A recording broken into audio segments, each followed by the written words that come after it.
tickets at FazeVegas.com or scan the QR code to get your tickets now. Look like the pros to play like the pros. The CDL team skins are available now. Scan the QR code or check out the in-game store now.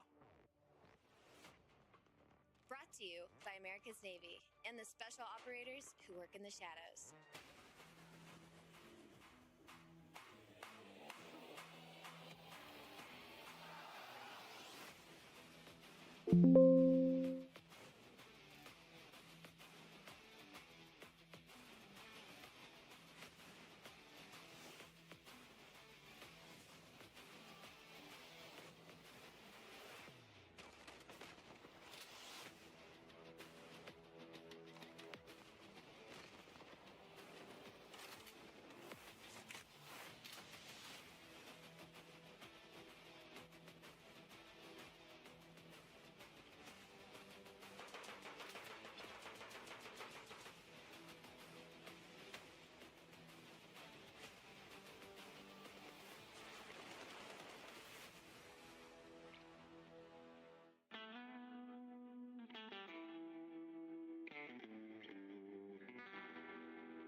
Now the Ravens soar. Now the Ravens battle. The final 5 moments for them now. What?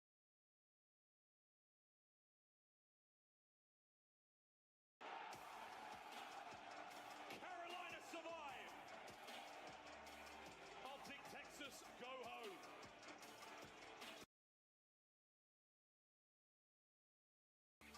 In the City of Angels, these Devils have just torn Toronto. So I did. That's bomb. I run away. Go and get your chase. Wait, that was you assassinating? My bad. Yeah. Dante, I thought you were getting assassinated. No, I heard. No, that was me. I'm so sorry. I just killed your clip. I'm so sorry. It's just one of those days, bro. I'm sorry, bro. You're him, Dante. Come here. I'm so sorry. Number 40. Yeah, brother. Done. Hydra. The first win for LA Thieves. God damn it, I love to be a Thieves fan right now, gentlemen. We just hit 10,000 viewers. The boys just got the first win of the 2024-2025 season. Holy shit. We should have won 3-0, but we'll take the 3-1. A win is a win, and boys, we look dangerous. Stuff there. God, I love this shit. I was like, watch. Can you act out the coolest kill you've had so far in Black Ops 6? Act out? Yeah, show me with your hands. What did you do? I can't show you the hands, but I can show you the Omni movement. There we go. All right, let's check it out. The chair's gonna... Yep. Okay. Oh! Hit him with the side strafe. Is he gonna come back? Map 3 here in the Call of Duty League, and Fire, we gave him nothing but love on the way into the Search and Destroy. And what did he do? Overperform, over-deliver, and absolutely run things there on Raid. Delightful work, 1.5, superb stuff. They wouldn't open the door, but that's fine. Well, Stage 3, 15% of it. Map 2, not a problem, mate. Great work, though, as he definitely helped the boys find that success and a surprise victory there on Map 2. Charles, a surprise? I think so. It's solid stuff. I'm staying on the confidence theme. Had the one sort of good round, popped off early on, and able to sort of tail that through the rest of the game. So on point for the S&D, and the belief factor here for Carolina, stepping up just a little bit. A rare exposure overload we're seeing as well. I think similar to the Raid, it feels like I haven't seen it too often anymore with the new maps getting in the mix. Well, overload on exposure, a bit of a rare sight these days as well. But if we're jumping back to the player cams, I think that means fill time for us. We have to reset on the fist bump. Succeed has to reset something in his life. Smart move to close that door when you walk away. Don't let that camera catch anything. Don't let that camera, or if he's mic'd up, catch anything. You should all watch The Jinx if you haven't. It's absolutely worth your time. We're not going to be seeing that overload just yet, Charles. We're going to be going back into the fill time. But don't know why. We couldn't tell you, folks. Exceed left the room pretty quick. So either when you got to go, or something quite serious is happening. So more on that later. We'll be getting into overload also. Map 1, though, was a fun one. The Gridlock, if you've just joined us here in Saturday's game of the Call of Duty League. Ravens started things off very, very well. But the Ravens fell apart just a little there towards sort of the center half of it. And then Thieves, all there. Is Gridlock still good? And we break the streak that the Ravens have been on in hardpoint as well. And I think it's a type of map that, like, you can see Carolina played it well. Good Call of Duty, but just not great. A couple opportunities where they're finding the kills, and it's sort of that step two of how can we really sort of maximize. So ultimately, well played, but maybe some tweaks here and there they need to look for, because LAT, well, in full control. I think the map sort of felt like if you're going to give Scrap an inch, he's going to take a mile. A rare slow start for him, but he ends up turning around, and I think he finished in this game the most kills in the lobby. So the fact that he had 9 when Fire had 17, well, just shows Scrap's pop-off ability. He has it, boys and girls. He really does. One of the highest skilled players we definitely have in the league right now. And when it's on display, God, it's a wonderful sight to behold. So that's map 1. We had a little game crash, so once we got our players back up and running, we'll get them immediately into the lobby. Yeah, map 1 was a fun one. Gridlock, a welcome addition to the Black Ops 7 year. It was one of my favorite maps in Black Ops 4. But pubs, comp, got my world rocked. Did not enjoy it very much. But yeah, some good memories either way. Exposure Overload on its way, Colossus. We'll be seeing a little bit of that as well. And if we have to go the distance, another Black Ops classic in Fringe. This is these highlights from the Search and Destroy. And again, man, when the Thieves do a good chance, their rounds were so decisive, so one-sided, so clean. But what a way to lose it. Well, the rounds where they were decisive and clean, they were just allowed to do whatever they wanted. I mean, the timing on the pinches, free, absolutely just hyper-aggressive as well. I mean, they full rotated the bomb around the map on the attacking rounds 2 different times, just able to do truthfully whatever they wanted, and then Exceed had this round.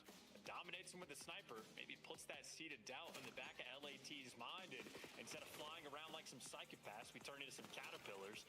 I think LAT just ended up losing the thread. Ravens able to get, what, the 4 rounds in a row and winning some wicked ones, a couple key mistakes, players pushing out a money window into the clutches. And obviously some nice shots rolling through. So LAT ended up switching up, lost the confidence, and, well, you can see why Carolina, we're not pulling out the dunce cap on these guys, playing some good Call of Duty and winning some wicked gunfights. Yeah, the very, very key gunfights. And again, bringing up the snipe for Exceed, something that we haven't seen as much in this stage. Not necessarily an aim assist issue, which we like to see. Very, very impressive work from Exceed. He's back. Good stuff there with snipe. And again, a mix-up, a lot of different looks we saw from the Ravens. Finally, their Search and Destroy success. And there's a lot of Ravens fans out there happy to finally see those go through. And Exceed's back, ladies and gentlemen. He's back. Whatever had to be taken care of was taken care of. That game crash took the opportunity to run to the hills, get themselves over there. But yeah, this is the standings going into Major 3. Thieves, perfect as of yet.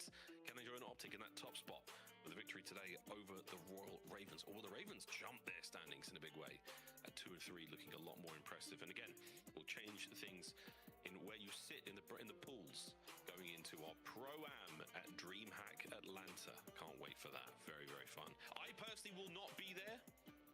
I'm going to be most likely in the hospital with my wife delivering our second kid, but we're very, very happy to be watching that one on my phone with headphones on at times.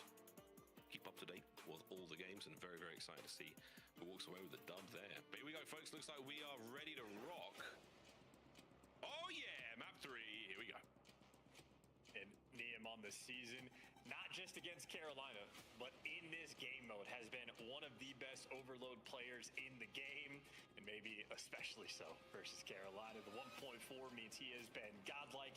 His kills production and damage production has been absurd. So Neem has been the Swiss Army man for the team. He'll snipe, he'll have good comms in hardpoint, he'll fill in sort of places, but this is the game mode where he gets the shot. Neem with the quick pickup. The quick kills from Hydra. Can he get a third? Yeah, he was feeling it. 11 rounds left as NPC. He's going straight for spawn.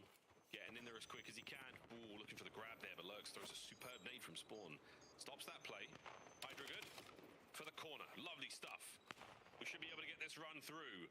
What a move from Neum. No, down. Hydra able to save it? Yes. Just about able to recover and find the kills. Oh, yeah. Carolina dropped the ball as well because that was effectively a 2v4 type situation where they get the score and guys like Craze just in the wrong position on the map. So the kills now flow in their direction, trying to capitalize, though. And, of course, Hydra, all he needs to do is play keep away. There's the Hellstorm secured. And Craze might be dealing with his teammates in spawn, but if Carolina can't touch the device, they're not going anywhere. Hydra 6-0 still. The Hellstorm's going to be handy-dandy on this sort of map, in this mode, very much so. Couple of big kills, top side of the map. We're going to make a run now. Oh, yeah, BZ finds Lurks in the corner. Now on the way forward, Craze got to stop them all. Gets one. Will he check for the next man? Craze, good for two. We should be able to pick this one up and run it home. Wait, Hydra is going to do it all, and he does. Wow, what a goal. Thieves up 2-0. Yeah, what a life. That was, what, a 75-second life there from Hydra, and you see him hitting the head shakes at the end of that one, knowing he just picked him apart for those first two scores. That was some life, man. He lived the life of 10 men there. Or at least 10 men in this game. Fire to get on the board. Take it all back, cast the curse. The right way this time. 3 dead, last man, Hydra. Whew, he's gone as well. Here we go, folks. Grab that EMP, run it towards A. Exceed looking for the cut-off kills. Great shots, good damage, but no kill yet. Craze the carrier down as well. Thieves might have just saved this. Yeah, frontline blockers for Craze there gave him nothing, and well, the frontline blockers ended up being the last man standing there for Lurk, so they get a 4-man wipe and accomplish nothing on the minimap. Now they're going to be stuck in their spawn. Fire. Playing it safe. Never check the close corner. There we go, nice shots. He's going to be the man to pick up that kill. Trying to keep this play as far away from the goal line as possible. Uh-oh, a BZ there. That's another pistol kill on the Lurks. Shots from Craze. Carrier dropped. And stun doesn't connect either, so you've still got this man up front causing problems here. Raven's getting pushed back, 1 man at a time. Craze is moving around the map as well. Doing what he can for the keep away game. The device is going to reset to the other side of the map, so Fire wins the gunfight, but LAT might honestly just be a little bit closer in position. LAT doing the right thing. They're actually wrapping this to the top side of the map, so Carolina right now, they're behind the ball game. Pulled the defenders as far forward as they could. An opportunity to run it. Craze cuts the play down. Trades are good. Hydra's Hellstorm steals the last man on the inside of mid, and that is not going to happen anymore, so Exceed. He's got some space to play with, waiting for the reset. Still 2-0 Thieves. Again, a low side reset. Lurks is looking for the open lane. It might be Lurks versus 1, maybe 2. He might be here fast enough that LAT forgot how to play the game mode. Shout out to Lurks for recognizing the situation. He's 5-9, but he just got his team on the board. That was a brilliant run. Absolute steal. What a blunder from the Thieves. They've been slaying their hearts out on this map, and those kills didn't matter at all. 2-1. Back to mid for the last time. Shots from Scrap. Talked about slaying. Here comes the pickup. No good. Craze stops it again. A BZ now with mid-map control. Can the Thieves retain possession? Keep in mind for, long-term sake, the streak that Hydra goes on at the start. Started off 8-1, is slowed down just a touch, but Hellstorm burned. He's trying to find the heat, though. At least gets traded out, and now you got Scrap and BZ working together, trying to force it through mid, and maybe a different route than we are accustomed to seeing. Carolina handle it well. Trying to force it through mid, trying to force it through spawn as well, look like. Or even survive 30 seconds. Oh, they don't count for Neum. He's in the middle of the map. Neum, wait, he's got, can't get around the corner in time. A BZ, though, will keep this pressure up. Craze now in mid. He's on the hunt, looking for a few more. Ave steals it. Makes a run. Can he get something going here? No, Craze is still at large. Nice work. Oh, and another 2-piece now. Craze keeping the play going. 10 seconds. Somebody's got to grab it. Well, Scrap playing for spawn kills, so I was going to say, if this team is successful, this might be a score. Oh, it's good. Oh, it's great. Scrap, what a 2-piece. And it's going home. No extra time. 3-1. It's a game of give and take. A little bit of a gamble there for Scrap. They were out of position, playing for some spawn kills. Is where Lurks was able to sort of sneak that capture through.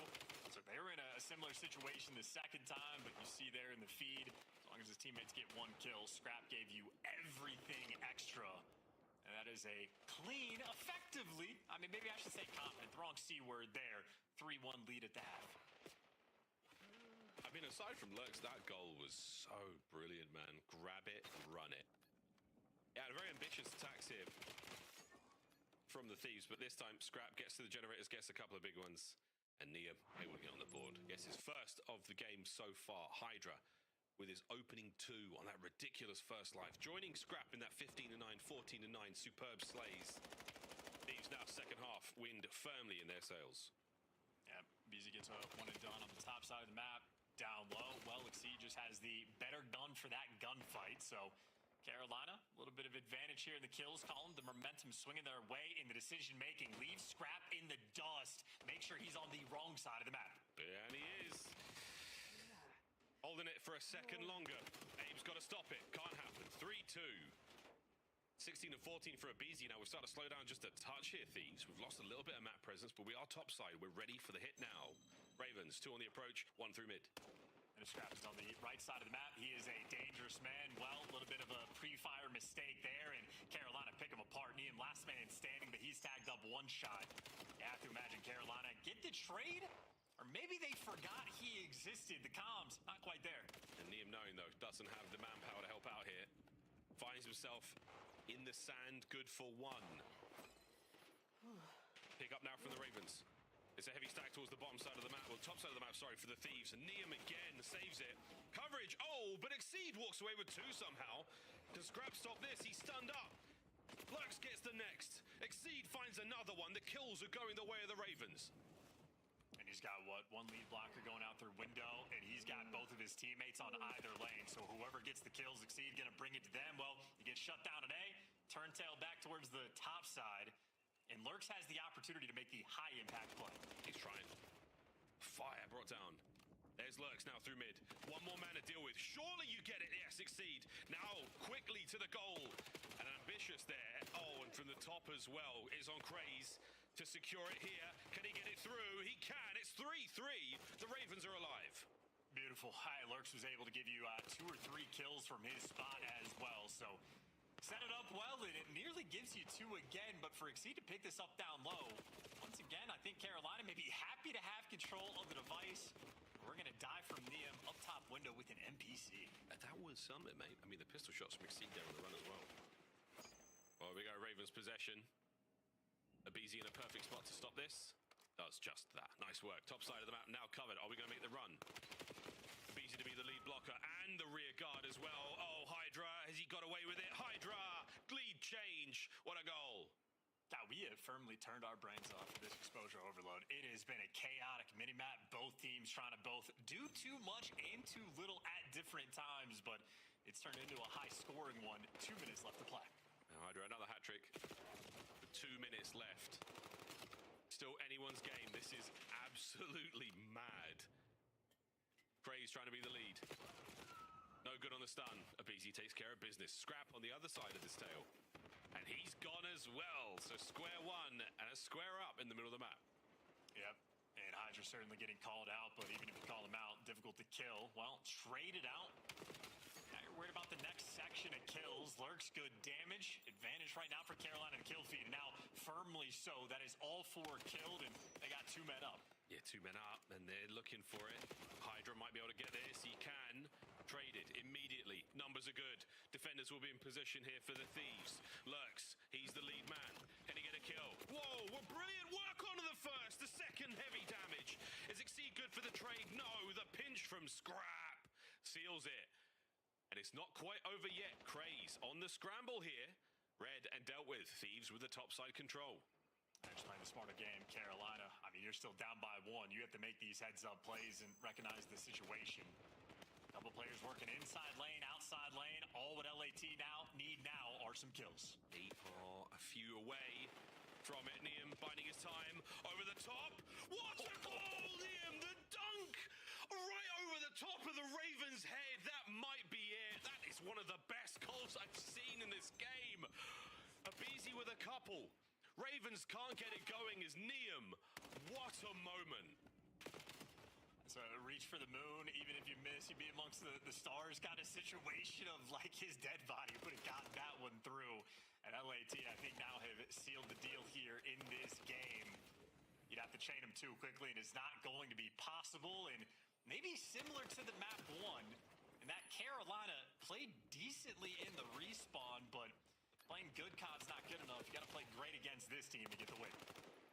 Final few seconds close out, and 5-3. A brilliant scoreline. I think it will be 6. Extra SR, here we go. Niam no, he doesn't get the hat trick, but he does get the dunk. GG, Thieves. Taking the lead in, again, a very exciting game of Overload. Hydra's first life, fantastic. And the Ravens, again, some good signs, some brilliant moments. A squad that can definitely pull it together. Outclassed just a little bit there. Just tough one, man.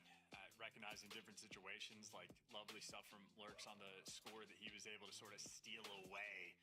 And I think ultimately some of these like square up moments on different sections of the map, maybe Ravens were just feeling the pressure of being outslayed. BZ able to drop 32 kills. That is a man that loves the meta change. And Scrap, I mean, he was busy the entire time just playing for spawners. We might have highlighted Niam for his overload performance. He might not deliver there in the kills column overall, but he had 5 carrier kills. So once again, that Swiss Army man, he'll do anything the team needs. Yeah, I mean, Abe was so good on the defense as well. And Niam, I called it out in the second half, but if he doesn't have the numbers, we see this a lot with many, many strong SMG players typically.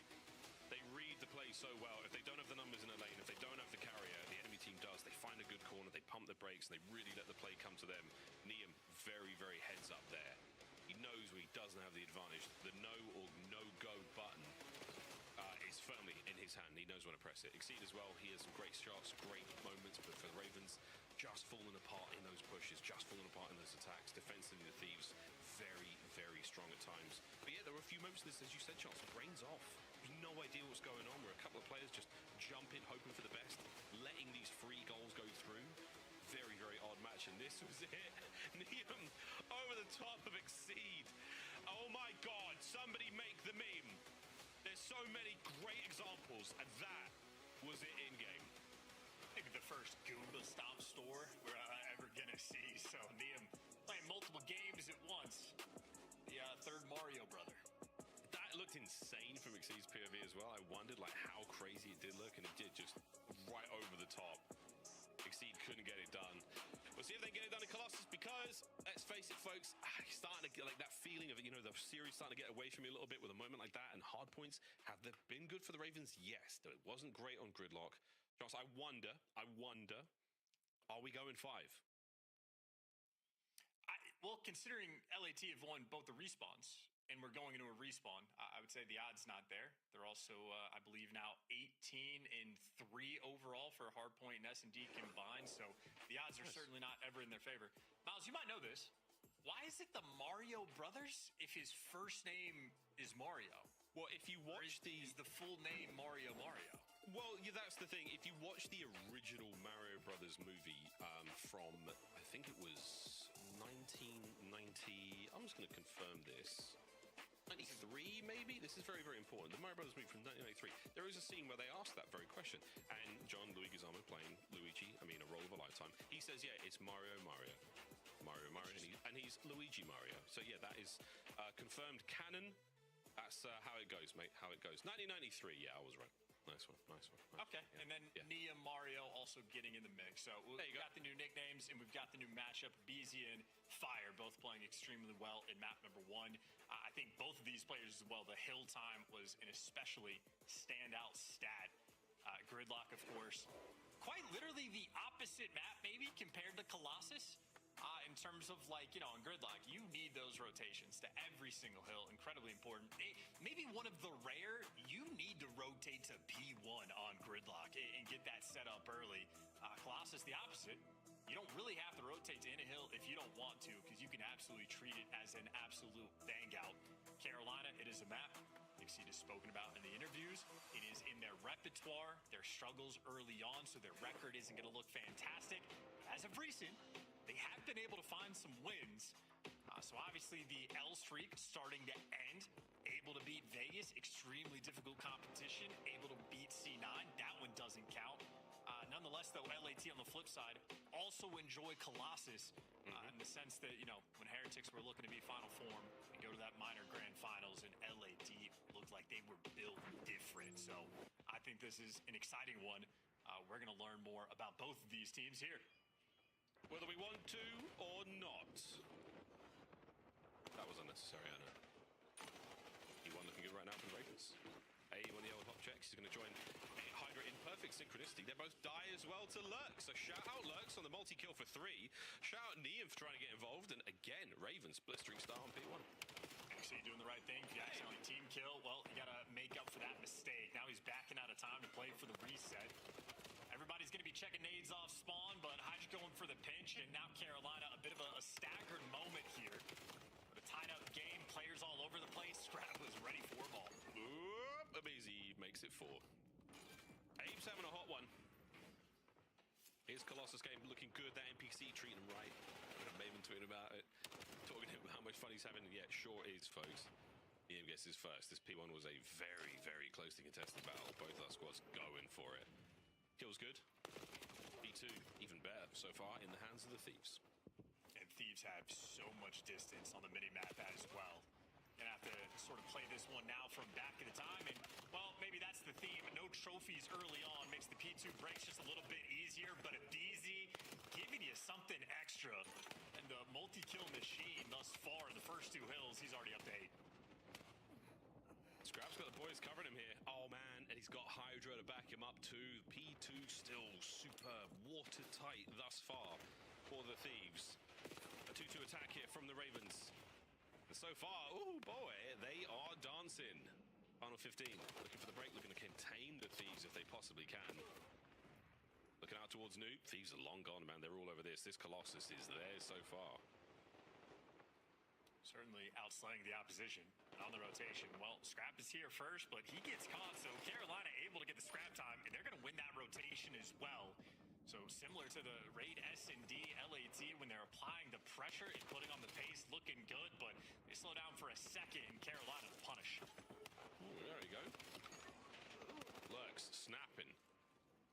Finding a couple more. He's earned himself a good map. They should be looking at a lead change here. And the statue play from Craze there, trying to pick up that flank, and Hydra gets there a little too fast, and he makes you pay. He might have broken the back of this setup alone. Unfortunate timing for Craze there. And here comes the punishment. Fire still holding on the contest. Lurks now by the close heady. This is a delicate moment, and Craze tries to make up for it. Helps with the push. Lurks wins his fight. And not a bad look at all, but the Thieves, slowly, they break in. Yeah, and maybe Carolina happy for the trade in the sense that at least they're spawning on the left side of the map and now trying to play keep away, but closely fought game so far. Abizi was scorching hot at the start, maybe 8-2, well, now 10-9, so he's lost the thread just a touch. Good nade maybe to bail himself back out, but he is the lead man, waiting for the reinforcements. Patience is key. Also knowing when you can and can't win a gunfight, and Abizi definitely knows that. None of those dead. Oh no, he's one shot. None of those. Neum having a rough run so far of 4 and 10, but hopefully he can find that dog in him and get barking, because right now the Ravens, it's an interesting stat line across the board for all of them, but they are still in the lead now, and they're making it look easy. And LAT again also slowing down dramatically. I mean, they were at their best. They were running the show, but it's very rare to see players off spawn run past Abizi. So an interesting dynamic, but hey, Neum there to bail him out. Extra ARs getting pulled out there from the break. Neum picks up 2, and that is the rookie making the big plays that keep his team in. They're desperately needing to stay in it. This is some good scrap time that they sorely need, just to keep themselves in this, within spitting distance of that lead change, but it's not happening yet. Second set, already on us, folks. A fast and wicked Colossus. The last P1 was an absolute bang out. I'd expect nothing different so far. Hey! Good pinch from Craze as well. Well timed to make sure you maintain this P1 control. You've lost statue, but Craze obviously ready for the pressure. Wasn't quite able to heal up though, and an NPC at close range. By God, what a shotgun. Yeah, really nice 2-step there from Abizi off the wall as well. That was a very difficult gunfight to take, and he wins it quickly. Another one from Scrap upstairs, an NPC in the hands of that young assault rifle player. Shot again from Abizi and a Craze, has his number right now. And the Thieves, this P1, they've turned it into a thing of beauty. They're pulling it back. Delicate too. Yeah, they're pulling it back. They're pulling back to their spawn. 3 players now standing on the new time, but they just gave up 30 seconds of P1 time just about. And I mean, these spawns is nothing a guarantee here on Colossus. And you're starting to get stripped away just a little bit. Lurk's trying to bail out the pressure, but all this work for as P2 pops. You don't have the lead, but there you go. Fire wins the gunfights. You got an AR inside the top. Yeah, it's so easy to flip these spawns. You gotta be careful, boys. They back up just enough, holding on. Neum on the absolute outskirts of the point. Through fire gets 2. Scraps get pushed out as well, and this is gonna be a good 15-second bump in the score for the Ravens before Thieves can get close. Yeah, you play heavy for the rotation. You better make damn sure you win it. So far, so good. That is a chunky grenade as well. All those players must be weak, but as Lurks gets overwhelmed, you know it's got to be this mid-door and Exceed. Watching it, only able to get one. LAT, great trades, great teamwork. That's a P2 break. Carolina, though, able to do a little bit of damage before it came through. There's another break with 20-odd seconds to spare. So again, it is the scrap time, keeping the Thieves afloat. This time, much, much closer. Good news, though, for the Ravens. You do have a Hellstorm to try to break this hard point. The bad news for the Ravens. Thieves are on it. Good news for the Ravens. Exceed finds 2. Fire gets his. Craze gets another. The Thieves are down and out. And that's all 4 down as well. He got Craze watching Statue, which means he also has Tunnel. Lurks is watching the top P1 pinch. Well, that is now the open lane. Craze getting the information, not getting any gunfights. Now the players on time, worried about a couple different openings. It looks like LAT with the extra number is going to bully their way through. Oh yeah, they have absolutely skilled their way forward. What a play. Shots from Craze. What a hop. No good for the next man, but Exceed is. The teamwork is there. You've killed the Thieves yet again. The last man is upstairs, and Neum is very much out of this fight. Unable to help out. 158 and climbing. Great work from Scrap. As we are clawing our way back into this with another late break. And now we're sorted for LAT. They are making moves, playing hyper aggressive to try to flip these spawns, but Lurk's doing the right thing. He gets the one-shot called out. He's in for the trades, but you need to make sure you take care of Hydra. The lone LAT man on the rotation. Done. Dusted. Exceed has it, and this will be rotation 1 for Carolina. It is a 20-point game as this hill pops, but nobody blocks those back spawns. Exceed good enough for the reads, but the minimap going to be mixy. Yeah, no one was hard blocking there, so now there are Thieves everywhere. Exceed managing to fight the fight up front, and now the man on the back still the sneaky play here from Abizi. He gets stunned. He can't get a kill. Now quickly guns front. Oh, but Craze manages to pull 1 down. Gives you the numbers, and the Ravens are still up with 30 to go. Here on time. Boy, howdy. We're on for a fight. Scrap trying to solo break this by himself. He picks up 2 and Exceed last man on time. Yep, overwhelmed. And, you know, Miles, maybe this is the theme. You know, Carolina getting some of these holes, the P2, P4s, they hold it on for a good chunk of time, but it's the final 20 where LAT are able to make that break. Every time, every single time. A little bit late on the breaks. Is it enough to keep it going? Oh dear, they're all dead again. Lux and Craze get it done. P1, here we go. Final set. Ravens, are they a good Colossus team? We're about to find out. Certainly bringing the goods.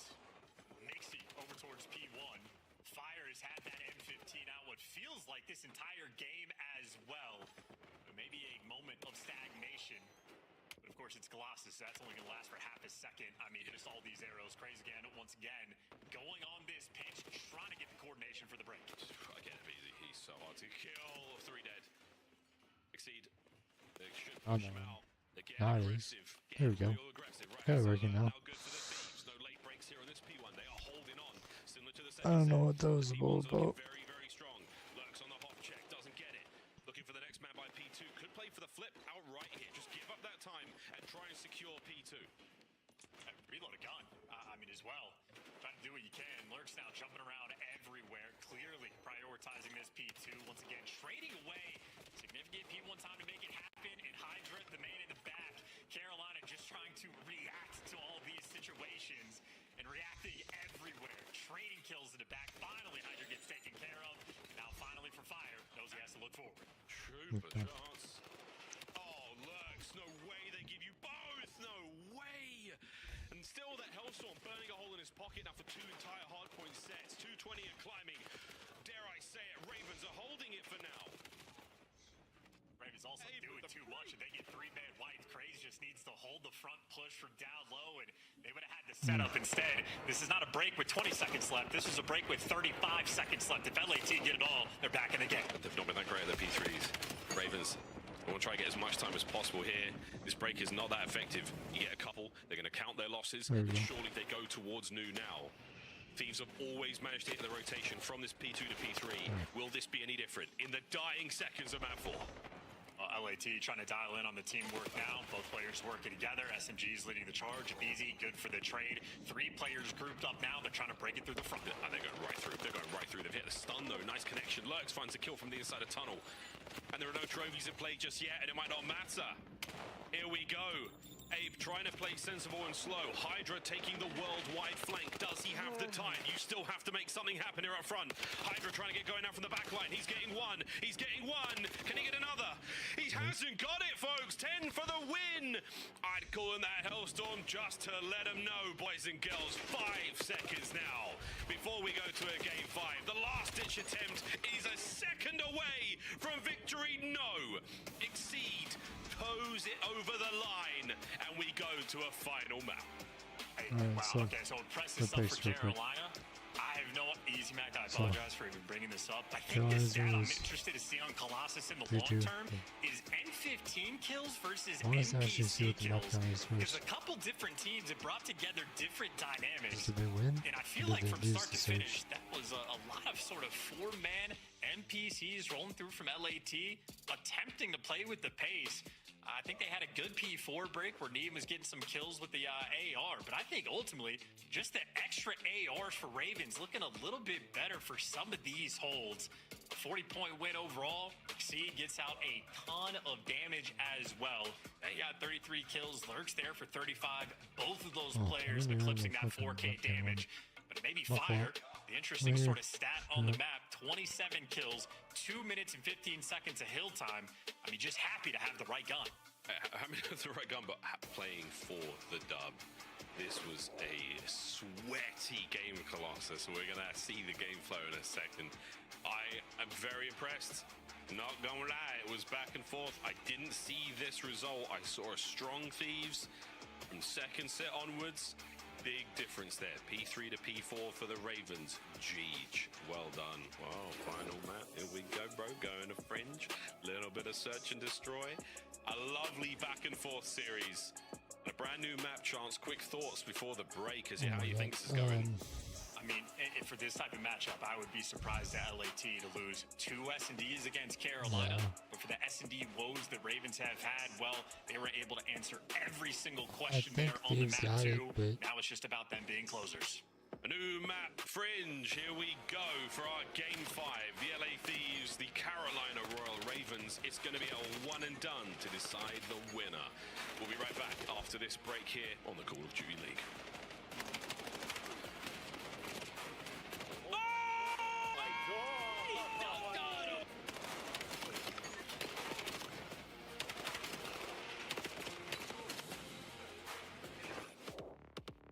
Major 3 is going to be a classic. 4 challenger teams are taking on the 12 pro teams, bringing non-stop action to the ATL. Get your tickets before they sell out at dreamhack.com/Atlanta. Scuff, official controller of the CDL.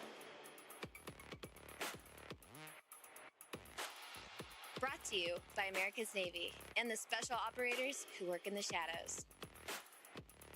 Dominate the competition on main stage with the CDL Major Hunter Tracer Pack. Collect your chip by scanning the QR code or heading to the in-game store now. Black Ops 7 returns to the Esports World Cup in Riyadh this summer. Scan the QR code to be notified when tickets go live later this month. At COD Champs, the fun goes beyond your seat. Welcome to Vegas! If you're in the starter ranks, you gotta slide over to the iconic Vegas sign for a quick photo. Then drop into the playground made for adults. And then go swimming with sharks at the Shark Reef Aquarium. Now at the next level, full send the obstacles at Spy Ninja's Adventure Park. Then get active at Lake Las Vegas Water Sports. For the ultimate experience, take a helicopter tour of the Grand Canyon. Then jump off an 800-foot building at Sky Jump. And that's how you make your Champs weekend unforgettable.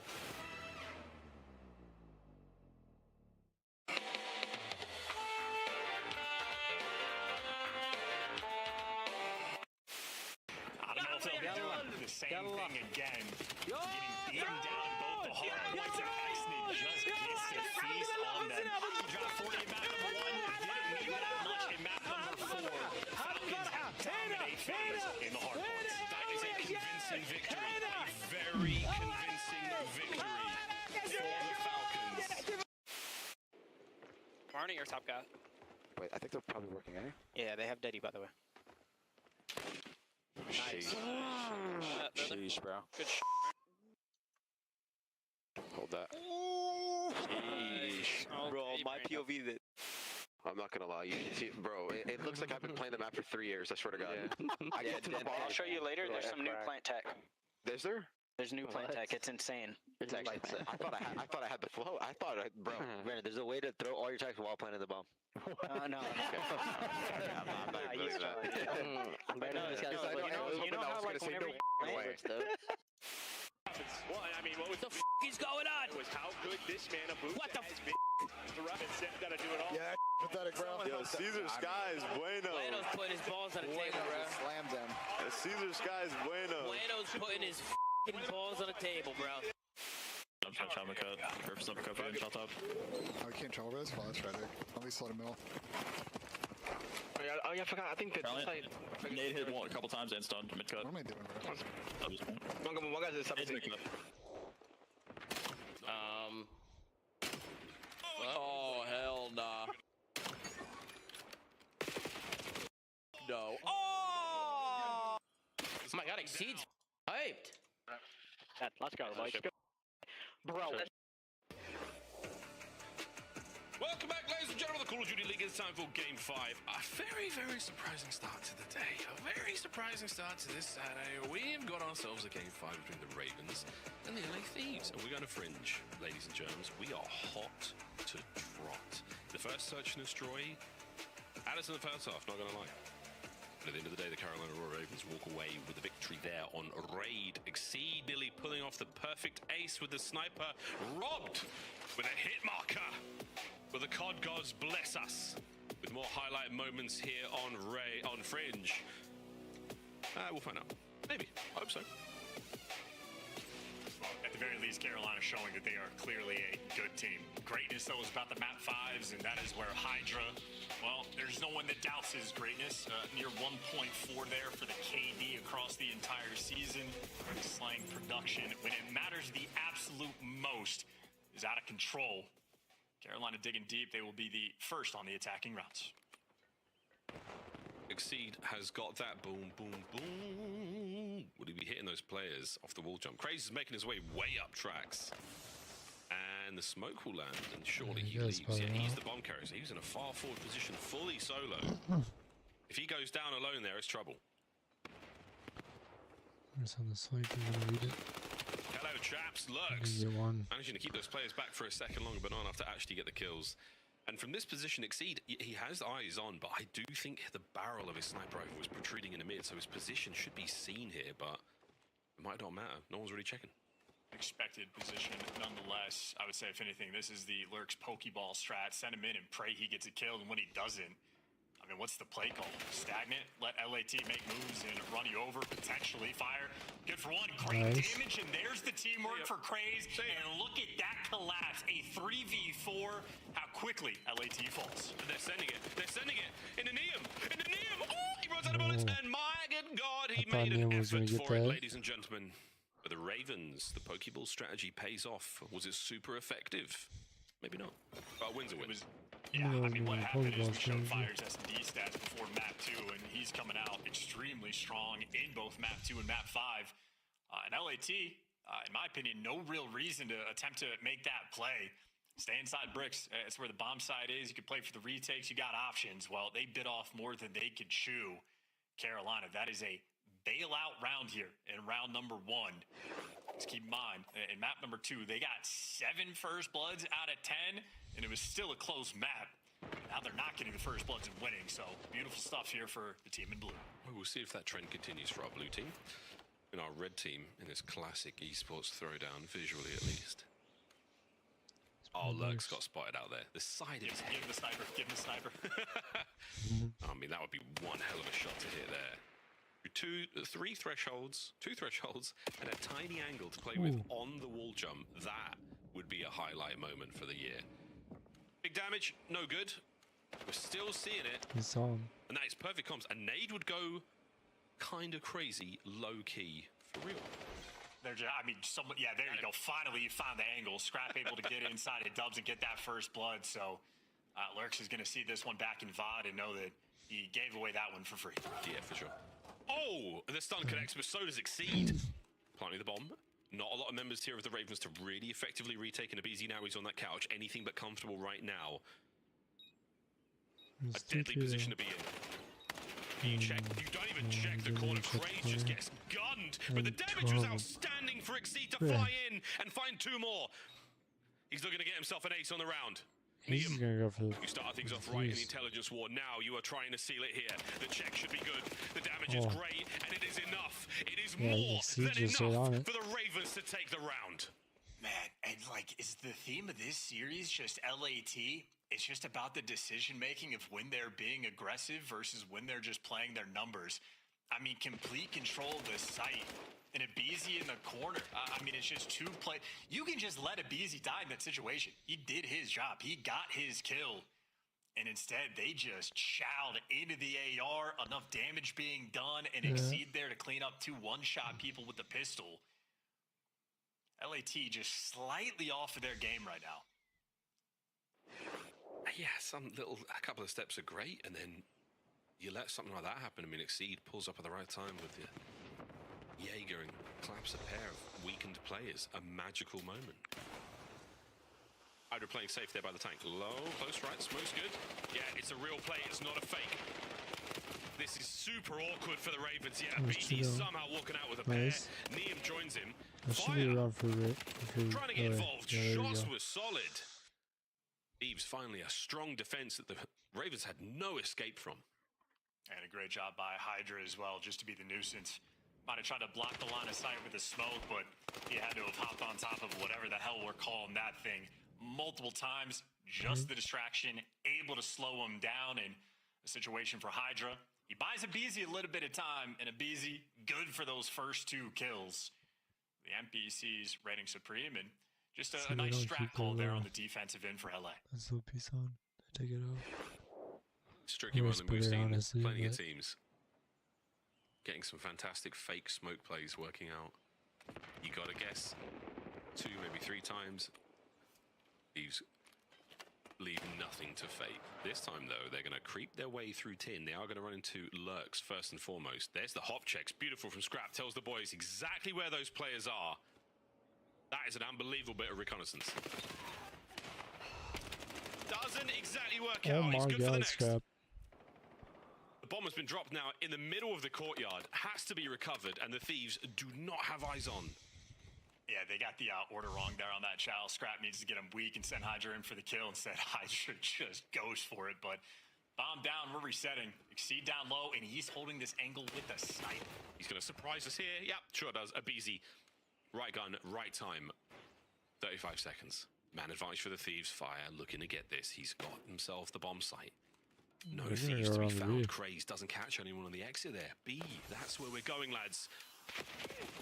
The smoke to get fire across doesn't quite work out. And now Craze in a 1v3. 1v1. Can he live? He can. 15 seconds. Scrap has to chase him down. Playing patient. Bomb recovery. Can he make it to A in time? Craze is hot on his heels. This should be a Ravens round. And it is. What a play from Craze. Oh, Craze. Massive. I do not see the vision that Craze does when he's chucking some of these smokes in S&D. I don't think his teammate did either. But lined up the first two, well, the second ends up being a freebie and then plays off the time perfectly, just barely able to hide. And Scrap, I think, sort of makes the right play call. Instead of hounding an SMG player, trying to pick the right corner down low, go to the other side, but Craze just had the timing perfectly. And again, Craze patience in the 1v1. Holds the door with a knife, classic move. Doesn't give him too much after that. Vetty plays from the rookie. That is a very fun spot. What's he standing on? What is he standing on? This is we're waiting for Exceed to get a snipe type of round. We are just playing for the information, see if he can get to work. You got eyes on a BZ down train. And they're trying to hit him with the nades potentially. Yeah, here's the coordination. Uno, dos. Connection. Oh, banana for the kill. Hydra comes to mid. Oh boy, but the scope gives it away. And now it's a fight in the middle of the streets. We're squaring up. No good on the snipe. Scrap connecting with his M15. Might be time for the wrap here for LA FaZe. Yeah, we're going around the backside of tin. Lurks in position for this. Oh, this could get ugly real quick. Here we go. No, hold it. No, go back. They're there. Okay, fine. Don't listen to me. I'm just... Actually, you can't hear me, can you? I'll just stop. 30 seconds. Still got to get that bomb as well. I mean, they're putting so much pressure on the incorrect side of the map. We are sprinting with a sniper and pistol into the depths of spawn when the bomb is over towards mid. I mean, what a hopeless hellscape of round there for Carolina. They got the right intel. I mean, again, maybe similar to the raid. The start of these rounds, the original concept is absolutely there, but if the execution is just slightly off, they just break down. Yeah, that was a whole lot of nothing. Sadly, Thieves, good stuff. If your opponent is making a mistake, do not interrupt them. While one round pulls it back slowly but surely. Craze's clutch feels like a thing of the past now. It walked away with a huge advantage, but 3-2. Still anyone's game. Nehemiah World Star, somebody here. Yeah, he's going for it every time. Oh, yeah, I mean, he's going to be going for that one. The timing is there. Got to be on the lookout for their attacking rounds just in case. But Carolina on defense, 3 players stacked up on this B site. I think they're responding to pressure appropriately. LAT sort of working through the middle of the map again. And Scrap is the one leading the charge. Ooh. Bang. No snipe. Dead center of the map. Yeah, dead center. No snipe, no problem. Trying to make something from nothing here. Oh, I think the Thieves, yeah, got more than spotted up. Graves is going to walk away with 1. The trade is good, but the numbers are not. Smoke from Hydra. Is it a knife? It's a scream and a wail of his player character, and through the smoke, he's praying for something here. A BZ to get there on the flank in time, sure does, but it's a 1v3, technical 1v2 now. Abe's still rocking, 25. Abe's still rocking. Surely the Ravens overwhelm him. Surely they do. Ravens up yet again here in Game 5. They have the shots. And we're just... some of the concepts that are coming out right now, we're just hoping and praying that certain things work out. Scrap standing tall and proud in the middle of the map. A very large target for Exceed, top red in the power position to get with the first blood. I mean, if you got a sniper looking over the top of you, you feel a little bit more comfortable making that type of approach. Instead, it's a freebie first blood. Hydra's trying to kill the enemy with smokes. And then just full sending out and hoping and praying you can get a kill. This is not clean Call of Duty being played right now. And a 4-2 advantage for Ravens. Back on the attack. 3-1 towards A. Nade's connecting, gonna get crazed forward just a little bit, but the stun does give away, both of those players' positions. Maybe all 3 of them. So that is gonna be a slight reshuffle here from the Thieves, or is it not? Expecting something a little different here, expecting maybe a play through mid. Yeah, that's where the bomb was going. So yeah, again, Exceed, the carrier. Maybe not. Craze, fearless. Craze, God, unstoppable. Craze. We're just getting outside. Oh, indomitable. 1 more to go. Yeah, that's all that's happening. The round is done, and it is match point Royal Ravens. Yeah, and Scrap once again getting first blooded, just standing tall and proud on that outer lane with absolutely 0 teammate support or any intel on what's happening inside the junkyard. Plenty of pressure in the junkyard as well, but I mean, once Craze is able to slide away, you saw a stun land on top of Scrap's face and just an easy slide child running through. A 5-2 lead and able to play with all the confidence. Carolina, a round away from shocking and upsetting LAT. They are currently 9th overall in the standings through this split. They win 1 more round, they could jump up as high as 5th. What a moment that could be. Ravens, massive pressure through the middle of the map. And now the dance over to A. A BZ in position here. We We have expended our lethals and our tacticals. We're going for it. Scrap starts everything off right. The bomb plant, good. We're going to see this covered well. Hey, great work. Praise enters the site. Oh, and he cannot beat Hydra in the 1v1 there on it. All down to Fire. Finds himself the first. Cut down in the middle of Main Street. And the Thieves survive another. That's one of the few rounds for Thieves there where I felt like I understood what they were going for every step of the way. A nice first blood there from Scrap towards the middle of the map. A much different angle and approach he was having, and a great bully ball being played on the A site. BZ lying in wait, working together with his SMG duo in Hydra for the close quarters fights. And now you can see LAT feeling the pressure, starting to calculate a BZ, making the play call. When you've had a couple of rounds now, you know the Ravens' tendencies here. You're watching out for those crazy plays. Different look from Exceed here with Snipe. A little bit more conservative from the backside of Granny's here. And it still might be good. Good coordination here from the Ravens. He has the flank covered.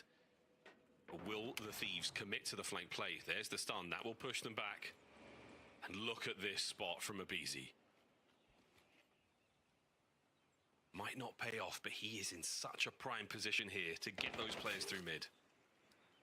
Yeah, LAT, they just have full map control. They're going to be ready to respond to anything Carolina throw at them. And I think Carolina have literally thrown everything they have to throw. There's no way to check this without using their eyes or their bullets. And now, what do you know, folks? The COD gods have smiled upon them. Can we get a fast plant here? Can Scrap get onto the site quickly enough? Can Exceed get the gun in the right position? Wait, here we go. Bomb planted. It is on. We're trying to fight our way through. Lots of friendly fire here. As the Ravens have managed to leave the bomb site. Hydra on the quick defuse. Here we go. Ravens trying to get the retake. Ravens, they're fighting forward. It is a 2v2 with 30 seconds to play. Scrap plays the close bomb site. Stays alive. Fire in the 1v2. They've got no idea where he is. And he's gone now. What a ridiculous round. The Thieves survive 5-4. How the hell did they just win that? I mean, absurd. The communication from both of these teams in this round. Had to have been chaos there in the comms.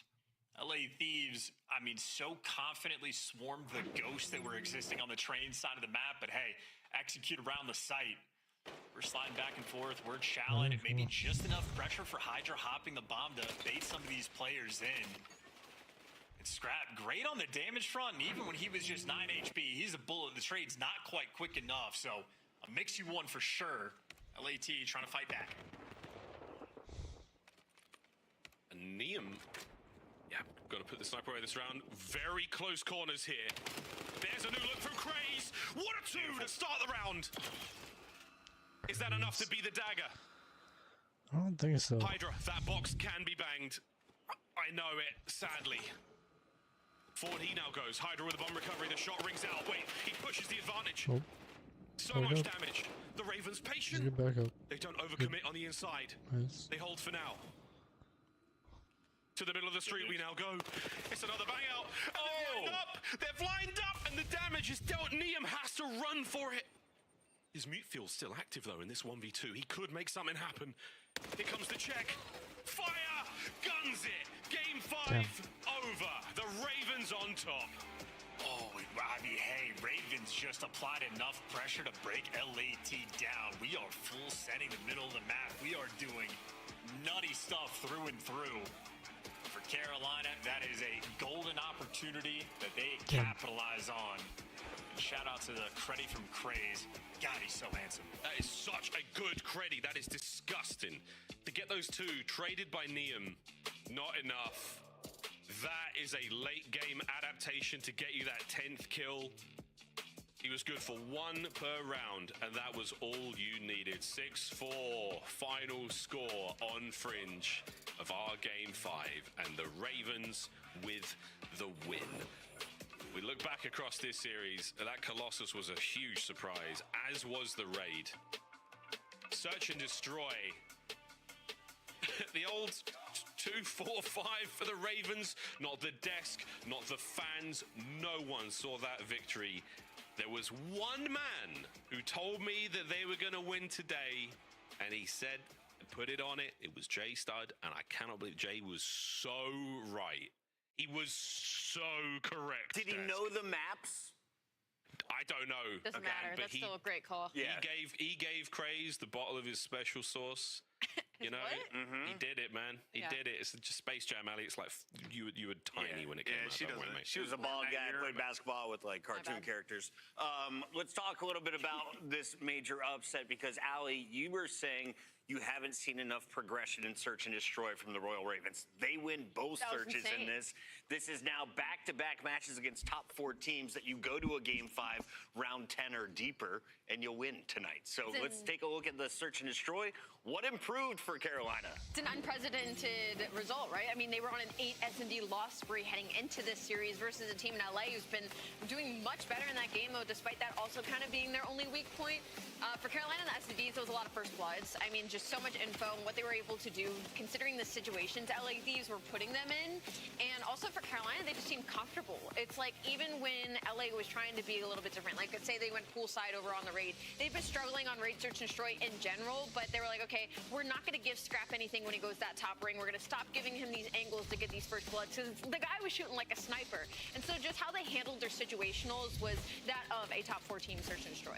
Yeah, I'll say I'm not super surprised. I mean, before the series, I said all the maps I think would be really close because Ravens is one of those teams where their hardpoint was looking incredible. And, you know, when you go into a series like this where Thieves are, you know, kind of pushing limits, playing maps, testing their pool, like the raid S&D, it didn't need to be perfect from Ravens. It was, in fact, very sloppy early on, but in the end, they edged them out. And then when we get to this game 5, you just need a little bit of good fortune. Camp the right corner, find a 2-piece here, huge play. Craze was the difference maker here, 1v3, and this 2-piece, you know, obviously to secure the end of this game. Massive, but really, it was the early rounds in this one as well, Ali. A couple rounds of the skirmishes around the A site where Thieves played a little bit too aggressive. Carolina came out on top, and that's enough buffer for a team like this to be able to clutch up and win. Yeah, Craze was just abusing a lot of those lanes that like Thieves just weren't checking or in the midst of chaos were leaving unattended. And that was something we needed from Craze. We needed that level of confidence of just, you know what, I think of this play and I'm just going to execute it. And we got to see that a lot throughout that game 5. We have the Exnit spot on Den. I now have the Craze spot on Fringe and the Abizi spot also on Fringe. It was a nutty game of corners, and we're joined now in our Monster Winner Spotlight by Lurks. Lurks, you didn't have to drop the numbers in Search and Destroy. You do that in the respawn. But tell me about the win tonight. You were so close against Vegas. What was different this time around against the Thieves? To be honest, it was our practice leading up to it. We heavily focused S&D and like really worked on it. So we were just trying to implement that in our gameplay. So, yeah. Yeah, it paid off today. And, you know, we talk a lot about you and what you've been doing this year. It's been phenomenal. Keep that up. But can you talk a little bit about Craze and his impact, particularly in the Search and Destroys? I mean, I feel like he has the green light to just make huge plays, and we saw it on full display here. Oh yeah, we give him the green light all the time. We know he's the S&D star. He's gonna get the bloods and everything. It's just the matter. I just don't scam. First couple of rounds you were out there, but after that, it started to work out. Lux, I want to go back to how you touched on practice because that was kind of what I was curious about of what it's like to be in this position where we got to talk to Exceed a while ago. One of the first things he said to us was, Colossus hardpoint, we're good at it. I promise it's going to show in our matches eventually. Do you feel like that is an ongoing theme with you guys? Do you feel like even with Search, you said you were focusing on that practice. Was it a little bit before it was translated to the matches as we've now seen? Yeah, I would say it's much harder getting used to Search with a new teammate, obviously. So it takes time. We knew that was gonna come on, but yeah, our S&D practice has been pretty good recently, and it showed in match day. You dropped another 12,600 damage. You're averaging a 1.07 on the season. Lurks, you've been phenomenal to watch. My last question for you, though, is you are now 30 points behind Riyadh. You're almost there for champs. What would it mean to play at the World Championship in your rookie year? I mean, we need to get that champ spot. I want to be there so bad. I want to play good there. And, yeah, I just want to be at champs. Who are you going to bump down? Riyadh, G2?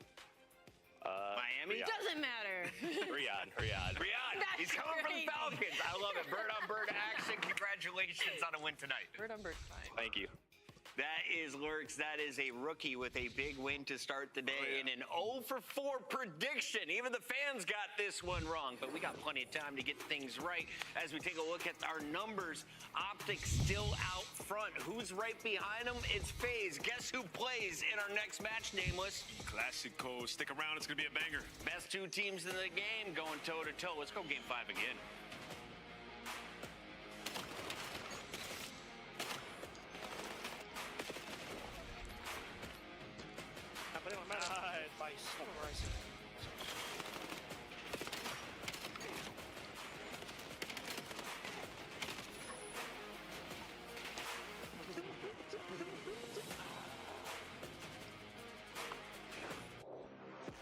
Major 3 is going to be a classic. 4 challenger teams are taking on the 12 pro teams, bringing non-stop action to the ATL. Get your tickets before they sell out at dreamhack.com/Atlanta.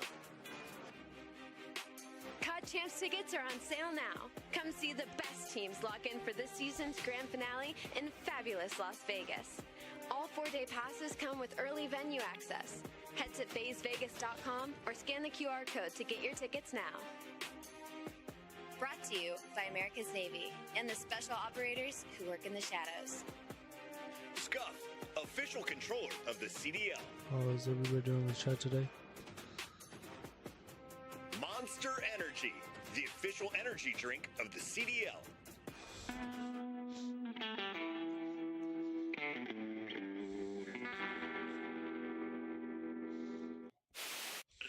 That's true.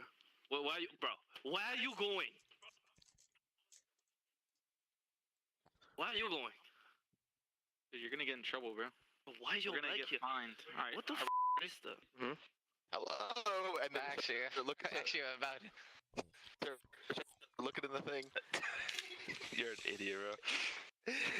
He's not in here. Join the game. Scrap follows up with another one. It's all going to be on to Brezzy now to make the play, and he can't do it. This is dominant from Ultra. Scrap just stood up, celebrated, took off his headset. You got another round, bud. He's locked. He said, my bad. With another nice shot from Dashy, though. Some bad timing. He is going to find him. It's just Kleenex scrambling, trying to get around, drops in between. Dashy with all 4 and the defuse. Talk about the ice. Did he get it? It was very close. I don't. Oh, I thought he had it. I thought he had it. I think there's a miscomm there. There's a miscomm. There's the check. Oh, I like it more. Spray me in the face. If I leave, do you guys leave as well? Do you remember me from DMZ? No, I don't think so. Oh, if you're the leader, though, I don't know. Oh, I just got close line by the jumper. No! Jump, jump, jump! Get it, get it, get it.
No! They weren't ready for that. Nice one. Wait, they don't know. Oh, They know. They saw him. They saw him. Let's go! Let's go! Let's go!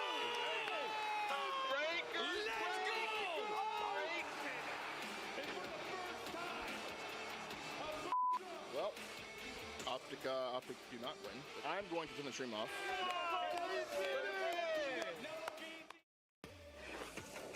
They call him the CEO. Draza celebrating alongside his teammates, but we're focused in on two other individuals. It's the MVP race between Mercules and Simp. You look at the numbers, Rosalie, a 1.1 each, and then, of course, a 94.9, a 96.7 Slayer rating. These are two of the top dogs in the league. Yeah, and it's insane. The stories of the season are a little bit different. Simp, you know, the start of the season for FaZe was a little more difficult. It felt like he was literally pulling and willing his team through some of these series. Now, obviously, they're one of the best in the game, where OpTic has been on the flip side of they have been very consistent with being one of the best teams of the games, but they're still looking to get through that hoop. Let's start here with FaZe, because this is a squad that should have been at both grand finals. They let Neptune cause some problems on Colossus, and they finished third at Major 1. But they got their game back in Birmingham in front of the UK crowd. They fell to the losers bracket, but bounced back to a 4-1 grand finals win. And in that victory, it was 4 respawns. What is the strength of FaZe Vegas right now? I mean, you'd say they're search and destroy. The hard point has fallen off a bit. They've lost 5 straight HPs, and particularly the matchup versus Miami. The pace, they haven't been able to keep up with them, so maybe Miami putting out the teach tape for the rest of the league on how to beat FaZe. But it's a weird one, because you look at, like, the meta change in 0-4's performance. He has been better. Like, since the major on Sunday, he has not let down. Like, he's been going crazy. So it's really just a schematic thing for them. And, you know, going into this next major, they're just going to figure it out when we get to land. That's what everybody's been saying, and I tend to agree with that. Yeah, and what's funny about the FaZe situation is, like, always around this time of the year, it feels like... Hold on a second. We got to celebrate a birthday. It's not just Nick and Adio's. It's Draza's birthday as well. And Allie, it's your birthday weekend. You're already feeling these birthday vibes. Technically. You level up on your birthday, do you not? Absolutely you do, especially when you're Draza, you're the CEO of OpTic, 24-9 versus them in his career, and it's his birthday. I might have to pick FaZe just because of that. 24-9 against OpTic. He's got the numbers, a lot of those on land. On the other side, though, you got a bunch of rings on OpTic Texas. World champs galore, and of course, one of the best second-year players in Mercules. Let's start, though, with the old man in the league. Dashy got a birthday win in one of his online qualifier games. Bruce has been leading the way in our recent games. What has changed with the fundamentals of OpTic, or is everyone just taking turns to shine this time? Everybody's taking turns to shine. I mean, Hook had a crazy performance in the last match versus Gentlemates. Pop takeover on that game 3. Dashy's been extremely consistent, and Mercules, he just hasn't had to be the early season Mercules recently, because everybody's playing so well. So yeah, this OpTic, well-oiled machine at this point, and just trying to get comfortable on the new maps. Still looking for their first land victory. These are your last games online. Are you going to be testing maps, Allie? Are you trying to perfect the ones you're already good at? We see Den, Gridlock, Scar with a second dose of Gridlock for Hardpoint Game 4. Yeah, I think the maps in this one are going to be really important just because of the way they mirror each other, especially in the hard points. I know Ant had a lot of points to make about this. Hold on, Leia, let's keep this up for a second, if you don't mind, production. So let's talk about this. FaZe are 4-8 on Den Hardpoint, or 0-0 on Gridlock, so they've never played it. They picked their worst overload in Scar going into this one. FaZe chose that? Yes. So this is FaZe definitely testing maps coming into this series 100%. Which is very interesting. Which is very interesting. I don't know if I always agree with that plan, but that's just how FaZe have operated throughout the year. I like the idea of not giving tape to one of your biggest foes right before a LAN. Maybe they're thinking the big picture game. Either way, it's a rivalry. You know these players are playing for pride, and there is a lot on the line when it comes to the pick'ems. You two are 108. Will you differ in today's pick'em? Allie, you've retied the lead. You got to go back to first. Is insane. I know I said I might just pick FaZe because of the Draza stat.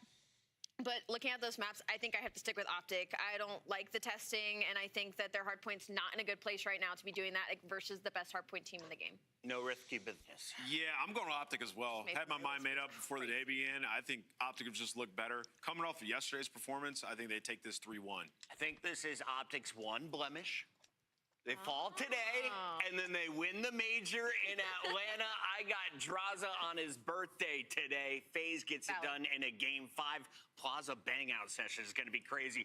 We got Shift and Study and Stud. Can we start talking about Craze the Search and Destroy? How about my guy from the Ravens? Trying to tell him, man, that young boy Crazy is going to be moving up very quickly in that rookie conversation because me and him have been putting in a lot of work on the back end, and it's been showing in his last couple of matches. Yeah, dude, I mean, that's a huge, big positive boost in terms of Carolina overall. But, I kind of want to revisit, and I loved you talking about this, when we were looking through the map series set. For FaZe, yeah, there are some question marks, I think, surrounding how the picks and bans went for this particular matchup, considering it's #1 versus #2 in the overall standings. But legitimately speaking, both these two teams are expecting a top 4 seed going into the major, so why not throw yourself onto a map that you may not have the most reps on in actual competitive play against the league's best? It gives you a really good atmospheric test about where you are and where you need to improve before, obviously, the big lights at Atlanta. Yeah, and this is also could be a mental game series versus FaZe because you heard Namus touch on it. Doesn't understand why they picked certain maps, but when you're playing some of the best teams or the best team in the game right now, you might as well throw something to see if it sticks, and you could potentially use it at the next major. But OpTic v FaZe, who doesn't want to get into this matchup? This should be lights out. Well, let's get it on, boys and girls. We are in El Clasico here, the Major 3 qualifiers. And again, talking about FaZe, in particular, in the hard point and on maybe more specifically this map, it has not been all that stellar. And it does feel like for FaZe, a lot of it's going to come down to, can we put emphasis on rotation timings? We've seen on some of the other new maps, looking at like their Sake, for instance, the bigger maps that are out there, that's where they've really, if they have been beat, where they get beat at. So it feels like for this map right now against one of the best teams we have in Den Hardpoint, it's all about trying to win, establish setups, and lock things down early. That's already what we're working on with this long route from Simp around the back. Yeah, that's 100% going to be my main focus for FaZe. Is they can put themselves in position to win the rotations towards some of these money hills, because on a 5-game lose streak in this mode versus some of the teams who don't really do that aspect correctly, we need to make sure we're doing that, because we, in the beginning of the year, were the fundamental team. But so far, they are making this break look fantastic. Right through the front door, not even worried about the spawns being flipped, with Opor popping a double. They're in. And I love this. Simp just kind of backs up, plays a little bit outside the hard point, wait for the contest, then you make your move. But the kills are looking good for OpTic. Draws the last one left alive, has the NPC, but is turned away. 04 needs to make a decision, and he's actually not even allowed to make a decision. Hook has already bumped out the front side of the hard point to create that extra layer. Really good from OpTic, spawning in from the backside of the hard point to find the counter break and a chance to get this game right back to tie terms. Yeah, all they want to do is just fight this final wave. So far, 2 for 2, make it 3 for 3 in a trade battle, but it's Draza, the CEO, the birthday boy, able to get loose there for 3 kills to soak up that final time. So now you're forcing the hand of OpTic to be early off the rotation. It is the nuke finding the opening kill. Big 1v1 here with Sin, but shows a little bit too much, does Hook. Will be punished, and now OpTic have to try to hold from the left side of this hard point. Mid-cut starting to be threatened here for FaZe, and the numbers are starting to really amount to pressure. But Shotzi able to get 1, and able to lock down the rest. Not quite, but Hook is there off of his respawn for 2. Gets the read onto Draza, but cannot quite win it. So an opportunity here to keep the hard point open and neutral. FaZe still in the lead, but OpTic quickly rethreatening. Yeah, OpTic have to flood their way through combo, because you already know that Draza's sitting at that mid-statue, and team nades are not going to help the situation. Now you're going to turn it into a one-on-one. Mr. Pre-aim and Abuza should be able to clean up this final kill, and his teammates going to fill the gap to soak up this time. OpTic right now playing from the back foot. This has been fantastic from FaZe. Yeah, looking good, at least for the contest. 04, last one standing over the top of the hard point, but will be turned away by Dashy. So scrap time looks like it should be good for OpTic. You tally the status on the minimap, they're also in position to win this rotation to new. So a moment where FaZe have to be very disciplined and dictative in terms of how they want to try to move across the map. Hoop will stop one element of it, Shotzi another. So FaZe will be in a little bit of a discombobulated situation here trying to regroup. Yeah, and this is the hill that they desperately need to find a break on, because this has always been the money hill for OpTic on Den. Win a couple early gunfights off the rotation, you clear out towards the backside, and now all your focus is on the front. Shotzi and Merkley's combined for 3. First push gets shut down, and now FaZe have to commit everybody through the front in their second attempt. Yeah, it's going to have to just be down to, can you get anything from Simp? 04 working on the outer side of the rooftop. Simp trying to work his way over through middle. Dashy's maybe a little bit too far away. No, he's not. He's got the perfect angle. Shuts down Simp on the pinch. The hit from the front is also stopped. And that will lead to a lead swap here late into this first set of hills. OpTic in control, and it looks like that's not going to change here with FaZe coming off staggered spawns. Yeah, FaZe really don't want to give up a full 60 here, so they're going to try to go for a last-minute break in the final 15 seconds. Double chow through the outer alley, and it's Simp to Pimp, able to win that gunfight. So keeping the game very close. Basically a tie game as we hit the ending of our first set of hard points. But FaZe do have half of the decent job by winning 2 of the rotations out of the 4. Got to improve that here in this next set. Yep, absolutely the case. Tight game, though, as we would have expected. Draza gets 2. That will open up the hard point for FaZe to jump in and get us back to not just neutral terms, but FaZe will take the lead off of this. Pinch from Shotzi, going to go up top towards window, should have a freebie. And he will. Abuza will drop. Now it's just down to what does OpTic want to do with these eliminations. Looks like they want to try to push over towards couches. But a couple of, really weird spawns right here. Dash is going to get a parallel. FaZe are still going to spawn over towards the P2 side of the map, but under threat. And they've dealt with that threat to this point. So, nice moment here from OpTic, but they don't get the read on the long pinch that comes out of Abuza's spawn. So now they have to rotate, and we'll see how they comment through with the Texas listen in. One time, really weak. You really rushed that down. He jumped out front red. Another one red. Bottom right, Abuza. Bottom right, Abuza. Let's go. Turn you to the back here. I spawn here. Yeah, they're gonna be front now. I broken.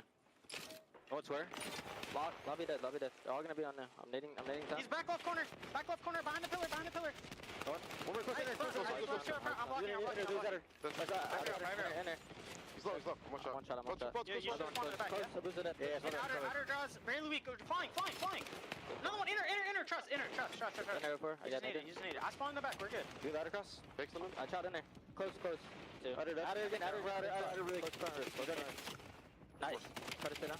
One shot outer. Nice. One more. Close far. Nice. Bump. Yeah, take a shot, guys. He's ready there. Close outer. Nice. They're just flying at this.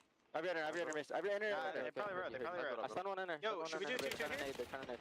Yo, one shot middle, 04 lobby. Enter, gonna weak. Nice. Usher. Yo, one guy's con. Absolute old. Mic drop. Nice, good job. Yo, play 2 Jojo. Yeah, 2 this. I'm wrapping back down there now. One's in our den. Go deep. Cause this one, trust. Yo, one's on lobby. Middle. He's mid. You got me, got I can't help you. Wait, I'm a what? Respond. Kill this kid. He's... Yo, one shot. One's lockers. He got out. There's 2 here. 2 tiles. There's 2 tiles. There's 2. Another one. Outer, and inner. Don't. There's 2 here. One shot. They're all weak. Another one close right. They're 10, not weak. On the heady. Another one outer. They're heady. Last guy. 04. Last guy. Really? You wait. That's last guy. Come dojo. I'm here. You still shut in. I got hit by an Onside time, guys. 2 out of dojo. Oh, he's already outer. 04. Watch out. All good. He's pushing through. Wanna go now? Yeah, we should down. I'm gonna just go front. What's probably here? Yeah, really unique portion of that listening right there, Jay. It's actually in the rotation from 2 to 3. Here, who calling it? Do you want to 2-2 this? And then they get kind of flooded at the end, but they eventually commit to it. It does lead to some weird spawns, so FaZe have found a way to benefit over the top of 3, but not often we hear like those live quarterback play calls come through so clearly. A really awesome look. Yeah, and this is what you expect when you have 2 of the best teams in the game going back and forth on a hard point that they like to play, blow for blow. But now OpTic looking for their Money Hill MP4 to be a lockdown again. They flood their way through the front door. They're waiting for the pressure to come through the pack, and that's what's allowing them to still hold this down because they have everything covered. Oh, but they slipped past Mercules, so 04, who's had a bit of a slow start, is going to slip the net fine too, turn back around towards the rooftops. It's all 4 OpTic members fall. I don't know if it's just Mercules getting to that position on inner roofs a little bit late, or if he just didn't have a full angle to anticipate 04 taking the long route around the outside, but whatever happened, it works out nicely, and FaZe are going to reclaim the lead here as we go to our 3rd set. Yeah, that could be a break that could potentially lead to a game winner here for FaZe. Because that's usually been a hill where OpTic, they can guarantee at least 45 to 50 seconds, but FaZe keep this one down the middle at 30-30. They're going to be able to take the lead going into our 3rd set, and they already have presence around that middle of the map where OpTic is still scattered. Yeah, just a little bit of a weird moment. They were simp finding 2, finessing that old time at 4, but OpTic respond. They find 3 individual 1v1s, and we have another back and forth, just a little teeter-totter on the scoreboard right now of who carries the lead. FaZe trying to hold on to the P2 side of the map, but would love to get a look at the hard point. Simp shut down over towards couches. Abuza trying to follow, not going to find anything. So now you've got scattered numbers again for FaZe. OpTic trying to reclaim the side of the map that they want. And this is a massive moment right here in this map to be able to win as much time as OpTic are and have the P2 side of the map. FaZe need to have a response. Yeah, OpTic is just unbelievable. Like when the chaos is brewing and they have to expect some pinch spawns from happening, they were able to hold down their setup for a clean 4 dead. FaZe eventually break their way back on in, but this might be a great opportunity now for FaZe. Abuza and Draza combined for 3 in a row, and finally you have an opportunity to win the rotation over towards P2. You're down by 20, you desperately need a good hold. That's so tough because OpTic are fighting so much over the top of P1. They don't really get the chance to lock down the left side of the map. And Draza and Abuza, I believe, were the 2 players for FaZe to spawn down towards this overload goal. Huke working on it, able to find one. That'll move the spawns back over. Now it's just down to Canyon with the battles on top of the hard point itself. Ashley with the pistol. Oh, mercy. He just continues to provide. Still has it out. Not quite able to find the kill. A second for 04? No, not going to happen. But FaZe, they've been able to reinforce from the front. Huke off the regen. Tons of damage into the hard point. Now it's just down to finding the kills. He's able to get one more, leaving Dashy by himself. Continue with 1v1s. 205 to 182. Dashy in trouble, but OpTic, they've got the numbers to get back in and still hold the time. Yeah, but there's just so many trades. FaZe have the numbers now with that frag coming over the top from Abuza, so that's going to allow them to win this final wave of gunfights. It was a bloodbath in towards the P2, and both players decided to challenge. Dashy had Mick Couches, and he gets that double, and that final 10 is now going to go in favor of OpTic, and they have players off the rotation. FaZe desperately need to find an opening kill, and it's 04 who gets it. That's a big kill on Shotzi, who's trying to just elude this FaZe rotation. Huke in some trouble, finessing, lots of damage into Draza. Shotzi's trying to get over towards the backside of Dojo. He's looking for the long route. Does he have the ability to afford this route to actually come through, though, with how FaZe are controlling over the time? They're also getting kills from the front, but Shotzi does get his one from the back, but that's fine for FaZe. They push out one side. Now you can turn and respond, and they do just that. 35 seconds remaining on this hard point. OpTic spawning over towards P4, but FaZe are receiving it nicely. Yeah, FaZe are just playing for this one wave. If they guarantee a couple kills, this is where the pressure is going to start going forward, and potentially a couple players from OpTic all the way across the map. It's going to fall into Shotzi. It's going to fall into Mercury. Shotzi gives you 2, but they both get 2-piece by Simp. He's on 7 in a row. FaZe flip the map. Win condition now at the next HB. And OpTic have to play through the old time. Draza and 04 are here, and they're going to find a couple of kills between them. Spawns, are they fully blocked over towards 4? Yes, they are. FaZe will spawn up to receive this break attempt, except for Draza, who spawns out before the hard point opens. So if there were ever a moment for OpTic, it would be right here, right now. Simp on 7 in a row, trying to get to number 8. He's got OpTic members all over the backside, but it's 04 who find a couple of kills. Simp now off the regen. OpTic will own the spawns, or will they? Hold on, no one is actually spawning in the back towards pillars. 245 to 225. OpTic have the numbers. 04 pushed out, and the break is in. And now if you are Simp, you got to invest that Hellstorm very, very quickly. Allow your teammates to take some space on these long routes, because Draza's working his way all the way through Dojo. He wins this one-on-one. He's going to block that back spawn, but he gets sniffed out by Shotzi. Now this Hellstorm isn't going to connect on anyone, and OpTic have the chance to win it here. 04 trying to stay alive on the outer side of the rooftops. He's taking a lot of damage, though. Over to the top, able to finesse for 1. Is that enough to create a break attempt? Gotta go. 4 seconds. Simp gets shut down. Just down to Draza. Shut down in his own right. Abuza, nothing there. And OpTic survive through the Hellstorm, make a dramatic rotation to eventually win spawns at 4 out of nowhere. That last 90 seconds, worth rewatching on every form. The micro ability, the macro movements, everything that you would want to see between our top 2 teams, and we have a banger map 1 result. Man, what a game that was. FaZe, the things that I was focused on is winning rotations. That's going to give yourself the best chance of fighting versus one of the top teams in hardpoint, and you did just that. The only one you didn't win was the P4. That has been OpTic's money hill so far on them the entire season. Better than a 90% chance at holding down that hardpoint, and when you're allowing them to win the rotation every single time, because even in that situation when OpTic were contesting for the final 10 seconds, they got 1 kill at that old time and spawned them all the way across the map. With the pressure, they knew that they had the numbers, and they were able to flip the map at the right time, and then also apply pressure to push them so far to not allow that Hellstorm to have any impact. OpTic are just so efficient with the way that they move around the map, and they get it done in the map 1. I really could not believe that neither team had gotten pillar spawns here. At this particular moment, you feel like OpTic, with the control that they had towards Dragon, they were going to spawn up, but not the case. And actually, they kind of used that as a chance to send Mercules back over to do this. We didn't really see it in the live moment, but that takes care of the player in the tablet for the Hellstorm.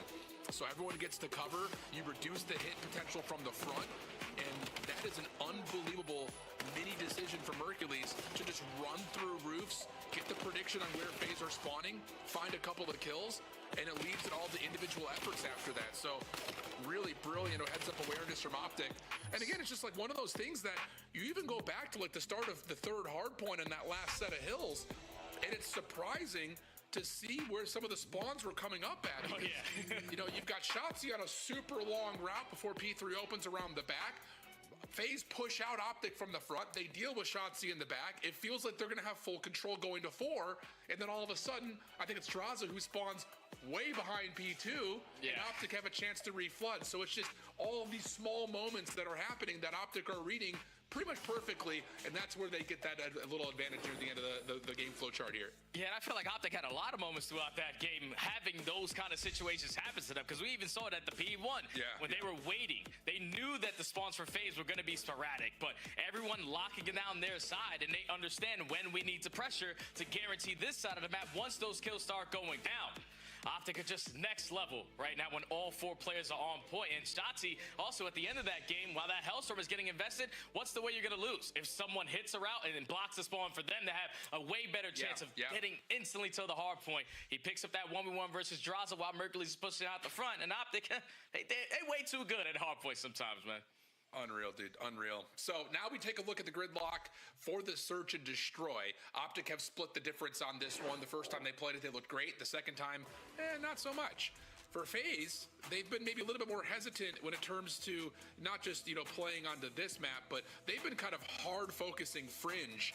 And they really haven't had much time to rock either the gridlock or the plaza. Of course, both of them are here in this particular series. But the thing that has not changed is what Simp has been able to do kind of in place of, I won't say in place of, what we've gotten out of like a BZ of the trios in the past, but he is getting active, and he was legitimately against Ravens the sole reason that FaZe dominated as much as they did.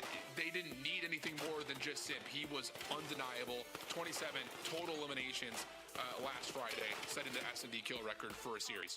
Yeah, like, the guy's been doing it for such a long time, man. It's like 10 plus years. The guy's been living and breathing in this game mode. And if he's setting records still 10 years later, the guy has a really good grasp of what he needs to get done for his team in search and destroy. He's always been unbelievable. And if you're going to allow this guy to do that kind of performance, oh yeah, OpTic, let's just move on to map 3. Yeah, I hear that. But on the flip side of things, it does feel like when we watched OpTic play this gridlock, they've done it in different forms. We've seen them try to flood, get a little bit aggressive, try to stack and hit things. I mean, that was kind of the old school. I remember back like during the 5v5 year of Black Ops 4, it was like search and destroy simple, just snowball and run at people. Yeah. And it definitely felt like they're trying to see if that would have viability in this particular game. It feels like at certain moments, yes, you talk about like Plaza around the bar, you talk about the dojo side here of gridlock. It can work when you play through showers and things like that. But at the same time, you can also catch a nade and then everything fails immediately. So we'll see if OpTic have kind of found how they want to play it out. And they are going to go to the bang out here over towards shower side. Same to be at though as FaZe have a couple members threatening. They're going to find the first 3 kills. Hook's got nowhere to go. Good pre-fire shots through the wall. And that may just be the end of round number 1 right here. Oh yeah, that's guaranteed the end of the round. FaZe just punched them right in the face in towards showers. You're probably expecting, if you are OpTic, no trophy systems. They're probably going to take the slow and steady approach and bank on the information, but that's FaZe just setting the tone early on. You also got a guy in Simp who was one hell of a performer back in the day on this map. Understands what's going to be thrown at them. And FaZe were ready and waiting on the blind counter. Very easy opening round. Yeah, and I think the thing that we've noticed about FaZe teams in the past, obviously taking a look at the new formation of this roster, I'm thinking back to like the early days when we played Dealership last year, where FaZe were no strangers to playing bangouts on their defense and then trusting their counter nades to hit the other site. This is definitely a map where you can get away with that. Abuza, scope out. Somehow the car bomb does not affect 04, so he is up and through Grandma's. It's going to get turned around a little bit here, but he's able to find at least 1 trade onto Dashy. Mercules responds, and it'll be numbers for OpTic on the defense 3v2. Yep, and now you can stabilize on the map because you have them trapped on this side. Shotzi making sure he's prepared for anyone on the rotation. And time's already ticking, and that bomb is yet to be planted, so no need to peek. Oh, what a place this is. That'll work. Draza's going to be frustrated by that. And now it's just down to Abuza, who's got the scope out. First shot's going to miss. And here comes the swarm. Yeah, he gets a hit marker there at the end, but OpTic, really good reception of the pressure from FaZe down B Street. Yeah, they just get a really good read very early into that round of where the pressure's coming in. Smoke grenades going down, snipers showing a glare over towards B Street. So let's hit the rotation very quickly. I thought 0-4, the way he was able to maneuver in Sushi was going to make a big-time play, but he gets quickly traded out. And then with all that information that OpTic had, you could set up Shotzzy in spots like this. Guarantees the freebie on Draza. And then, you know, Abuza with a sniper 1v3. Tie game. Yeah, running him. Okay, so defense for defense we go.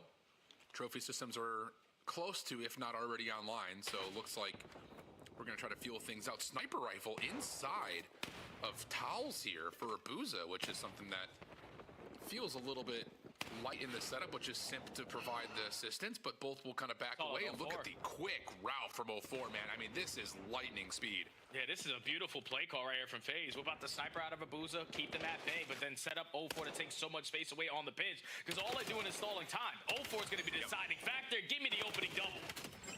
Yeah, wow, he's going to find more than that. He gets 3, looking for the pistol for the full ace. Not going to happen as Simp takes it away, but that is going to play a lot of mind games with OpTic, because they don't hit for an initial full flood. They're spreading the map. But as you give up that B Street early to try to play through mid, no one even gets an eye line on the fact that 0-4 has already taken that aggressive route around the world. Yeah, it's just 0-4. Making big plays, man. And it's all off of his teammates as well. Like, if they don't stall time, if they get blooded, they're going to understand, all right, most likely someone's on the pinch, but they value their life beautifully, set up the playmaker in 0-4 to flank and find a triple on the round. OpTic so far on their offenses have went A both times and had 2 different looks on the side of FaZe. Probably got to slow it down on our next approach. You would think so, at least. Or with trophies, maybe you just try to hard hit it again. But so far, offense not coming up with much for OpTic. FaZe's turn. Spreading the map. Aggressive position here for Draza. Yeah, he'll get a little bit closer towards the safety of Sushi, and now with that nade being tossed, he will back up to help this hit over towards A, which is finding a little bit of damage, and the wall being eventually to connect onto Shotzzy. Mid-map. Hook trying to take away some space and cause another little bit of pinch pressure, but that won't really affect FaZe, who push that back. Over to Mercury's direction. Cleanly gets the first, but a good reset at least forces a team kill. Angle being watched for 0-4. He gets one before Hook has the trade, and we're going to get the 1v1 between Draza and Hook. Yeah, the birthday boy versus the nuke. Draza lives for these moments, but the timing not be on his side. Hook is going to be able to spot him from the top broken window, and that's going to be a freebie there. Even into 3v4. I love the slow and steady approach out of FaZe to gather the information to see what OpTic is going to throw at you, but that team kill did not help in towards showers. Allows Hook to reset, backtrack through the middle of the map, and get the better of Draza. Yeah, it's a tough moment right there for FaZe, because you get pushed back pretty nicely by Mercules, who gets the first kill plus extra damage, and you kind of, I think at that moment, are calling for like, yo, we got to double chow this guy. He's in a really good spot, and you double chow into each other, unfortunately, and that extra damage that Mercules provided gives you that essential second kill. So nicely done from OpTic's defense.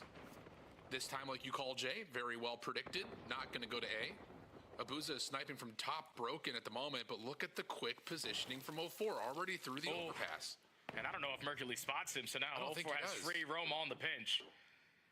Oh, You're probably thinking it's all going to be cleared on now, but 0-4 again is going to strike for the first blood. Now you have a player right on you with the bomb plant in his hand. You have them surrounded, but you're not expecting Mercury's 3v3.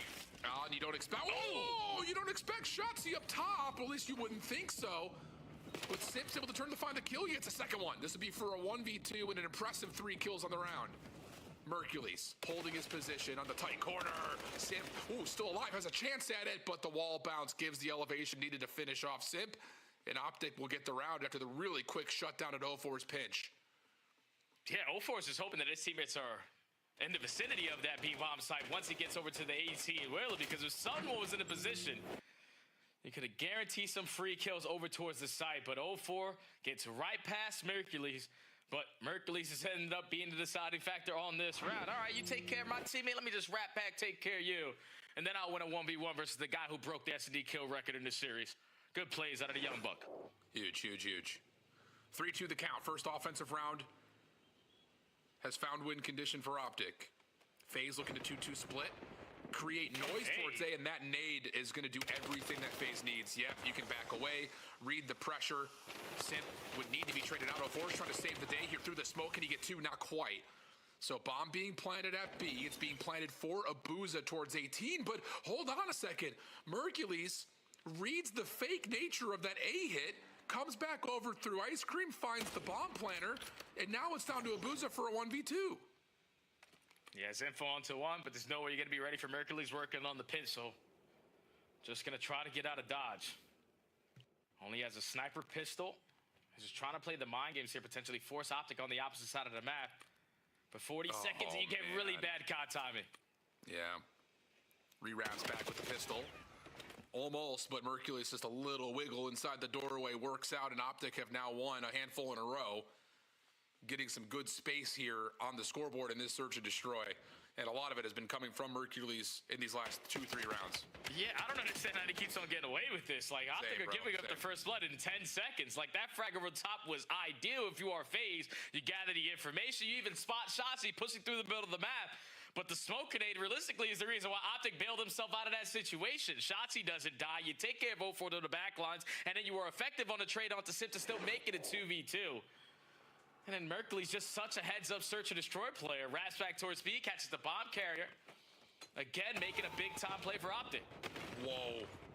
Talk about Sendates and Dashies already playing with his eyebrows saying, there's no way they hit me up there.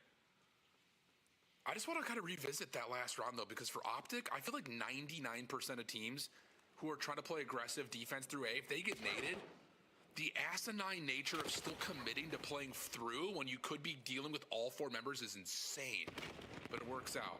This round, though, after the nade, a more traditional kill comes through, and we've got a 4v2 for FaZe's defense trying to bring this back to within one, and Abuza's shot at a hook pretty much, you would think, solidifies that.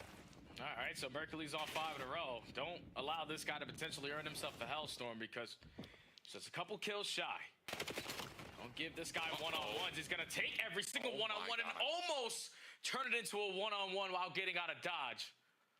But FaZe finally have a response on the defense. You get an opening frag over the top out of Simp. He's like, wait, Dashy, didn't you like to play that spot a couple years ago? Oh, let me show you. I still remember what you like to do.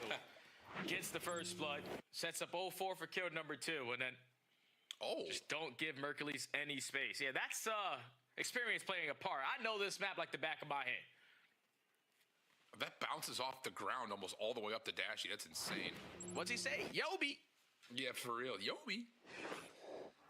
Do your nade work, friends. Do your nade work. 4-3 the count. FaZe looking to put together an offensive win. Have not had a chance to plant yet. Everything has been taken away from them quickly. And speaking of, Hook just tosses a defensive stun. That will have FaZe slowed down just a touch. Draws up, going back over towards main rock. And the timing is just so unideal. Shotzzy will find the kill, and you don't even know that Mercules is also a part of this pinch play. So FaZe are stuck on site. Yeah, now they're making a decision, trying to push that towards the opposite side. Able to force it to be a 2v2, but you're not expecting Shotzzy to already be pushed up towards Shower. So now Simp trying to make the heads-up play. Off the rotation, right through the middle of the map. But Shotzzy said, that's something that I would do. OpTic successful on the retake. Yeah, really, really nicely done. And I love that from OpTic, kind of taking a card, not necessarily just from 04, but in the same nature of, look, if FaZe are going to be playing these little delayed heavy hits, which they've done now a couple rounds in a row, why not? Hey, if we're not getting any nade action on one side of the map, let's just push through that. So really brilliant decision right there as the double from Shotzzy essentially leads to that defensive win. And now all of a sudden OpTic's on map point. Yeah, this is crazy, man, because a lot of these rounds previously before that one, they've been getting picked off early, so they've been clutching up and the man down. Now when you get that first blood, the round's even easier. Back over to A we go, where finally is a different look from FaZe. You're going to try to back them down, or at least isolate these gunfights onto the site. Draza finds the first, but instantly traded 3v3. Yeah, and OpTic aren't slowing down here. They know that they've got Draza as the last defensive player nearby. What a push from Mercules. Holy cow, 04 does trade. Smoke to block out small. And how about this? Hook is still looking for info, but man, I'll tell you, the more he gets from this, saying no one's crossed over, the more that Dashy should know that they're playing around the back. and he's got the gun up, but wow, Abuza dismantles the play completely. And a slow map from Dashy has us back to a 5-4 count. I was thinking Abuza was turning that corner with a pistol. I thought he blew Dashy away, but then I looked at the kill feed, and it was an NPC. Sometimes that thing is a shotgun, and I can only imagine what Dashy's face was at the end of that gunfight. Because if you get that one, it's a 2v1, and you have info instantly onto the last player. But FaZe, stay alive, force round 10. Okay, but still, need a couple in a row here for FaZe. What do you call here in the offense? It looks like they're going to take their chances with a 4-man hit towards A. It'll be Hook and Shotzi that are there to try to defend against this. Abuza sniping, doesn't see anything on the cross. Ooh, no nades connect. Shirley is calling out some of the connection on that spray, and wow, that's a huge hit marker, but it doesn't lead to a kill. Shotzi alive for a moment to be able to find the kill, and Dashy right back in the mix. This is just unbelievable out of Hook, who was tagged up by that scope. But now Abuza finding a bit of an exit, has an NPC fully reloaded. Nice shots, shuts down Dashy. Can he get away from Mercules? So far, yes, turns, but Mercules is there to meet him. And OpTic will go up 2-0 in the series. And Dashy's saying, thank God for my teammates who essentially did most of the work on the map. Yeah, and that's got to feel so good if you are OpTic. This is the map you played last week versus the Thieves, and you got ran over.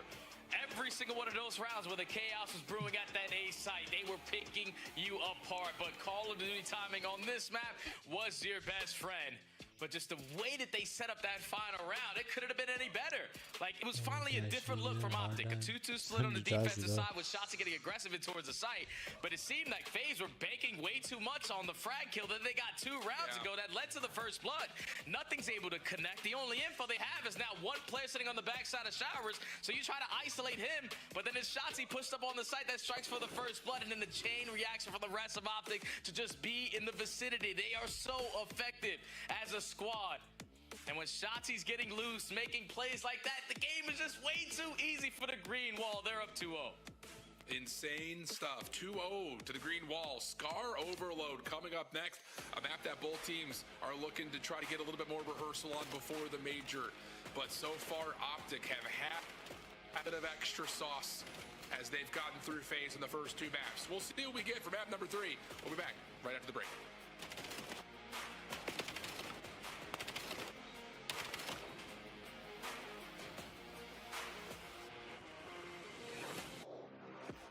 Major 3 is going to be a classic. 4 challenger teams are taking on the 12 pro teams, bringing non-stop action to the ATO. Get your tickets before they sell out at dreamhack.com/Atlanta. Scuff, official controller of the CDL. Brought to you by America's Navy and the special operators who work in the shadows. Dominate the competition on main stage with the CDL Major Hunter Tracer Pack. Collect your chip by scanning the QR code or heading to the in-game store now. Black Ops 7 returns to the Esports World Cup in Riyadh this summer. Scan the QR code to be notified when tickets go live later this month. Let's see what we can do in internationals today. Oh, great. This again. Oh, they're gonna dig this. Enemies up in my sight. They better run for the night. They know when we show up, when we load up, then we pow, pow, pow. Finish the mission. Hoorah! Can I get some help? On the way. Look out, freak bag. They coming, guarantee we never stop. It's you and me against the world.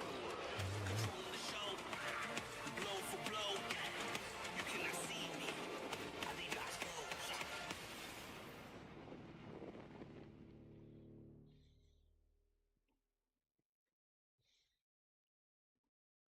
At COD Champs, it's more than Call of Duty.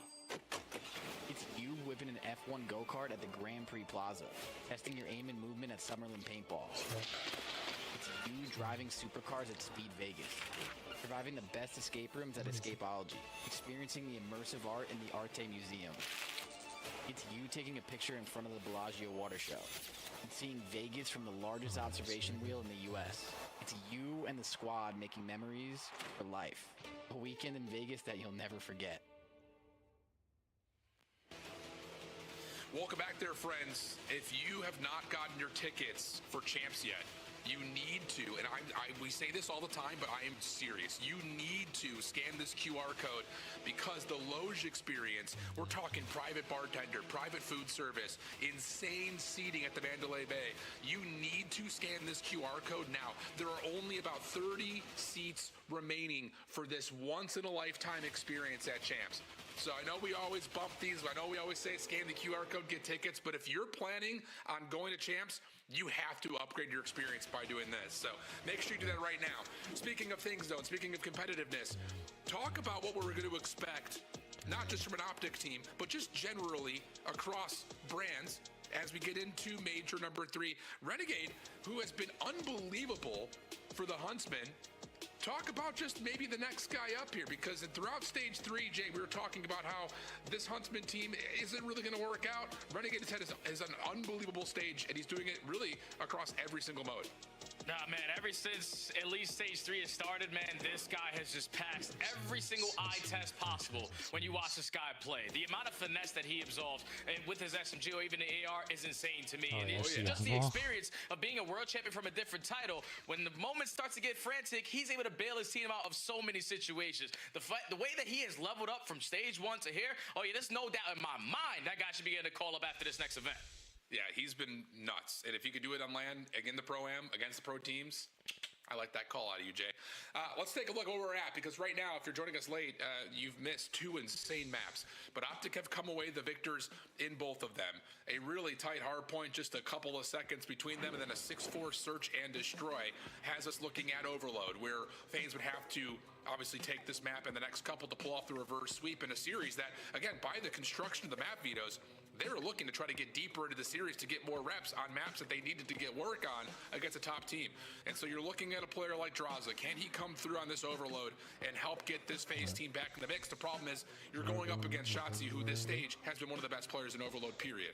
Oh, yeah, and that's the reason why you need to put a lot of focus on Shotzzy, because what he does on the map is so hard to keep track of. Just realize every time he's coming on spawn, he's most likely hitting an OE. And the fact that he is that player, when even if he's not putting up kills or when he's slaying his way out, there's so much focus that needs to be on Shotzzy, because how he's able to influence the map. He can spawn kill you in your spawn, he can spawn kill you in their spawn. He is so outstanding when it comes to value your life and knowing when to strike.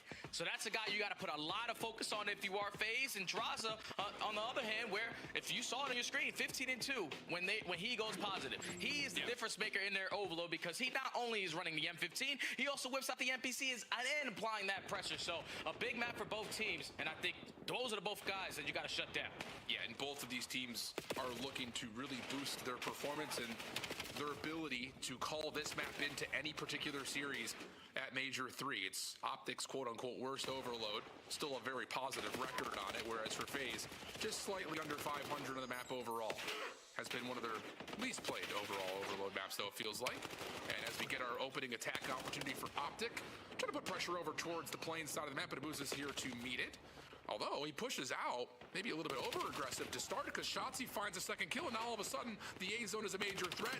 0-4, able to find one, but he's got to do more than that, and Mercules' pistol will have OpTic right at the threshold. Hook looking for the first set of kills. FaZe are still spawning close, but Dashy and Hook very well may have done it all, but no. Synth finds the shutdown. FaZe able to hold for now, and yes, they will have a chance to control the EMP. And now if you're a FaZe who just had one hell of a goal line stop there, let's see how they're communicating potentially now to set up their offensive push. I'm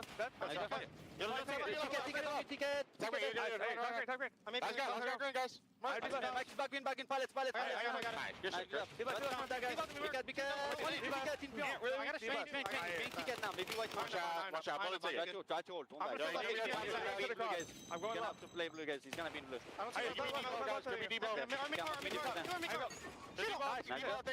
That's it. I'm on the mid. I'll pitch it, Zach. We should have left.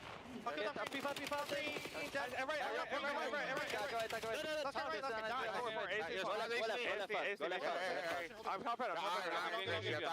Yeah, I hear you. Yo, E-box, trust. Okay. E-box still. Yeah, Arlo right. Our side.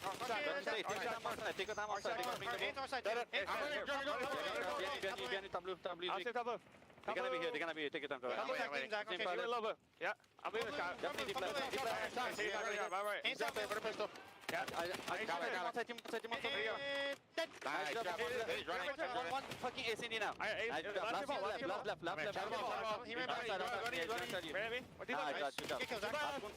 Weak in the left corner. He's like hard swinging it. Yeah, I want you. Yeah, go. Yo, 2D buff. Top one HP for you.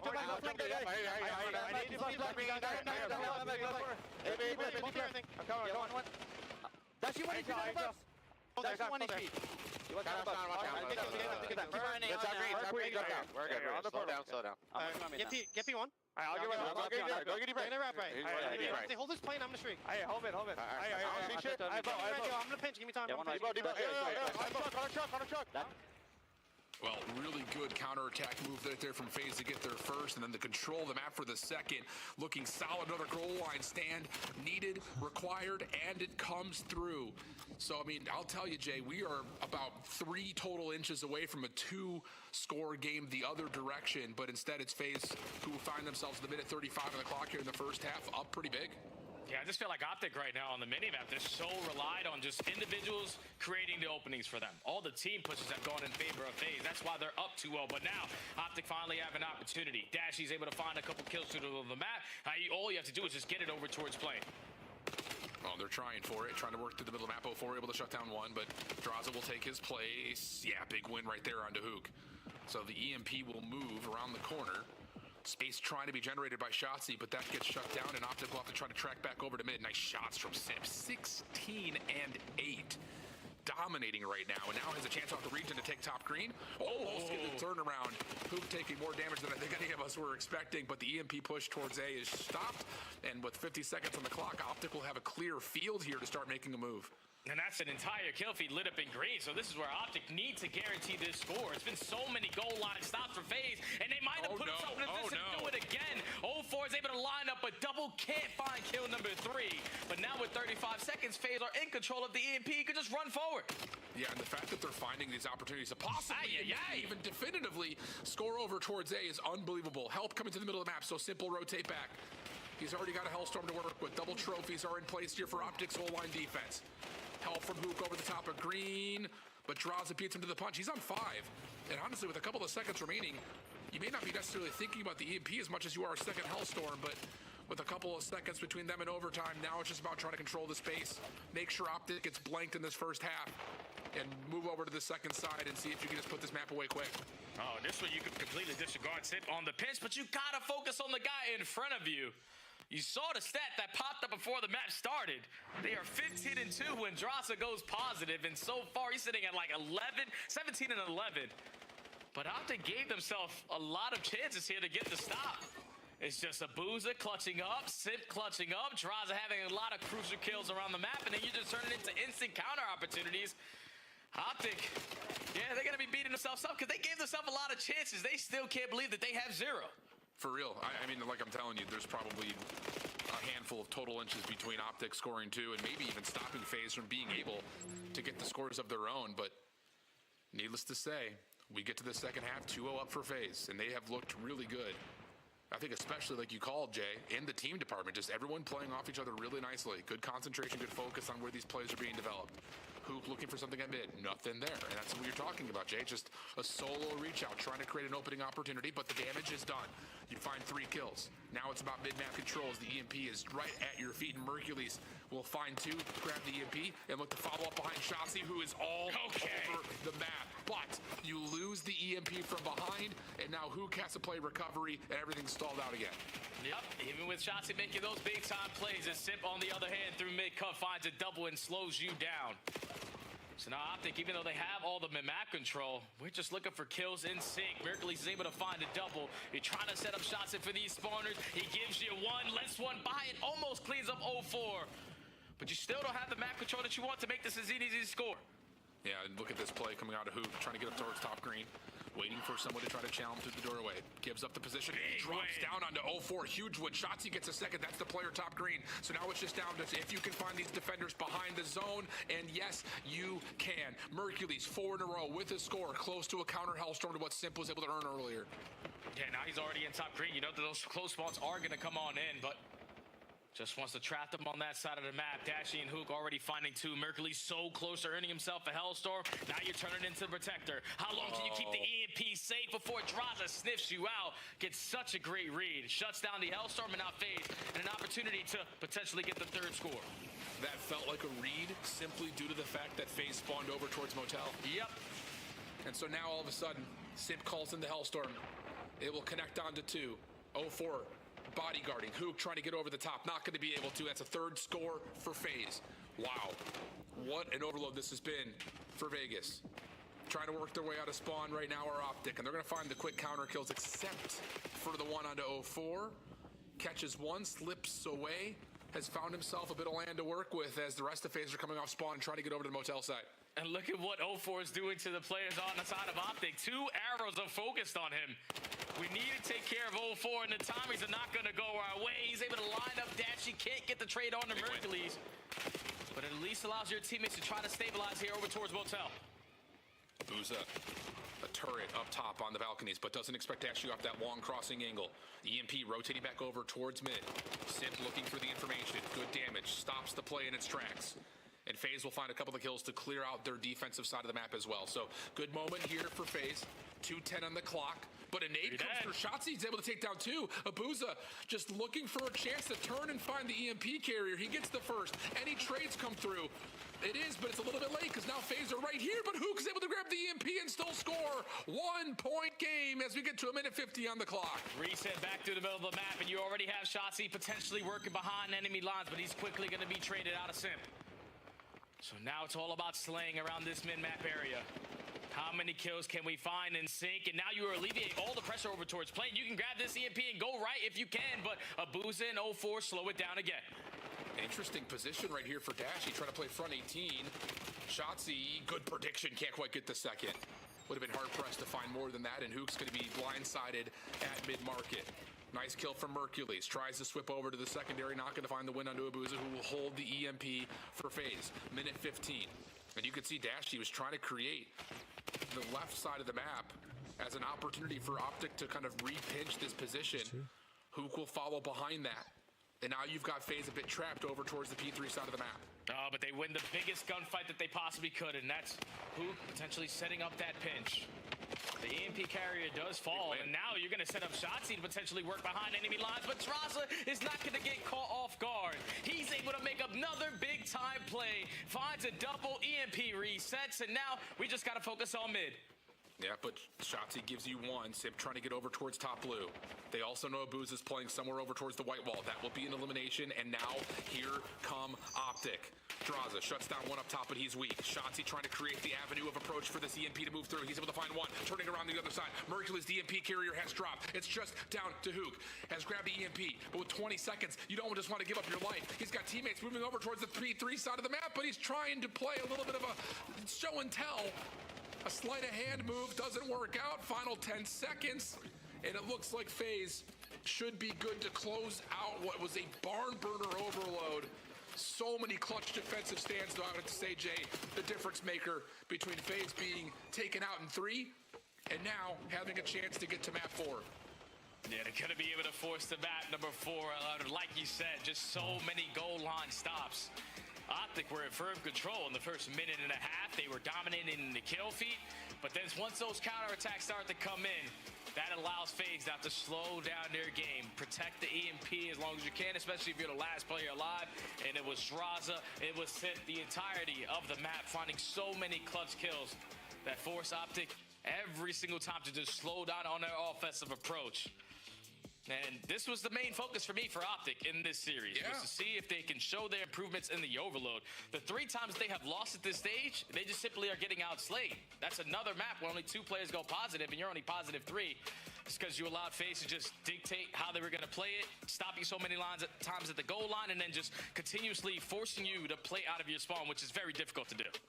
Yeah, absolutely the case. And I just have to give a lot of credit to FaZe too in terms of map awareness, because I think you go back to that first score where they're playing desperate miracle defense, and then all of a sudden you wipe the floor, you grab the EMP, you read how the spawns work, you kind of show that you're going A, and then just cut back across the map. There's no defender anywhere near the B zone. So a really good routing display right there for FaZe to get those first scores, and just stopping OpTic at the last possible second a couple of times over.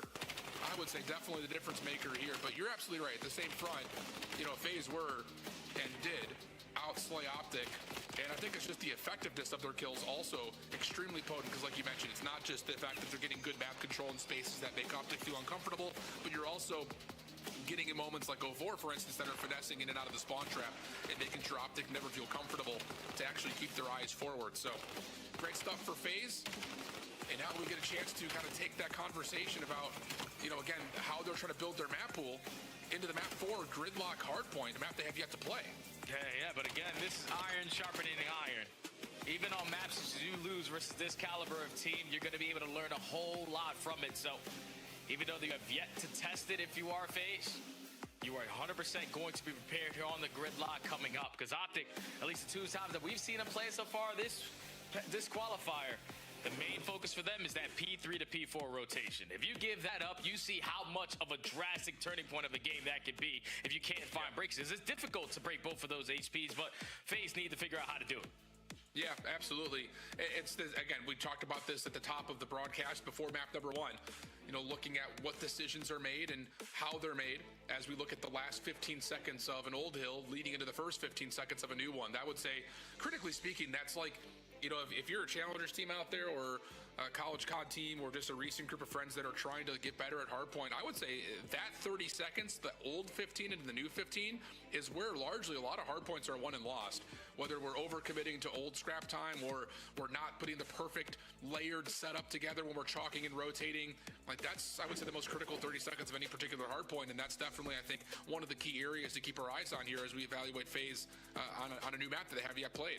Yeah, so you're basically saying if you're going to be that guy early off the rotation of the final 15, if you scam, you're costed. It's as simple as that. Correct. You got to be able to value your life, especially with these kind of players making those plays on the map number 1. It was a 7-point difference on that then HP, but it was Shotzi dropping 34. Sip on the opposite side almost puts up 40. And almost allowed his teammates to clutch up there in that map number 1. But these guys are just so aware on the map. Every time you think an opening is going to be like there and available for you to hit, no, these guys are putting themselves in position to watch that. They are the playmakers. They are the difference makers. And all of these exotic plays that go on the map. But into the map 4 we go. Again, iron sharpening iron. FaZe have yet to try this one, but this is the perfect practice to go up against OpTic. Yeah, for real. I mean, absolutely the case. Simp, though, this feels like, again, we talk about players who have been unlocked by the NPC. Not that Simp needed to be unlocked further in a lot of minds, but boy, has he ever. He is up to 80 kills with nearly 9,000 damage through 3 maps, Jay. 3 maps. What are we talking about? That's insane. He really been an MVP form, bro. Honestly. He really been an MVP form since the beginning of the season. Dravik, NPC, Jaeger, Sniper, it doesn't even matter. Chris Lair is going to be able to figure it out. So can he lead his team to figure it out here on Gridlock to try to force the map number 5? It's going to be OpTic spawning on the preferred side. They find the opening kill, so they should be uncontested for a little bit. Yeah, it definitely feels that way. Sim going to try to get into contest, and as he does, watch the timing from Shotzi. And oh, that nade that comes through, you thought maybe was going to be enough to get FaZe through the hard point, but now it's just Draza trying to keep his head in a swivel. Nice shots, but immediate follow-up from Hook. And I love this patience from Shotzi, just playing the hole in the wall, making sure he can make sure that realistically that FaZe don't have a look to either cross from overpass or make their way in through the P3 side of the map. But a long route from 04 develops, and he turns that into a double for FaZe to get into the hard point. Yeah, it was a big play from Shotzi to just value his life at the broken hole, but now it's a big play from 04 setting up the repinch for this final 15 seconds. because your teammates already have the rotation at the P2. This has been the main focus all throughout this series. If FaZe can improve on that aspect. So far, 9th in this stage when they were 3rd in stage 1.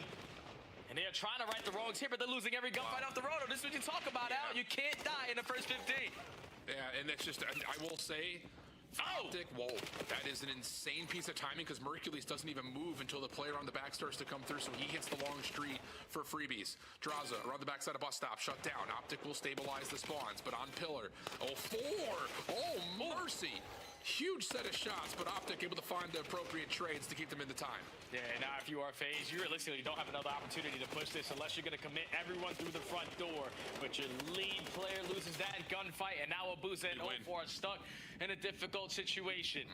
You are forcing the hand of FaZe to cut their losses at that P2 and think about the next. And this is where we need to guarantee some kills off the roto. Yeah, and they're going to try to isolate, and they will, onto Hook. So one of those two players likely to move into the hard point. Abuza keeping Shotzi at bay. Actually, pardon me, that's Dashy and Shotzi at bay. Honestly, they're both looking for him. Abuza back to full health, able to hit the gunfight, but doesn't win it.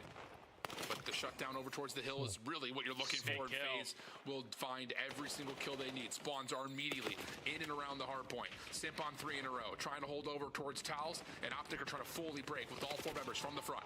Yeah, that's just a fantastic timing out of Simp to get that kill when he did, because as soon as you get that kill, your teammates spawn right next to you. To be prepared for this push coming in from OpTic at the opposite side, they have yet to find any kills into who gets one, but the numbers still in favor of FaZe. They still should be able to hold on to this time and now take the lead. Yeah, Abuza, nice chase down, able to find shots even while stunned. Next hit, next wave, already on the front doors, but it's in pieces, and the flank from Mercules through mid-street will allow OpTic to reclaim the lead here, and, yep, absolutely do this. Push through the hill, move the spawns for FaZe. Draza is on an island by himself, gets the information onto 1. Can he stay alive when the gunfight? No, not quite, but here comes the follow-up. 0-4, trying to help out with Abuza to stop OpTic from reinforcing around the back. He finds the first, good shots onto a second, and FaZe have the numbers. Oh, 4 is on 3 in a row, winning gunfights on the back. Yeah, and Draza continuously is making big-time plays. All it took was 1 kill to stall out time for your teammates to now be in the vicinity to lock it down, even with OpTic spawning towards the back. Because it was 25 seconds uncontested, but now OpTic break their way on in. How do FaZe try to work their way back through? Draza gets picked off, 0-4 gets the trade, and now it's everyone through the front. Yep, just get your NPCs out. Everyone just try to fully focus and circle around this hard point. Nades are coming through. Abuza off the regen, holding down the back door. Wow, lots of really good shots coming out of Shotzi there, but is there enough damage from Hercules to actually break the hill back? No, it's Dashy instead. So, hey, Jay, I'll tell you what, kind of like we saw in Den, back and forth. 1 win here, 1 loss there. We've got a dead tie game to our second set of hills. And we already have a trade fight in towards the P1, but this time around, FaZe are going to have trophies to keep them safe from the frags and the stuns. And Draza's already locking down one side of the map. He's able to find 3 in the feed. Okay, birthday boy, CEO. You're making big-time plays for FaZe to hold down this hard point. Shotzi able to get 1 through hole. He's going to get some help from Dashy here in a moment. Plus, you also get 1 from Hoop from the front. So the pinch, again, wildly successful for OpTic. FaZe going to be spawning over behind Grandma's. And look at the push out from Hook. As soon as there are shots or footsteps heard, he is going to be behind this break attempt. Good read. Freebie. Now you can hit the cut. Draza from the front. Doesn't even need the extra help. It's just a 1v1 between Hook and Simp. And wow, able to blow away Hook. That is an unbelievable gunfight, 4 in a row for Simp. FaZe will get the scrap, and they've got numbers as we move over to 2. Yeah, and this is what Draza has to play this patient because you know there's pressure from every angle, but Shotzi isn't going to allow him to make a decision. You push out that side, you guarantee now that you have the advantage on the opposite, but you're not going to read Simp the pit making plays like that. Only able to take down 1. OpTic secure the back spawns, and they can blow the game wide open with a great hold. Yeah, really good anchor moment right here from Dashy. Everyone else just almost purely focused on the front. Shotzi's going to give an extra layer by pushing up to the milk truck. Here comes the hit for FaZe. Around the corner, they do check for Shotzi. So now Mercules has to pop off, and he provides you 2. Dashy wins his anchor position, so OpTic will spawn up backside 18, get right back in the hill, and another massive kill for Dashy to allow OpTic some free time here in the scrap. Yeah, this is another situation where FaZe just might have to cut their losses. Everyone's going to bully their way through the street, and Draza and Abuza, at least for now, do find 2 to get them out of the time. And they're able to break it in the final 10 seconds. That's ideal if you are FaZe, because now you're pulling OpTic still on that side of the map, and it should allow you a free roam at the next HP. Oh, I love this, though. You get an elimination through mid, but OpTic are not going to try to flip around. They're just going to try to reinforce and flood from the front. So they catch FaZe a little bit off guard. Pistol out for Dashy. Not going to be able to take down 04, who was fully healthy. Draws are right there for the team shots. And FaZe will control the early time here at 3. A maniacal moment for Shotzi, just trying to get through, stay alive, and create some distraction. Not going to happen. So OpTic spawning over towards the P4 right now, needing to find a break. 35 seconds on the hill. Yeah, this hard point is just so difficult to break, though. So OpTic need to set this one up perfect, but they lose that first gunfight. Now in a man down, let's see how OpTic still try to set it up with the listening. One is beside you, that's two. Alright, now, one more time. Yeah, work this on. Alright. Hey, yo, he's pushing through, small. Let's spawn out, guys. I hear. Wait, they spawn here. Simply, there's two in the back. They spawn here somehow. They spawn here. All good. I'm hunting core for a second. Towers, two old, boys. A boost is 1 HP at old. He's pushing through. Side door, towels. Dude, one is somewhere around here. I'm playing. On new. Player license. What's that info? On new simp. There's two on new. Another one behind you. Info. Yeah, info. Alright, simp in 04 on. He's all the way back info. He's back here somewhere. Tom dead. Another one time. Draws in the back, just laying down info. Top 1 HP. 1 HP. Good. It's on. On that arrow. Let's go for here. Yo, he's really big. On the milk, and one's bottom. On the milk still. Lying down. He's out of milk. He's not there. He's not? No, back alley. Back alley, that was him. Ice cream. Bottom one. No ice cream. Ice cream naded. And on time. Good. On time, not weak. Take it down. He's chowing it. Back right corner. He's really good time. Stun time. On step. Push left there. Other one. Behind you. Back door. You guys spawn? One twice. I think they're spawning on the hill. They're still spawning boats. They're spawning on the hill. Soak this P1, boys. Soak this P1. I'm gonna hold left, okay? I'm on top. What's on you? Two and how? Three out. All flying new. All of them. Three mid. I'm out here. Top truck. You went right, heady. Down, back left. Left draws. Ooh. Well, not the greatest moment through P4 right there for OpTic. Just could not quite tally where FaZe were going. Just continual stick and move situations. Now FaZe are over 200 points and still holding time here at P1. And before this map started, I know what OpTic were really good at was that P3 to P4 rotation. But on this second set, FaZe were able to dominate both of those HPs and now up by 60, almost 70 points. Sip was walking right through the hill, finds a double. Now 04 looking to do the same exact thing. Give me another kill. I'll find the last one with the pistol, or Sip, you can just take it from me. This final 15 is going in favor of FaZe, and now OpTic banking on the roto at new. Yeah, they've got to have a perfect P2 and win the rotation to 3 here. FaZe well within the world of possibility of winning this map in a multitude of ways. And they may try to start things off by putting a full flood in from the front to P2 already on the time. OpTic were more worried about the flank. Mercules will drop over to the backside of 18. There's 240. FaZe, can you hold this last 10 seconds? Not going to happen. First 3 kills come out. Abu is able to find one in response, but is traded. And now it's just decision time. How do FaZe want to set up their next break attempt? Yeah, you got to take long routes, man. You can't commit everyone through the front side street because you know most likely OpTic are going to be taking space over here. And it's Shotzi finding that opening kill. And he's obviously giving the information to his teammates. There's no pressure on this side of the map, so just make sure you're playing close attention to the back lines. Dash is able to find one, but 04 finds 2, and he allows his teammates to spawn there, so FaZe can still win it at B2.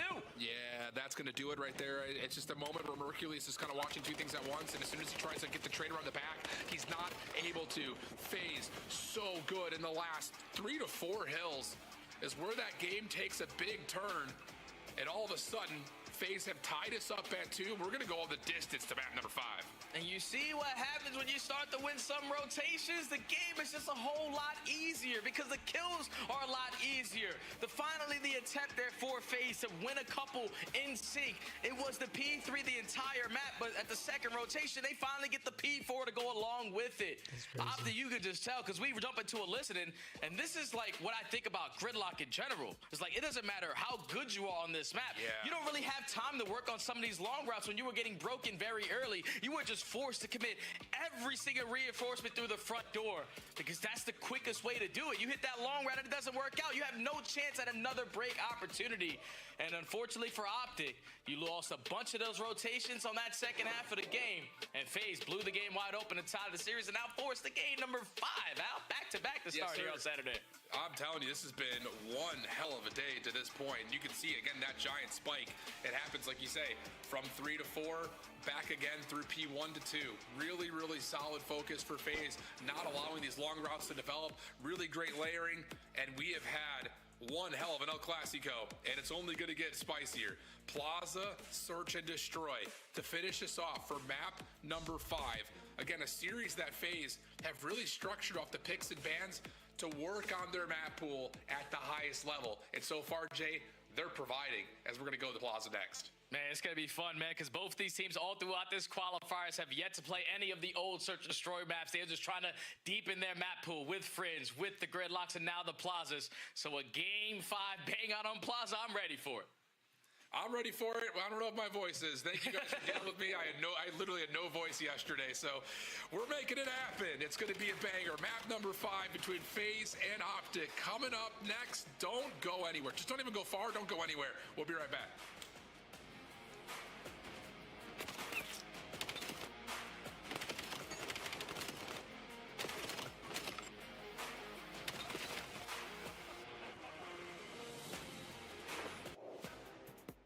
Major 3 is going to be a classic. 4 challenger teams are taking on the 12 pro teams, bringing non-stop action to the ATO. Get your tickets before they sell out at DreamHack.com/Atlanta.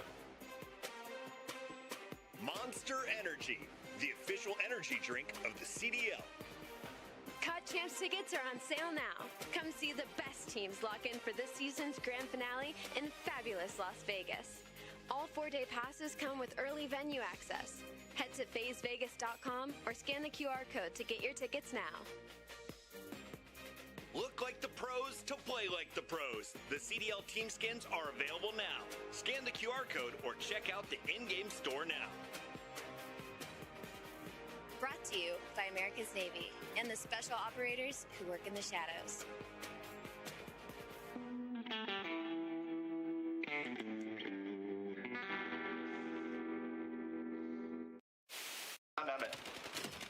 What is happening, bro? I don't know. Where the f are you doing?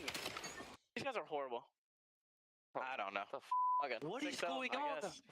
What the f is going on? Why are they not hopping the bomb? These guys don't know how to plant. They don't know how to hot bomb. 4-3 in Game 5. Oh no!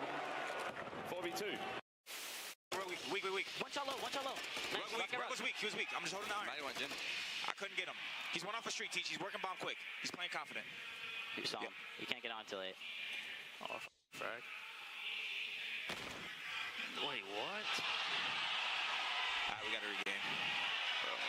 He's one off a street. Come on, Teach. Let's go. All good. He's one off a street. Ain't no other frag on, bro. All good.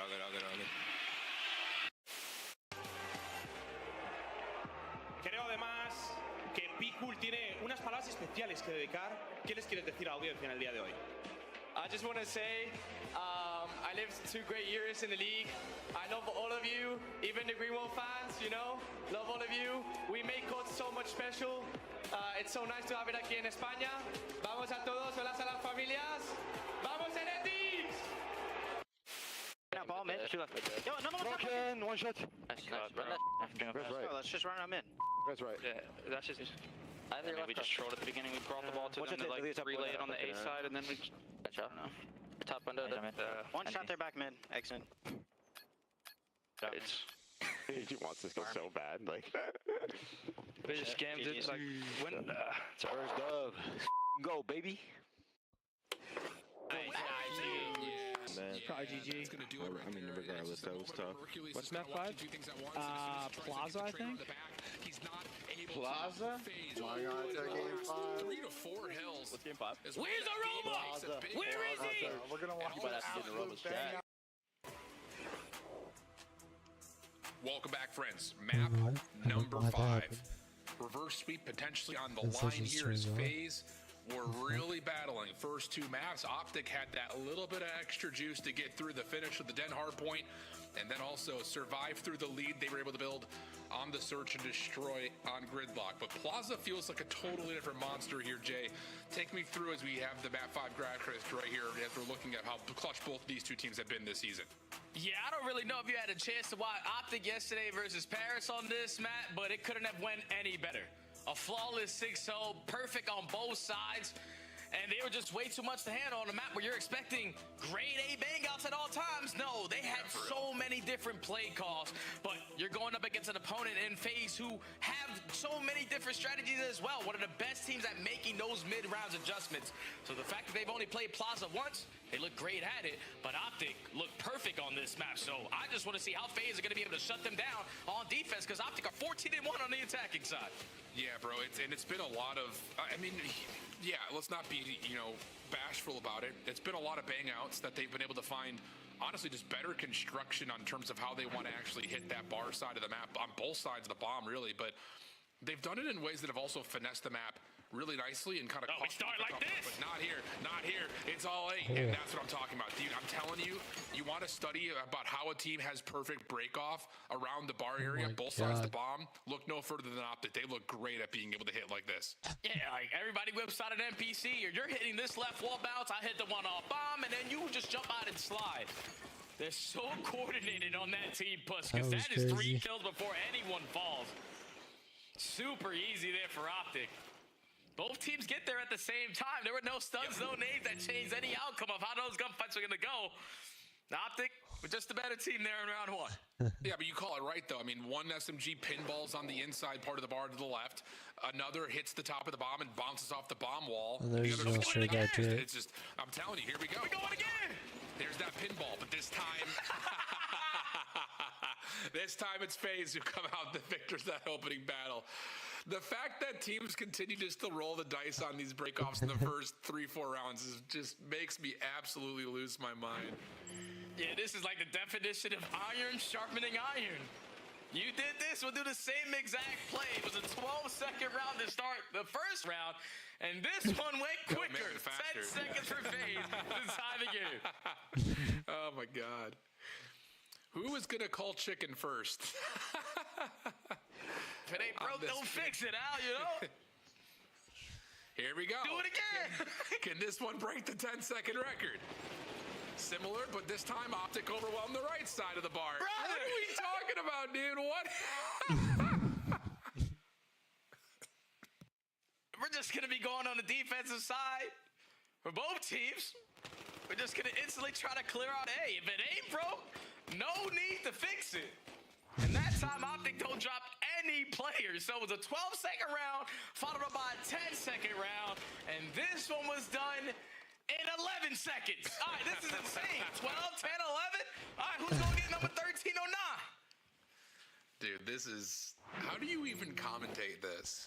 I think we just go to free cam and let this story tell itself. But go figure, we get to round 4. Both teams going to avoid the heavy hit over towards A. This time it's quick pace. A little high-low setup here, though. Has 04 working with Draza for 2. Trade there at least once for Hook. No follow-up, though, so 3v2 advantage for FaZe's defense. And now FaZe just needs to try to isolate onto one player, and it's Hercules able to get one and get out. That's such a big play because that's so much information gained, and this has been allowed Hook to walk right through the club and get this bomb net at A. That's a good plan. That one really is. White boys Hook in the club. Here we go. Hook watching the first entryway. There's the slide out. Hook can't get away. Just down to Mercules. NPC in hand. Smoke over the top of the bar. Mercules turns, finds one for free. Does he get an eye in the second? Not quite. 04 able to find the quick trade, and FaZe will hold their advantage after the first 2 kills to tie us up. Yeah, and that's that Abuza 04 duo, man. They've been doing it for years. They understand what it's like to be in a 2v2 scenario, so the teamwork is going to make the dream work. Able to isolate onto Hook for the first kill. Use that smoke grenade to cause some chaos.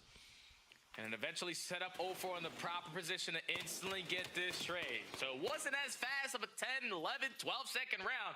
but FaZe still tied the game. Yeah. And that little high-low setup is another recipe for things that are very, very difficult to break through on the offense. I mean, you either have to commit nades, which you really want to try to block off that top ladder position, but you need to commit nades up close and personal to stop that, or you find yourself kind of double sliding into a setup that is very difficult to break. Here we go, OpTic. I love all this. 4 members over towards A. Abuza just tossing nades. It'll be a quick hit towards B off that information, surely for FaZe. Yeah, Abuza gathers a lot of information that the stack was going to be in towards A, but look at how fast OpTic got on the rewrap over towards B. So FaZe are probably thinking we should get this bomb down, but now you have no choice but to challenge these gunfights, and Dashy gets the first blood. And that's what I'm talking about. This is why, you know, if you haven't done a deep dive into Plaza, this is why teams are going to this breakdown on A as Hooks finds 2 through the middle of the map. No rewrap going to be allowed. Nice. And back to the point, that this is why we see defenses continuing to still throw 4 members at that A site, because getting back over to B and stopping a plant or at least contesting it really doesn't feel that punishing. So you can invest at least 3, if not all 4 members to that break off at A. You can still contest, and this little position from Hook through mid-map is absolutely beautiful. Draws ahead him down to a bullet, just couldn't quite hit the shot. Yeah, Abuza didn't hit him with any. That's the reason why. So Dross was a soul man with an M15 up close and personal versus an NPC to try to get that done, but you stand no chance versus the nuke, and that's just OpTic being OpTic. Efficient as hell with the information that they gain. Don't waste any time. Now to the offense, another banger. You got numbers here, though, if you're OpTic, but it doesn't matter. Defensive break-off is still absolutely perfect. And now we switch the sides, we go again.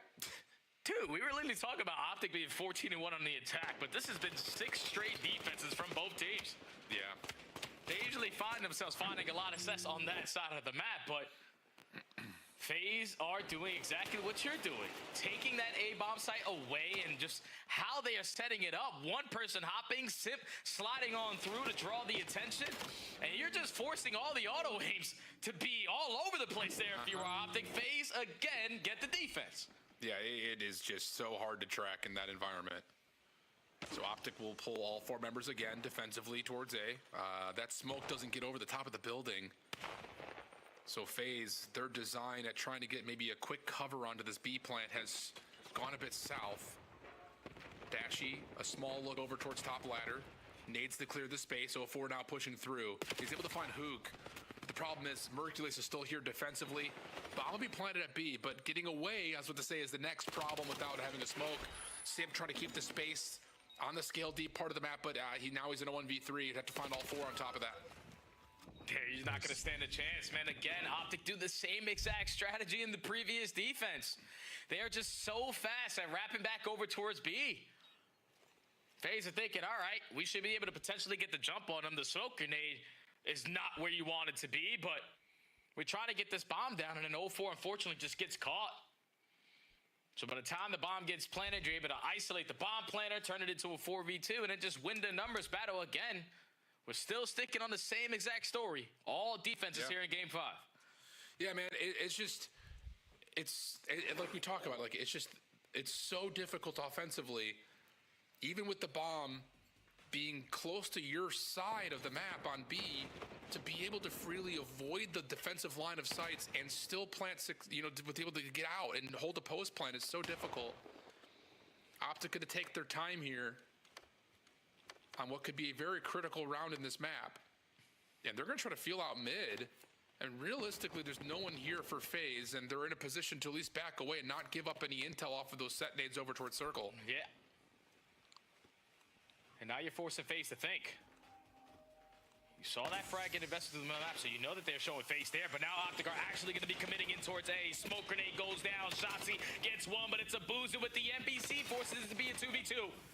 But Mercules gets one more. Now it's just time to get the trade at 04. Hook has the health advantage. Smoke out. 04 trying to hold it, but Hook able to find him.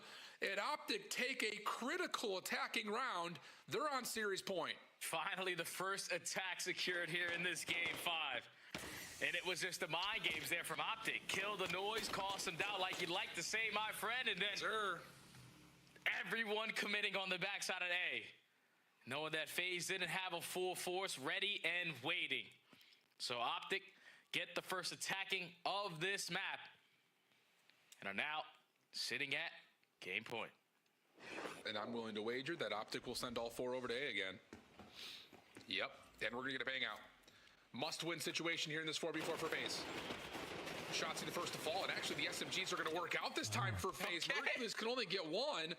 So a huge rebuttal for FaZe and a break-off that has gone so poorly for both teams from the attacking side. Yeah, it's like, all right, OpTic, you going to take an attack? We're going to take an attack right on back. These guys are showing a lot of the similar strategies, but finally FaZe win those opening fights in towards the site, and it's no one high wall bouncing this time around. You're just forcing the auto aim to be dragged all over the place because there's so many players sliding on the same exact head glitch. And OpTic didn't have the angles for, allows them to force another round. Wild scenes. Here we go, Al! Here we go! Why not try it again? For the win or round 11. Here we go. First trades are in, but the defense holding strongly. Mercules gets 2. Nice. Mercules for 3. How does he get 3 from the inside of the bar? He's by himself. Unbelievable. Shotzzy says, what up, chat? Welcome to my vlog. Watch me today take down FaZe in 5. Oh my God, bro. I mean, if we continue to get plazas that look like this, you guys better be teed up on Monster ready to go, because I don't know how you follow this action unless it's in slow motion replays like this. Man, there was like 7 rounds that ended in the first 10 seconds. Yesterday, we saw OpTic have so many different strats on their offensive approach, but it's Mercules who's able to line up 3 with the NPC. They said, eventually, it's gotta work. Eventually, been working on it so long, it's gotta work. So you whip it out in that final round, secure back-to-back attacking rounds, and OpTic complete the series and don't allow FaZe to get the reverse sweep. What a series it was, too, Jay. Whew. Maybe a small teaser of things to come. OpTic able to get the revenge from Birmingham, and they do it by way of starting off 2-0 up. And you got to keep in mind that Den hardpoint was nearly FaZe's, like very nearly. It comes down to that Hellstorm not quite connecting at the end. Mercules, who sets up a big play to finish map 1. Go figure, he's also the one to set up the big play to win map number 5. Awesome series. And again, for our top 2 teams in the league, that sets us up for something that I'm sure we'll be talking about when we eventually get to Atlanta, Jay. Oh, yeah, because we're 100% going to be seeing this matchup again, and potentially on some of the maps that we saw today. So big shout out to OpTic for, again, not allowing FaZe to get the reverse sweep, not for the CEO to not get the win on his birthday, and you stay undefeated 5-0 in this group. 2 insane map 5 series to start off our Saturday. We'll head to break. Or no, head to the desk, and then we'll continue on. Yes, thank you guys. Great cast and a fantastic series. 2 or round 10 search and destroys. That first Den hardpoint kind of set the tone for OpTic, but Nameless, I want you to break down Plaza, because this is an OG map. We didn't used to play it kind of for reasons like this. It goes swift. Even the best teams choose to use the same strategy. Yeah, I think it's awesome because you saw a Plaza that wasn't like this yesterday, and OpTic just had the ability to play both ways, right? They could slow roll it, or they can just bang it out and dominate you. I think the defense, what we saw from them, Pook's ability mid to just stay alive and and make plays left and right. Like it kept FaZe honest on their offense, and the B push is just completely unsuccessful.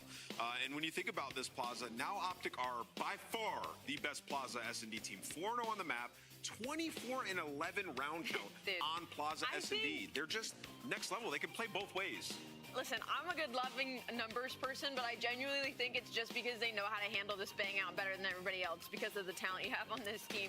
I thought this Plaza was hilarious. I think that breakdown by Ant was flawless in the way that was to watch it. I think both teams on their defense did a really good job when it wasn't just the bang out at A, but OpTic edged out slightly in that category just by the first bloods, not allowing the plant to go down the way they play on the map. OpTic Texas is, once again, still feels like the #1 threat going into me. Mercules calls game, the 3-piece to end it all. OpTic stays unbeaten. The #1 seed is there, and Shotzzy letting the world know about it. Happy birthday to you, Draza. Right.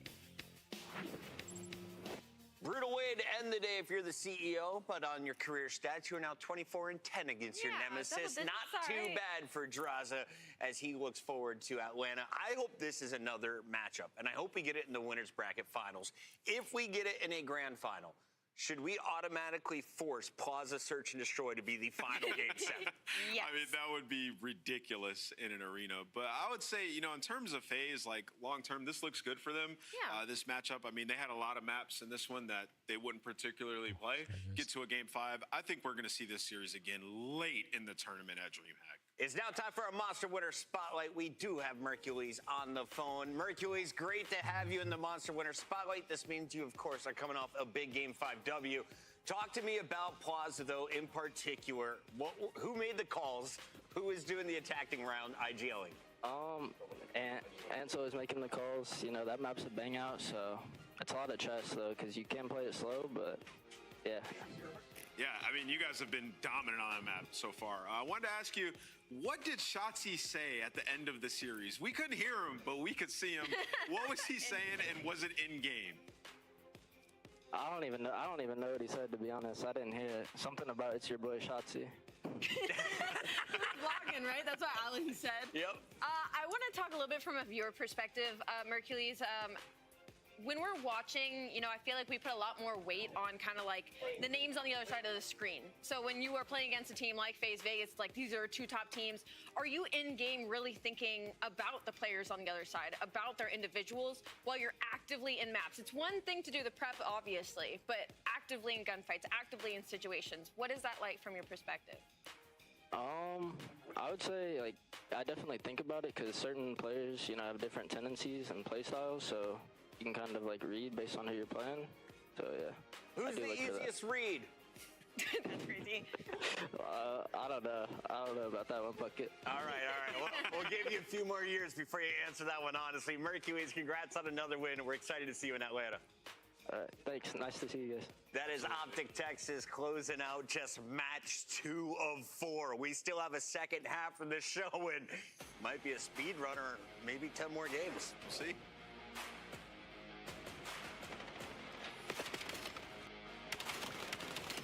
I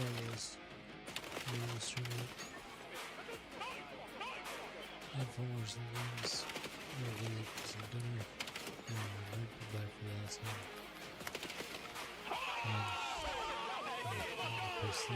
So, J2, 3 on Beach. Major 3 is going to be a classic. 4 challenger teams are taking on the 12 pro teams, bringing non-stop action to the ATL. Get your tickets before they sell out at dreamhack.com/Atlanta.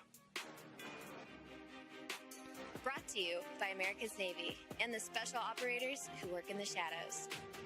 Start the season strong with the 2026 Call of Duty League Pack. Grab yourself the CDL operator by scanning the QR code on screen or check it out in the Call of Duty store in-game now.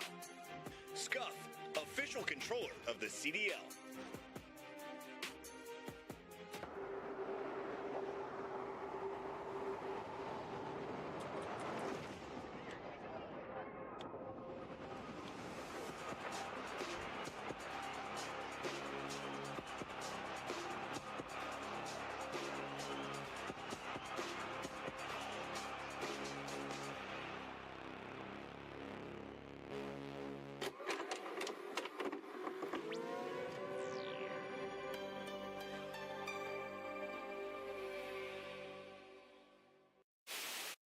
Gotcha. I backed up his arm. He's on the bomb. Joe, weak. Open. Go.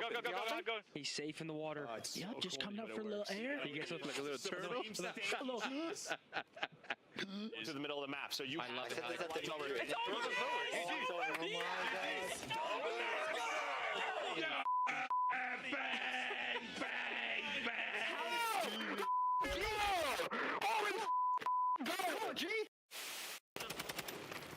To the staircase. We're gonna be getting pinched. I have no ammo. I have to push up. Yeah, you just push. Dead. Umbrellas. And just don't line up with me.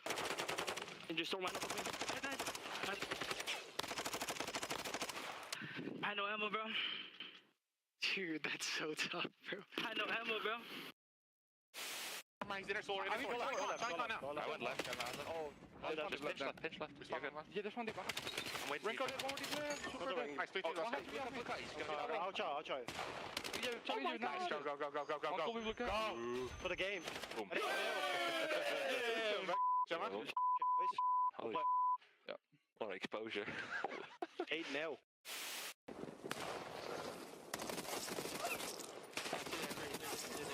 Got me. He's half. We have the overload device.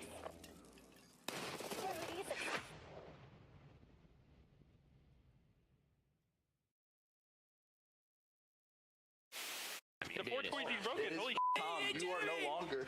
Tom, you are no longer. You're free. You're free, Tom. It's over, bro. Sorry, one of the finest hard points. Tom, you're free. I am free, guys. Good run in the first set. You gotta delete the emote, Tom. You gotta delete the emote. Legs. The 423 is no longer mine. Yeah, you gotta delete the emote, bro. It's no longer yours. In Texas, they found a Thanks now, Tom. I'm a big stepper when I walk, money maker when I talk. Another boys on a mission, never put them in a box. Clawing to the top, jaws open while they watch. Yeah, I'm getting to the chicken, I ain't never gonna stop. I'm the life of the party, know it's going down. If they wanna talk about me, I'ma tell them how. I'ma tell them, I'ma tell them, I'ma tell them, I'ma tell them. Everybody wanna be like me, fast lane, steady whipping 2 doors off speed. Everybody wanna be like me, but that's something that they never gonna be.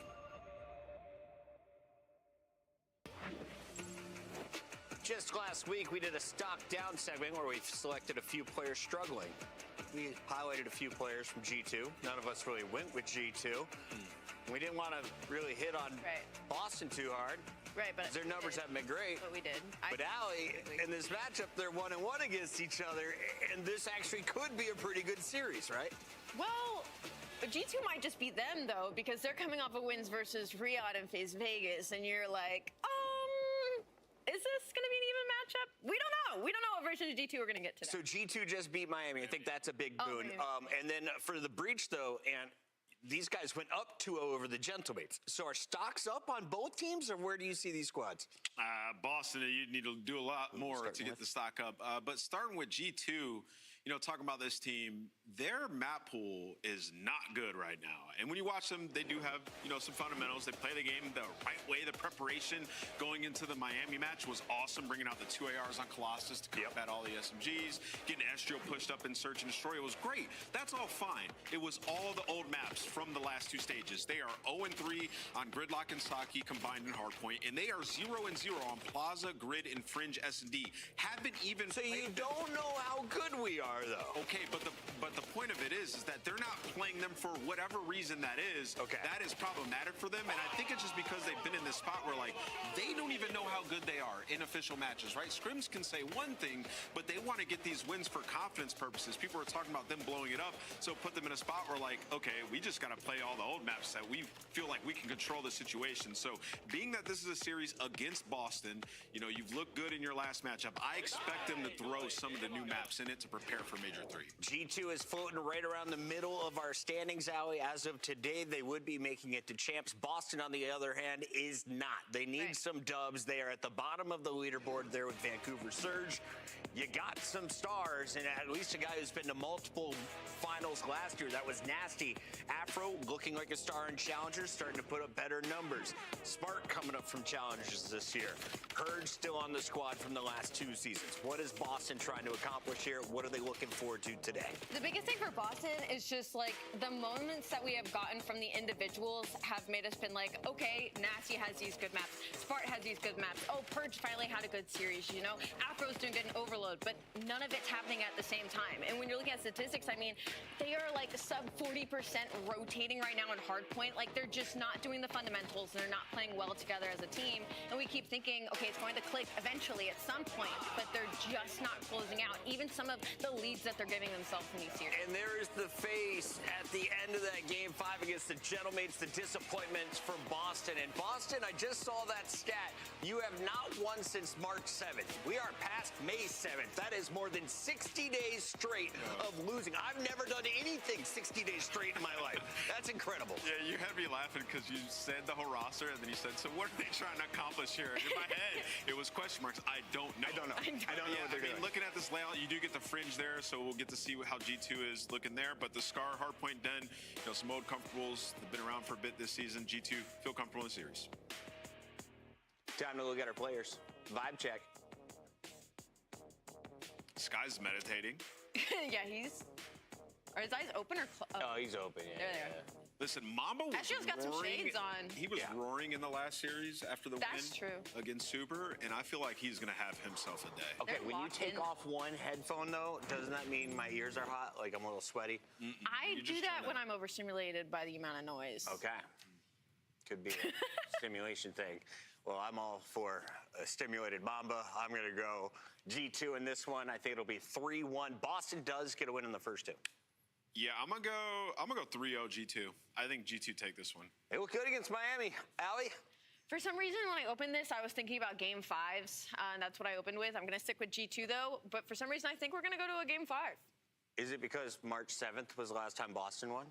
Close, and because G2 closed out their last Game 5s versus the two teams I said earlier. Hey, guess what? We got our casters ready. So is the game. Game 5, Game 5, Game 5, Game 5, Game 5, Game 5, Game 5. Hi, my name is Miles. This is Chance, and you are about to watch Boston go to a Game 5. Am I right, Chance?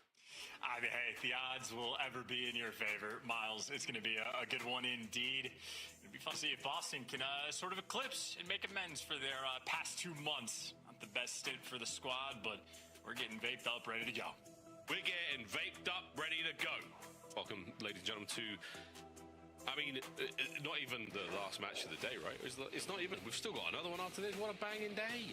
It's going 5-2, boys and girls. Production have confirmed it. Script leaked. Lock in. Here we go. G2. They've actually been pretty solid recently. This is going to be a tough task for the Boston boys. Estriel. He's been a menace, man. Big fan of Estriel ever since he joined the league. He's really starting to find himself. So he finds himself on the scar. A little sandy, a little bit muddy. Hope his shoes have got grip. Let's go. Yeah, most hill time, by the way, you just saw for him throughout this stage, and he is right to his home on top of P1, and the coverage is there. That was Boston attempting to instantly chow the time and try to get Estriel off of it. They met their early demise. Boston right now, you'd rather have the right side spawns and blue control for P1. That's because you should eventually be able to get shot. Right now, Boston getting bullied back and beaten down. You don't get shot. Mamba says nope. Mamba gets 2. Mamba tries to flip spawns. He's on the route. Good shots. Another 3 dead. Good stuff. That's all 4. 28 and climbing for G2. Boston still on the donut. And I feel like it's a very rare thing to see a team from this side of the map lock down P1 like this. And if they can convert this into P2, you want to call GG early against Boston? Are they going to shoot back? Are they going to show up? Mamba picking them apart. Kill away for the Cruise. Bro, okay, come on. Okay, everyone lock back in. Lock in. Good shots. Spot. 50-0. P2's open. Nasty could not get close to that one without being dropped. We're going to be on time now, and Boston will get their first, second, their third, their fourth, and their fifth. We are back, ladies and gentlemen. Can they hold on? Yup. Running the score up and chowing out of time as well. Nice shots, but the guy on time just gets left out to dry and isolated. On Boston, every single player in this moment looking at one guy there from G2, and well, once they get that kill, I got a head smash to the front. Head smash. Estriel only gets to get his head smashed in. All 4 heads crushed by Boston on the assault. This P2 has gone pretty well for them, all things considered. A rough start. The attack now towards P3. Open field. Afro gets himself over towards the top side of plane.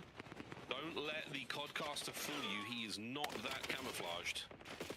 Good work there of the boys of Boston. That is a very lovely White Stripes album cover kill feed to play with.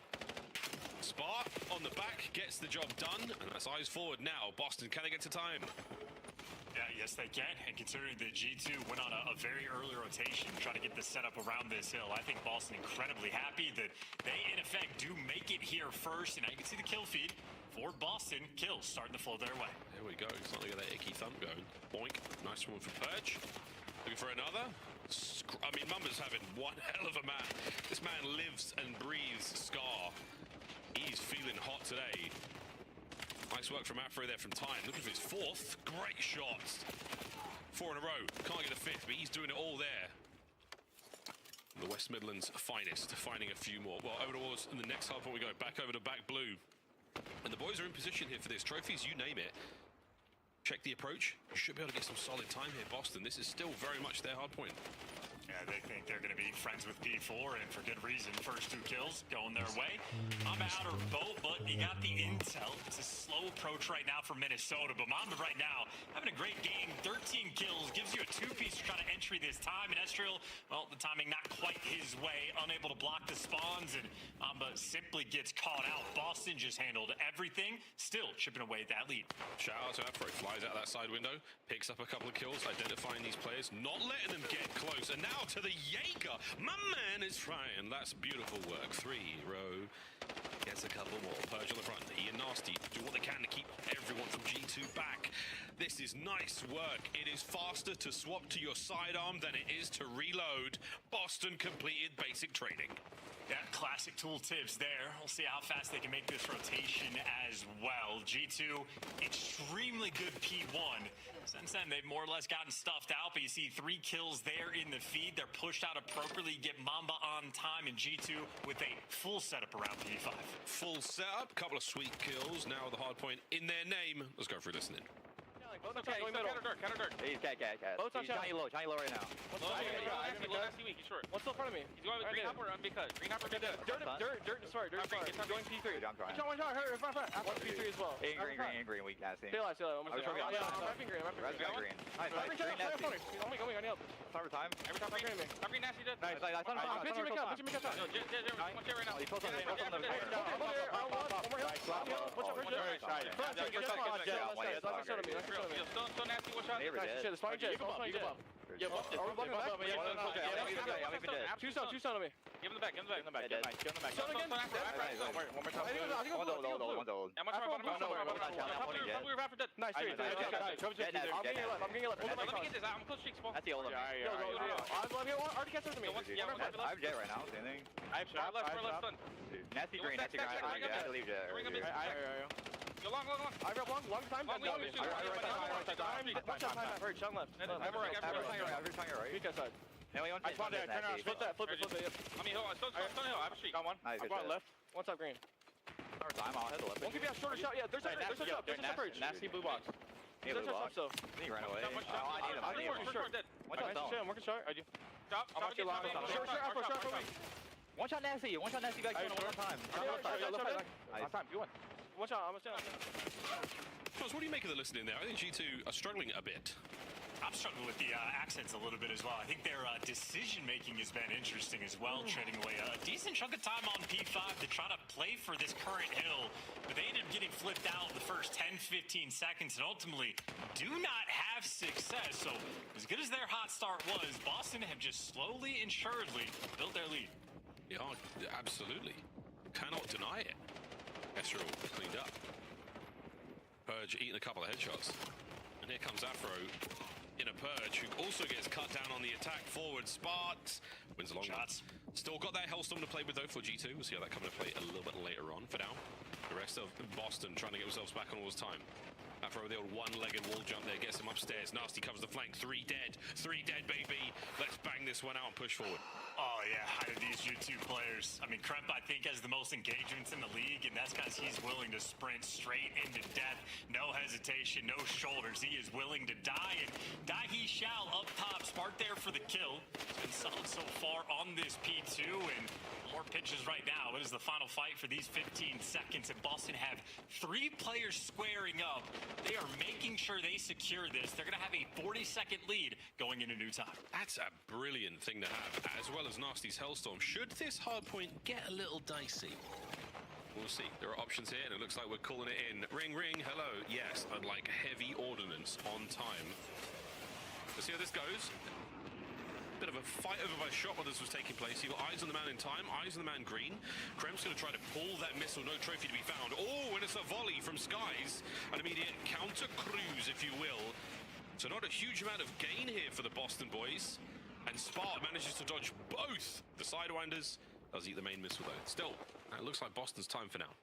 Well, Playmaker Purge, by the way, in the meantime, while Skies is calling in that Hellstorm, he is just taking so much space. So this is a Hellstorm sort of battle that G2 do, in fact, come out on top of. They do lose the spawns, and Estriel with the nice 2-piece to sort of soften up the push. But I think when all is said and done, you walk into the hill with about a 50-second lead. And for Boston, they're walking away from the hill with about a 50 3-second lead, so we are all neutral going into this new time. Love that. Well, 3 dead. G2 with full control of the right-hand side. We saw Boston have to wrestle it back a few times in the last set. Now with G2 in firm control, let's see how well they can hold this. It's going to be Purge, the first man in on entry. Said he gets cut down in a hail of gunfire. There are 2 G2 members on it. Afro, can he find the second? Toe-to-toe with Kremp. The stun lands just a little too soon on the Chow. Nasty. He's in next, alongside Sparks. You got the way through the front door. Can you find the kills? Boston Breach still trying to make entry. Let's go for a listen in. Guys, one shot. I'm trying to One time back door. One time back door. I'm dead. Back door. No, shit. Anyone here? I'm coming back door. I think he's playing top. Back door dead. I'm one shot. No one back door. Kill the shot. Be cool. P1. He backs up. I hit tops, man. Take your time. You're on 200 off. Okay. I'll fold, go right. I'll go left. Yeah, I'll be left.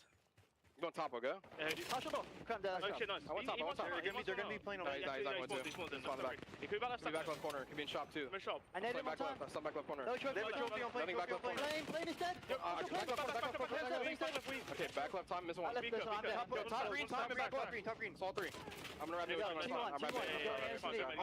Green hit B cut. Give me close up when you trust me. I hear you. Close up. One shot. Let's show.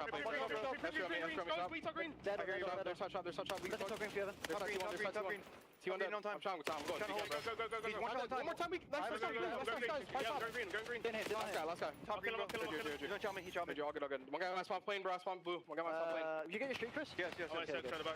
Maybe the back. B cut. He ran out mid. He's running out mid. Both fronts done. Mid T1. We should play.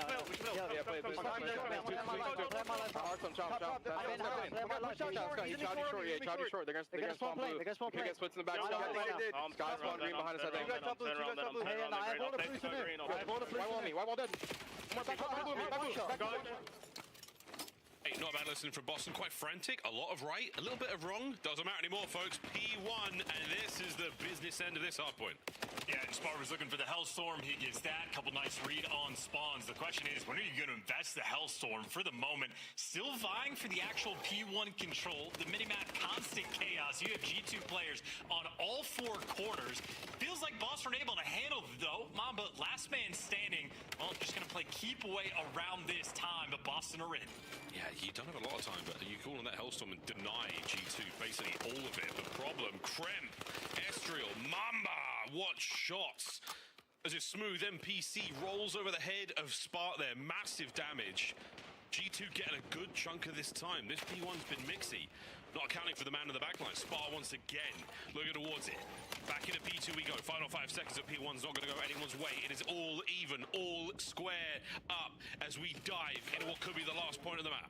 Yeah, those were elite wall bangs coming in from Nasty to sort of start this hill off right. Now you got Purge roaming the middle of the map and 2 teammates near the time. It's a turtled setup, but with shots like that, Boston looking good to win map 1. They're looking good. Yeah, calling that Hellstorm. By the time it cuts to the field, the contest will still be on. You might be good to get at least a team kill or 2, because, whoa, there you go. G2 are in. Send it. Trying to get the missile through. Max speed connects on the skies. You still have 2 players to deal with. Nasty on 1. Extrial still holding. The shoes on the other foot now. Can G2 get kicking? It's square up. It's battle. Hold the iron. Boston 8 seconds away. This is going to be it. G2 trying to flood through. Estriel top. 2 players down low getting picked apart, but his trades in the feed, and G2 in fact have survived. It's not over yet, boys and girls. We're going to a P3. They can't win it here. If you're on Boston Breach, your mission is to not let them get out. Your mission has failed. You have been taken care of by Kremp, and they're now on the plane heady. Are there any streaks to play with here? Has anyone got a trophy? And for God's sake, somebody get a kill. Oh boy, it's holding. G2 is still on. G2 finding the time. G2 with the kills. G2 have done it. Is it over? No, Sparks in. Over the plane heady. Kremp, dig a hole. Stay alive inside time. Your teammates are here. Boston, we're still contesting. We're still fighting for this time. I don't believe it. G2, can you contest? Yes, no. My God, they've finally done it. What a map! What a finish! And I'm stoked, but none of the players are. I was gonna say, there is no jubilation on either one of those sides for the Cams. Boston, well, maybe just feeling the stress. Without question, the most wild Hellstorm call I have seen this year. That was an absolute decision. Pro tip, Hellstorms, amazing on P3. It's wide open. It's a plant hill, but there's no coverage. So nice to have in that moment. But Boston does not matter. The kills started to come through towards the end. And, I mean, the second look is just going to be an absolute trade fest. I think both Spark and Purge able to pick up 2 pieces at a certain point to make the break, but it is just a constant flow. Boston able to deliver. Yeah, this is one of those moments that we talk about a lot. You're not able to practice for the 246, 245 bang out moment. It comes down to a moment of clarity, a little bit of luck with these spawns, patience and Nasty right here, this big contest, throwing the detonate back. That was his grenade. He once again got ownership over. Little things that go a really, really long way. GG's Boston. Show me the game flow. Wow. That one was a lot of fun. It's a absolutely nutty game. Not even sure how many trophies were there for either team towards the end. So a moment where you got to be on point with the nades, got to be on point with everything. But if you're looking at the shooters of the lobby, well, Nasty stands tall. Yeah, 37 kills, nearly 5K damage. Spark there to meet him, and that is with 2 minutes of hill time. So Spark was lights out in that game, and I mean, one of those rare moments where Sky's the titan of his team, 4,500 damage, but not enough for the win. Yeah, that's a lot, man. Hey, shout out Purge, 15 assists, 20 non-traders, and 4K damage. Like, it's a weird one. When you occasionally when we watch Purge, it looks like he has less health than every other player in the lobby. You know, like he's got less hit points. But that was a weird map to see him come out with that 4K damage. Just a wild one for me. That game flow. That's nice. That third set, that's the good stuff right there. That tastes nice. You smell that, chat? That's a timeless hardpoint finish. That's like a good pair of boots. That's like Lucy Lou. That is timeless. That is very fun. What a start to the series. Boston are up. And also one of those maps, when we did the listening, there was a couple decisions that G2 just made on that scar of like, hey, we're giving up the P5 time, let's go for the spawn flip and like get blue control to P1. But they had a few little decisions like that. Like for the first P5 at the end of it, instead of purposely controlling it for the final like 12 seconds, I think it was, they open the map and start flying forward. Well, in a 3-point game, if you're making decisions to give up 10 seconds, that is extremely painful towards the end. So obviously in a game that close, you could, you know, go over with a fine-tooth comb and pick apart the mistakes. But I think G2 is certainly going to be feeling the pain, and it'll be Fringe where they try to bounce back. I think about, before we get on to Fringe, the idea of fighting over every single second of scrap time certainly pays off in a game where it's like 250, 247, 250, 248. Every single second counts, and every single day ticket is nearly sold out for Major 3, folks. The multi-pack ones are gone. They're long gone. If you are rolling solo, if you're solo queuing for a day or two because you want to catch some Call of Duty League action live, you can still do it. The chances are getting pretty slim, though, pretty low. In the Fringe we go. Chance, Fringe, dumblit, loving it. Absolutely enjoying what I'm seeing out of the map. Every team has a little different, approach to this, a little bit of different flavor. Do you like sniping? How are your smokes? Do you like banging out that A-bomb site with your MPG? Let's find out what both of our squads have got. Because let's face it, 2 teams that are, not against getting funky and search and destroy. I'm a big G2 Search fan. I can't wait to see what they do here. Yeah, I mean, a lot of wall hops as well for like a ton of different teamwork opportunities, depending on the type of information you get at the start of the rounds. You bang out if you want to, and very structured, and really, you do have to execute and play good Call of Duty or just see if anybody has that hot hand. Well, Nasty so far on the season has been lights out against this team, and S&D specifically, but in map 1 as well. So I think if Boston are trying to dig themselves out of the hole with no wins over the past 2 months, Nasty is certainly a player on the team you expect to be that guy. He's trying, man. He's trying. They'll be on the attack first. Boston, here we go. All aboard. Destination, the B-bomb site. The doors will open on the left-hand side. An Afro. Full control of the site. You're in, lads. Mamba's still close by. It might be an issue. And despite the fact that Mamba gets smoked off, none of his teammates actually turn to help him out. I mean, Krem floating towards the middle of the map. So it'll be a pure 4v4 retake attempt here for Minnesota. You got to check every single corner. Kremp checks it good. Afro, nice trade. Estriel's so damaged. And he stuns on Ace to keep that health from regenerating. Maybe not. Spark finds his. Afro gets his second. G2 are gone. And, you know, similar to the maybe micro mistakes or micromanagement of the map one for G2, just not interested in necessarily having complete control of the map or not necessarily trying to keep things simple for them. I mean, if you're Mamba, you have to be calling out, there's a smoke in my face. I have no information. There's no stuns or nades landing on the other side. And yet G2 happy to give up that bomb plant for free with absolutely no pressure. I mean, there's no trophies. You can get your teammates to come back and nade over top of the bomb site. You have a lot of options, but G2 playing with none of them. So Boston happy to be up 1-0. Mr. Bueno, he's there. Please hold this. It would have been nice. Well, G2. Little look here at their opening attacking round on Fringe. And everything's gone a little right, a little wrong. Purge to the left. Oh, wow, Skies. He's seen so much and hit so little. 1 minute to play.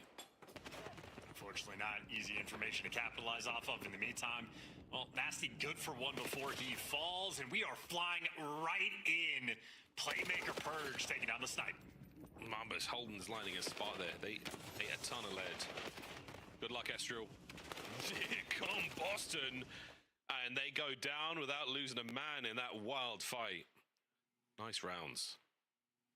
And that's Boston playing off the information extremely well.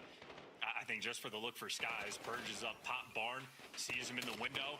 Next guy to peek is Afro from like side square, sees Skies moving just a little bit. Then Purge takes the adjustment, jumps the other side. So they were tracking the sniper the entire way, and Purge finds the timing to slide right in and kill him Zig. And he's right back to helping his teammates as well. Of course, credit to Nasty for just winning the first blood gunfight before the nades came through. I think if G2 just waited another split second and don't give away that blood, well, they would have had the man advantage.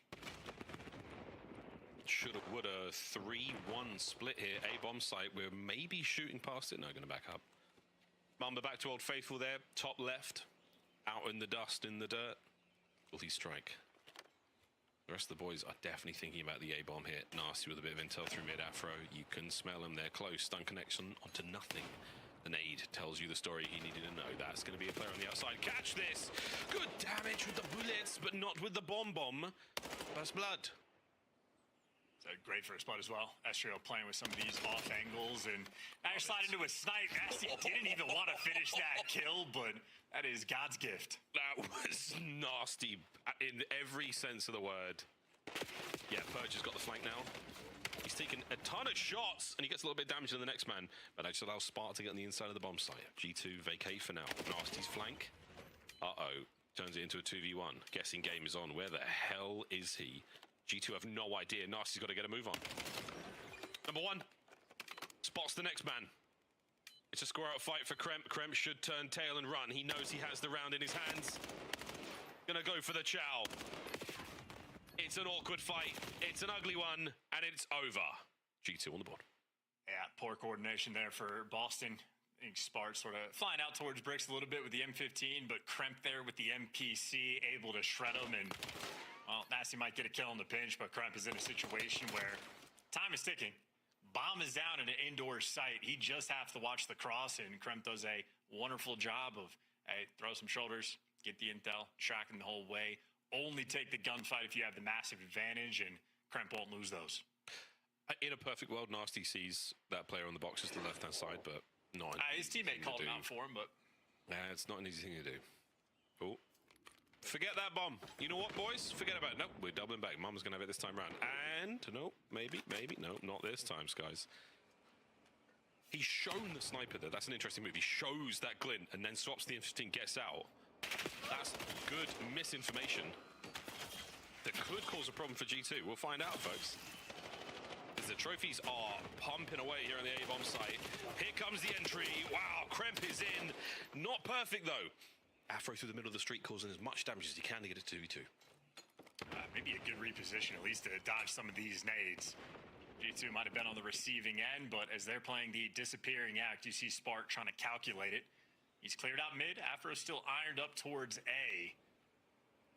You You can see Boston now starting to make the moves, the adjustments, but they do not realize that these players are out towards B, and they are, in fact, getting pinched. I mean, this is the perfect indicator of they don't know where they are. The arrows are going the wrong way.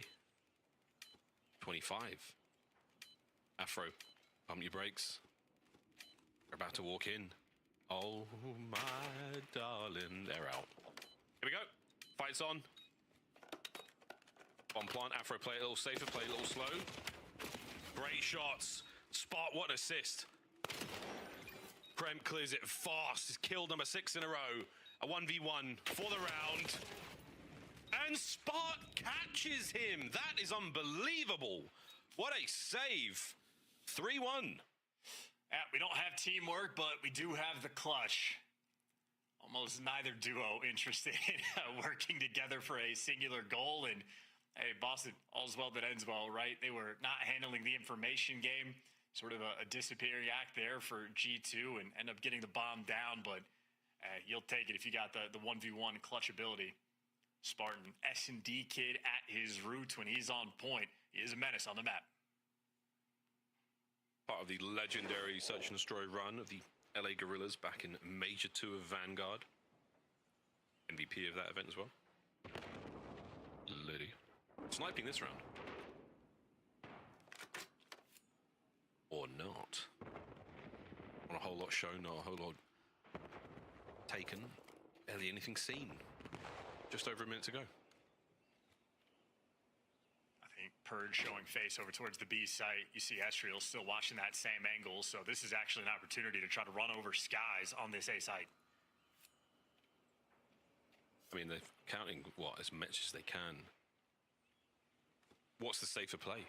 Figure out in the bloodbath it could be A, or hope you can get in on towards the B bomb site. And Boston, I don't know if we have the data yet. Purge has cleared out a lot. He has been spotted. And he's done some spotting of his own. His teammates find the kills. And it's a mess. We love it. Purge on the hunt. Woo! Catches that last man, and Boston find another. Nice. I mean, I think the play there was to get nasty. Pushed up next to Dubs. You see he was holding that mid-map cross. And I think Boston at least took enough time to sort of make sure that there's no team pinch coming through. All the gunfights are going to be the forward direction. Nasty's got mid for you. So, hey, worried about top barn. Worried about the bomb site and those back angles. Maybe one kill gets traded out there for G2 for Mamba, but ultimately Boston just accomplishing a good setup on the map and great timing on their approach. 4-1. Skies, a donut.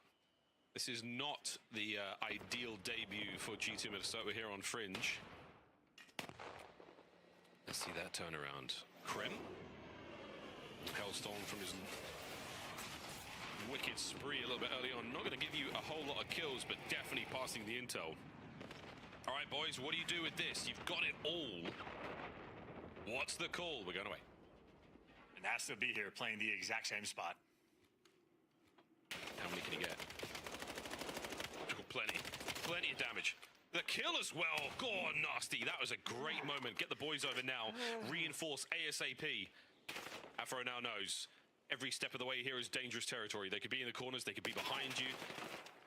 Tons of intel. Spot, definitely out of the play for now. Purge leading the charge with an M15. I love this. Give it your best, son. Your best was good enough with Nasty over your shoulder. Ripping. Twice the guns, twice the fun. G2 are being bled out here in this round. Nasty! Oh, went in with the butt of his rifle. Takes care of the last man. Boston, breached and clear. And 11-3 from Nasty. Continues to enjoy playing against G2 Minnesota. As a 1.7 in S&D, and frankly, at this point, he's padding stats. Is the lone defender of this site. 4 players in front of him. Not only does he get a tremendous amount of damage into 3 different players, he also gets a kill, backs up, and was never even one shot. Currently, this series is nominated for the worst streaks of all time. They're competing with Era from World War II. Wow, Era streaks. Wow. Oh my God. Don't. Stop. Chat, stop. Just kidding, we're way ahead of you. 5-1 Boston. Just close it out here, lads. Give a world champion a donut. Nasty on a bit of a spree. Can catch his streaks status, but he might be looking at a Hellstorm of his own. Close enough. G2 trying to take what map they can.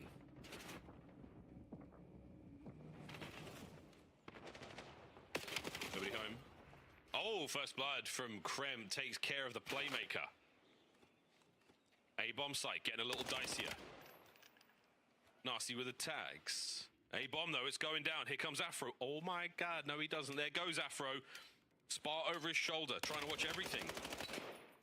And that might be the go button. A red dot on the minimap to chase. G2 yet to pounce. Trying to hold this 3v4. It's only 2 players over towards 10, and Nasty roaming the middle of the map, and Afro actually going to be re-pinching mid. The British duo from that side, but they have completely given up site control. Totally given up. You've completely given it up. There is a smoke in the play now. There's the tags into the toesies. And here comes the hit. Through dubs, we're going to find a kill. You don't have the manpower right now. Afro's got to find another really clean kill, and he's running out of time. There's Nasty down, and the round is over. G2. An awkward retake, but they get the job done. Yeah, tough attempt there for the 3v4 hold. The interesting idea to try to roam through mid, but G2 end up just playing their numbers well. See Spart just shooting through the smoke. It's just a distraction effectively, and nobody dies on bomb, and you reveal the position. Able to hunt down that man and get trades, good space. Taken by Skies there as well. Able to get off the donut cam. Off the donut cam onto the full screen. Give him a single. Big pickups towards the end. And G2, yeah, figuring out Fringe, 1 round at a time. They are down bad, though. They're down pretty bad at the moment, friends. 5-2, not looking great. The confidence of Boston, we'll see how strong and resolute it still is. Deep defense, but pretty stock standard. You still got Nasty, the solo man, over by A. And he's been completely on point. No reason for him to switch up anything at all. And G2, once again, attacking the standout player for Boston. Get rid of the trophy as well. Here come the nades and stuns. You have evicted Nasty. He has had to leave the room. This could be the bomb plant. Krem, close corner. Good for the first kill. The bomb does get disrupted though on the plant, so you're still waiting for the counterattack here for Boston, but it's nothing to be seen just yet. No one here going for it. They go for it a little late. Krem finds his second, his 4th kill in a row. Looking for number 5. Can he catch the ace? The man behind him. Shots are good. And the instant chow. G2. Smack that ass. Yeah, less G2 and more Kremp. It is Kremp versus Nasty right now on this Fringe. I think maybe a little bit more of a supporting cast for Boston so far. Of course, though, once Nasty falls, you assume the round is going to fall with it, and indeed it does. The second you get the first blood on Nasty, everything after that for G2, clean and easy. This is why you run an NPC on this site. And Krem catching Purge, sprinting, trying to make a play. Playmaker gets easily dealt with there. 12-5, Krem. 11-5, Nasty. The 2 heroes for their respective squads. Ooh, Spart saw a little bit. Sky saw loads. Play made. Anyone get in here and help out Purge? Answer is no. Purge, you're alone. 1v3. Yeah, kill Nasty, win the round. Down for that strap. See if Purge can make up for it. Nope, dies instantly. So nothing cooking there, and a nice shot coming through for Skies. Identified that key man. Got him. Got him. He made a case for it with the second kill, but too many guns, too many angles to worry about there on the A-bomb. Quick bit of discourse there. Mama calling the play for the next round. There is an active turning of the collective cogs of the G2 brain now. We are still on map point, but it is 5-4.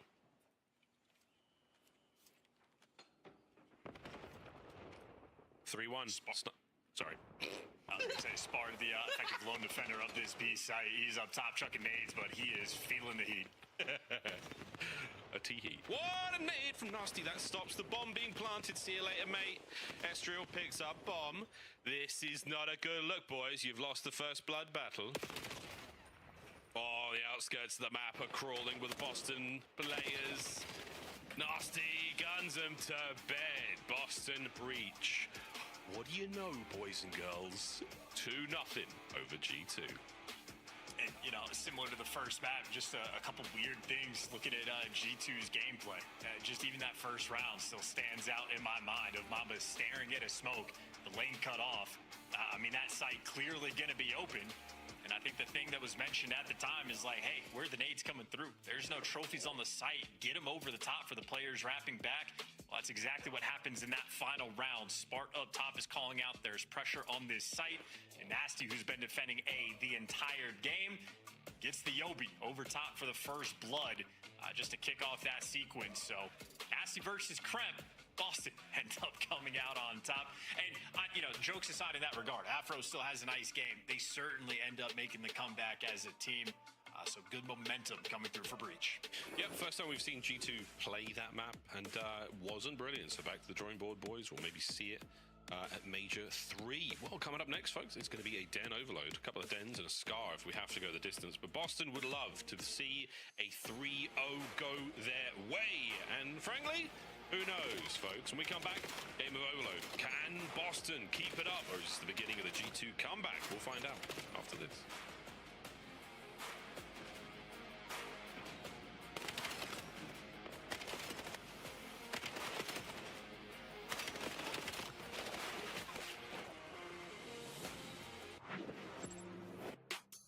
Major 3 is going to be a classic. 4 challenger teams are taking on the 12 pro teams, bringing non-stop action to the ATO. Get your tickets before they sell out at dreamhack.com/Atlanta. Monster Energy, the official energy drink of the CDL. COD Champs tickets are on sale now. Come see the best teams lock in for this season's grand finale in fabulous Las Vegas. All 4-day passes come with early venue access. Head to FazeVegas.com or scan the QR code to get your tickets now. Look like the pros to play like the pros. The CDL team skins are available now. Scan the QR code or check out the in-game store now. Brought to you by America's Navy and the special operators who work in the shadows. At COD Champs, the fun goes beyond your seat. Welcome to Vegas! If you're in the starter ranks, you gotta slide over to the iconic Vegas sign for a quick photo. Then drop into the playground made for adults. And then go swimming with sharks at the Shark Reef Aquarium. Now at the next level, full send the obstacles at Spy Ninja's Adventure Park. Then get active at Lake Las Vegas Water Sports. For the ultimate experience, take a helicopter tour of the Grand Canyon. Then jump off an 800-foot building at Sky Jump. And that's how you make your Champs weekend unforgettable.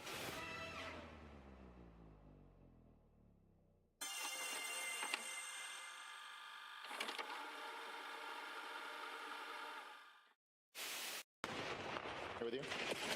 Watch out. You watch out, P2 if you need.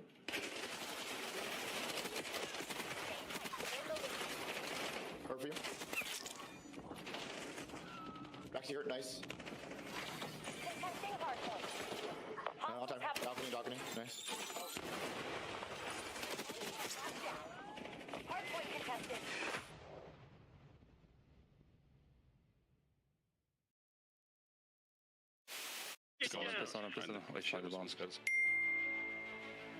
We're playing the bomb. Oh my god. God, Mark, come on, give it to me.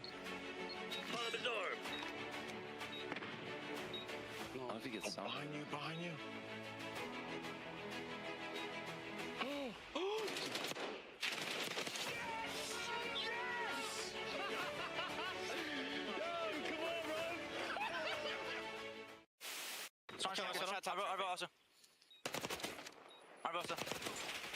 You're better. You're f***ing better, bro. I went to like vault door, I think. I've seen this, bro. Oh my god. He's in vault. Hey, Meadows. You're so much better. Bomb. Oh my god. Holy shit. Hello? Let's go. You're the I'll same just shit. them real quick. Holy Yo! No, Yobi! Cubby, I'm Sean. Stay up, bro. Man. Nice, man. Stay down. Just lay it. Live. I can help. I can hold the front. You're good. Stay down now. Already front. Let's get in time. Busted that. Absolute front. London. Nice. Boys, holy that P5 was so me neither. That P5 was no. Welcome back, ladies and gentlemen, to map number 3 of Boston Breach taking on G2 Minnesota. And, well, Boston Breach, they find themselves up 2-0, which is a great thing for Boston Breach. It's a bad thing if you're mildly superstitious. This is what happened the last time Boston Breach was up 2-0. That's right, ladies and gentlemen. They reverse swept by the gentle mates of Paris. What do you know? Well, is that going to happen here today, Chance? Surely not. Right? Swing game mode for a reason. The threat is always going to be there. But in terms of reverse sweeps, we haven't seen a ton this year, and Boston is involved in nearly like half of them. They've completed 2 reverse sweeps of their own, but the last one being back in January, and they have been reverse swept twice as well. So if there's any team with the potential to be in this type of situation, well, it is indeed Boston. Of course, though, they're a decent den overload team. G2, not so much. What? That's not a number. That's not those 3 stats there, Charles, that aren't numbers. What's going on there? Just imagine a 12. That'll do me right. Here we go, ladies and gentlemen, map number 3, Boston Breach. They're up big time in this series. Can they keep running the momentum into the 3rd map now? In the first half, we go towards Den. And over the middle of the map is going to be Astro now. A couple of good shots in there, but a 3 dead right off the rip there. Mom is the last man up for his roster, doing what he can to keep this play alive. Not going to keep a whole lot alive. He managed to get at least 1 kill, but traded out immediately. Now it's going to be mid-map. Oh, Boston Breach. Here we go. Looking for that possession. Looking for that kills. Well, the map was out of the map. Next point will spawn there. 2 very different ideas in the Boston camp as well. While Afro is flying, looking to be aggressive, set some pace. Every one of his teammates right now, well, working on the snail impression, but they do in fact have device control. And Afro with the big double nade out of nowhere. And you're just going to be so slow that the reinforcements on the defensive end will be here in plenty of time. Yeah, you can't throw another one of those nades. There's just no chance. Astro. Clean and easy. Skies gets it, pushes forward. That will be G2 now on the approach. Nice work from Nasty there. Goes from mission to missionary. Game over. Holding possession right now. G2 working that bottom side. Another big nade. Afro once again finds itself involved with it. Sadly not on the wrong side. Couple through mid. Skies has a read on this. Kill number 4 in a row. There's number 5. Bueno! Looking for the last one. And he's investing. And the markets are closed. Unlucky, mate. Nice try. Well, trying to keep the flow going. Kremp with 2. Now you only have, 2 men to beat. Nasty on the back line, but no trophies just yet. That nade, well, doing a good chunk of damage. I don't know if the kills are going to flow. Estrel now on the pinch, setting up for the long term. If his teammates can deliver, could have been a capture. Looks like Boston doing enough to slow this one down. Have they? Oh, shots from Mamba. What an attempt. Pick it up. We've got a ticket to ride now across map, but we're making something. Krem. No way! Look at the smirk on his face, you devilish dog. What a goal that is. Oh my God. I mean, a hell of a play there from Kremp in a painful moment out for Boston.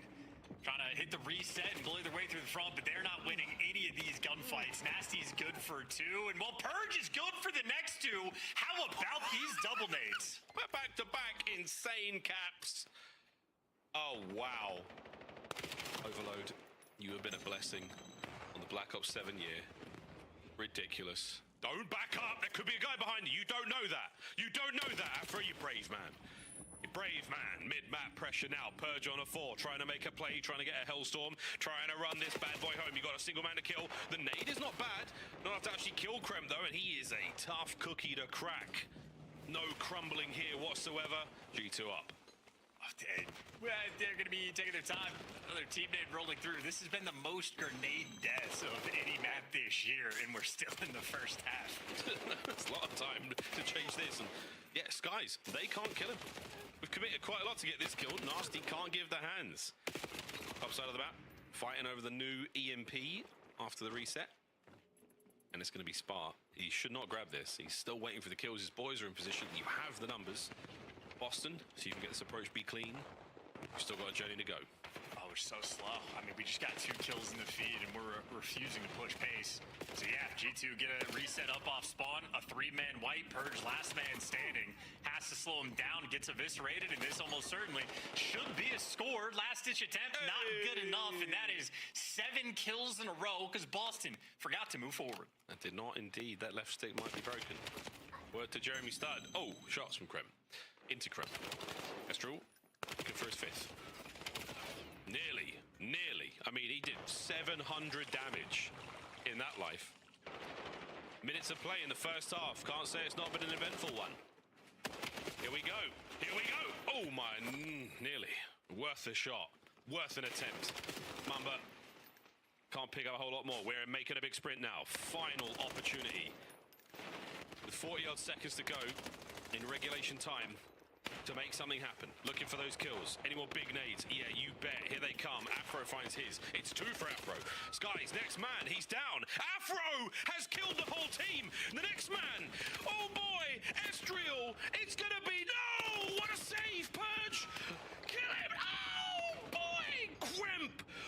What a play. 12 seconds on the clock. Goal line Heartstopper. And still, this is anybody's ball game. I know Kremp has the device, but this is just not a mini-map I trust in the slightest. But there you go. 2 kills in the feed in favor of G2. If anybody scores now, it's going to be them. Kremp right now, well, it's going to be a mid-map cut. You check the corner for number 8. Mamba finds him and guns him. The opportunity is here. He's on the run. Purge has got to stop it. They've faked it. Here comes Skies over the top. Whoa, the snappers. Skies, the kill. Oh, Krem gets it over the top. The cross up to make it 3-1. A ridiculous first half. I mean, what a fun one indeed. Boston hand delivering a score for Kremp at one point just to get that first score on board. A couple nice goal line stops for both teams. I think the true one was the heart stopper for G2 towards the end. And how about that half from Kremp? Whether it's the heads up, high IQ plays to get the score on board, the last minute defensive stop that he turns into a capture. Kremp was certainly on one, and for the final cap, Estriel was able to pick up 3, so just a juggernaut finish here for Minnesota. I was a little worried about this one. The third, just because he overshot the goal, he didn't do the typical dolphin dive. He went for the wall jump. That could have got ugly, but it did not indeed. Stayed pretty, hydrated, moisturized, unbothered in his lane, which is the fast lane right now at 3-1. G2, that's mid-map covered. Watching out for the Afro flank. Smoke. Slammed. And a wham bam, thank you ma'am, he's in your spawn. It's all 4. Now you know they're spawning up, and he's going to know they're going to be back left. He does get traded out. Spark, is he going to full send? Is he going to wait for the teammates? Nasty's here for the help, but he dies before the help can actually execute the gameplay. Now Purge just playing keep away. Man, you just check every corner, G2. Good stuff. Counting those players well. No one getting too antsy, making runs. Afro's had a couple of unbelievable feeds. Those 3 and 4s. Back-to-back, impressive work. A minute down, 4 to go. We are head on a swivel as well. G2 showing their hand though. Going to be a low side here with the device. And Afro picks it off immediately. Out guy trying to hound him down, and the Hellstorm that forces him inside. And we're team killing because we are not thinking in this game. Okay, I thought that was hilarious. I wonder if Boston do now with a quick listen in. Come back. I'm going left. Have you made it? Have you hold me? I'm taking the speed. Spawn left. He's gonna chase. Outer on one shot. I'm trying to across. You got me. Outer. One shot in him. One shot. No one here on me. Close up. He's weak. Trying to come up here. I'm picking a mid. I love. I smoke. I think main one shot. Outer main Kremp. He went small. Push up outer. Estriel dead. Reset mid. I'm grabbing this. Top window. I've got 11. One shot top window. Happy right now. Top window. Main. Or no, main top window then. Yeah, main. I'll see main. Let's see on the level. Caesar was top with an AI. He might jump out. I'm right. Could be to the left. I'll come around. Main. I'm right. One guy that's in the main. Two guys main. Two main. One's gonna be out on the right somewhere. I had mid chase. Nothing chase you, man. I see nothing. Stunning it, I don't see anything. Let me come in, I'm going to our break. That's not anything, they're playing safe, I think. I'm naming back. I mean, go, Cross, you cross. A little weak. I'm absolute. There's two. I got one here, 2 more there. I'm wrapping server, bro. All 3 there, I think. Okay, rapping server ready. Rapping server, so I'll take that. Both there, right? All coming. 210, they're both tagged. Okay. I'm laying 10. I do a trick on you, I'm taking him in. 10 with ball. I need it. I need him. Mid-maps, guys, 1 shot. He's gonna be cut. Still there, 10 guys in B cut. Into weak Astro. And we're guys close up together. It was a good dead, not the best listening we've ever heard. Kremp with a nice 2, could be on for a goal here. 1 more kill, should see it go over the line. Oh, Spot! Oh, Spot, how close you came to saving it is 4-1. G2 doing a little bit extra, less than 2 minutes now on the game clock. Boston gonna have to dig deep, but on the pinch, you get red. Skies guns you down, so it's all guns forward for G2, who don't need to touch the device, just need to get kills, and Estriel doing exactly that. Gets a couple of good ones, pumps it, throws a YY or 2, just chills. There you go. Here we go on the attack. Kremp's gonna be the man on the flank. Has been identified. It's enough to get the EMP forward, just a smidge. And it's the pistol. We're causing big damage. Estriel's fighting in. 1 more man to deal with. He's dead. Go for goal. Here comes number 5. Estriel connects. Onto 2 as well. We could be on for a great rally here. Estriel still keeping the spree rolling. Hailstorm with the back pocket. Skies can't stay alive. Kremp, he's already on a hat trick. Can he get another one? Oh my god. He's squeaks past. Oh my god. The jukes are on. Now the spawners. This is getting hideous. 50 seconds to play. Chance it's over. Yeah, it's over. He would never make that play because you wouldn't expect it to be possible, but like, there's a small window. He could have just run that straight through garage and scored. But who knows what the reaction type would have been. All's well that ends well. G2, you showed their stats before the start of the game. They've struggled in the slang. They struggled to get wins. Well, Estriel and crew absolutely deliver. They're finally figured out. Really put in the work. Good stuff for them. Congratulations, lads. Congratulations. It's been a very fun game to watch. A 5-1. And Estriel will pad the stats just a touch more. Make this a little weirder. But wow, what a ridiculous game. Can't believe the sneaky score. Squeaking that one by. Nothing going to make it over the line in the finishing moments. It's going to be a 5-1. And the start of G2's lifeline in this series. Another hard point on its way. And not a single flak jacket to be found in that one. So many nade kills in the first half. The production slowed down at least a little bit, but that's because G2 just gained full control of the game. Also, the era streaks have continued. Both teams struggling to make calls. Yeah, I mean, listen, you called a hellstorm. Where are you going to force the other team? Oh, to the exact place they want to be anyway, in the back room. And we're going to have the team kills going through, but tough to predict this series, I would say. And Estriel may be happy for that mixiness. Again, 33 kills, 3,600 damage, handful of overloads, and a hat trick there from Kremp. Honestly, probably the MVP of that map. I'd gone negative, but he was a massive factor in at least 2 different scores. 100%. 100%. That was a good one. And then the sort of the final one of the half was a scary one. But his first capture, legendary. Legendary fumble. Afro's piece is also incredibly impressive. He's having himself a very good series. Shooting hot indeed. Kremp, again, great saves. This was where I freaked out a little bit. Just watching him hit the wall jump instead of hitting the dive. And the amount of damage coming through there. Admittedly, he had 70-ish HP left. I think it would have been okay, but oh, a scary moment like that. Could have gone either way. And yeah, error streaks. What the hell was this? I know. I'll kill the guy carrying the EMP. That'll do it. Well, in fact, that's probably more on, I can't remember if that was Mamba or Estriel that died to it, but more on his teammates than him. He was going for the backroom Hellstorm, so unlucky if anything else, but lack of team coordination there. Nonetheless, the MVP moment was, in fact, that goal line stop from Kremp. The game was 2-1 in that moment. Last man alive gives you not 1, but 2.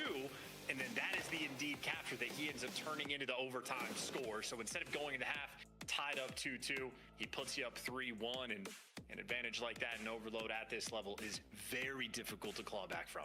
Okay, here we go. Den hardpoint, map 4. Here we go.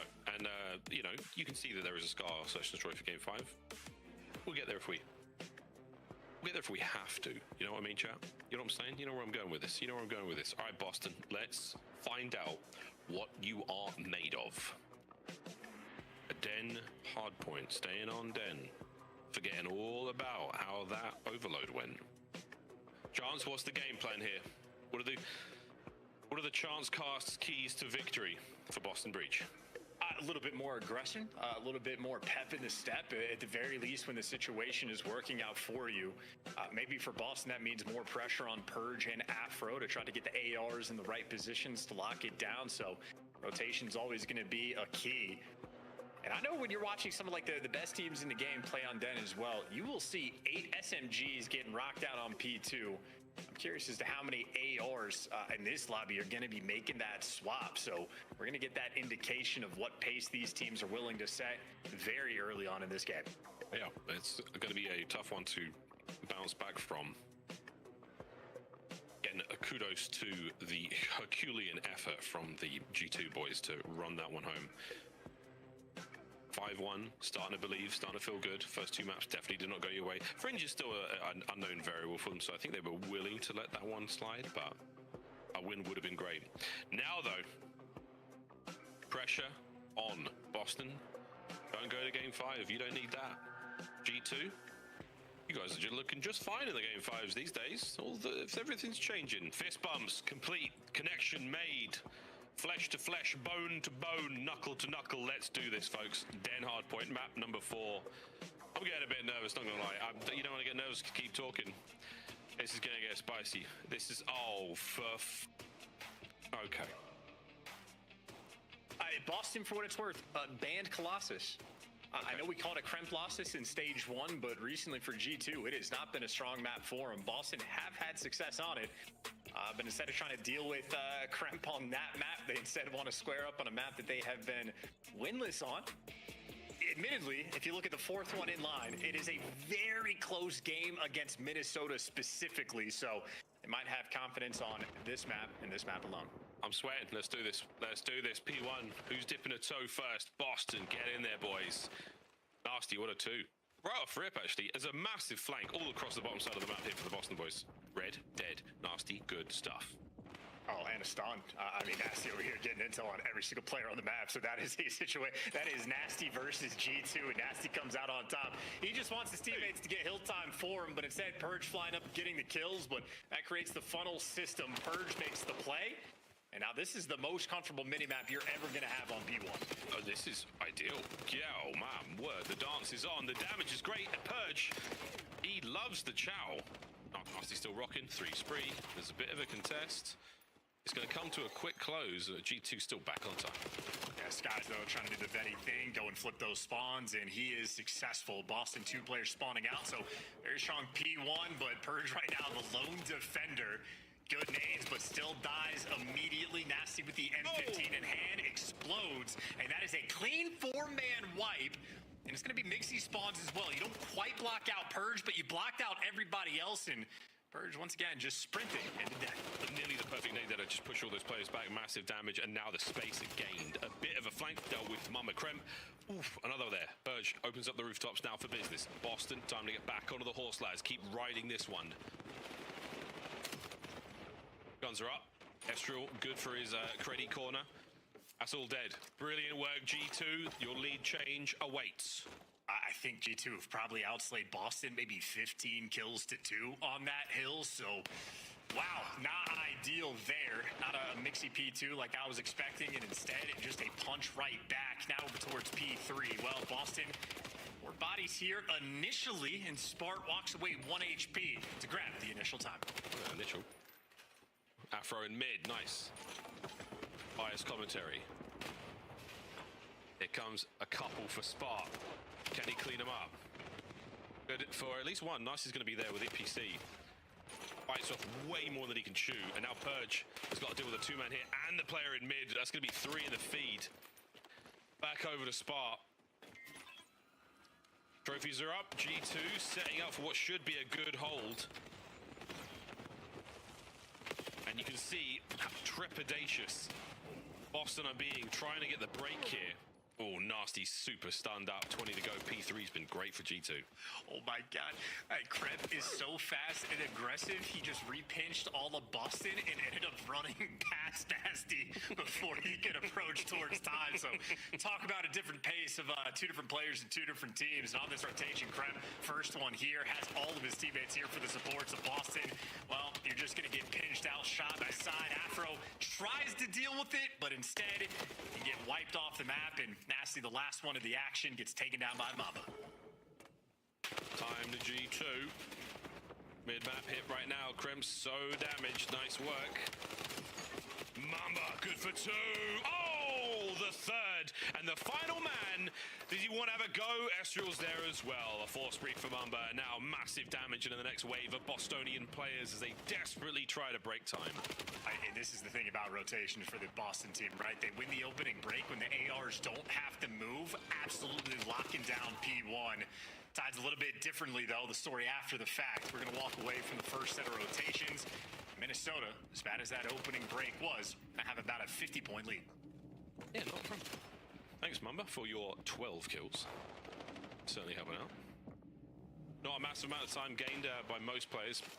It's simply Estriel, the king of the hill here on Den.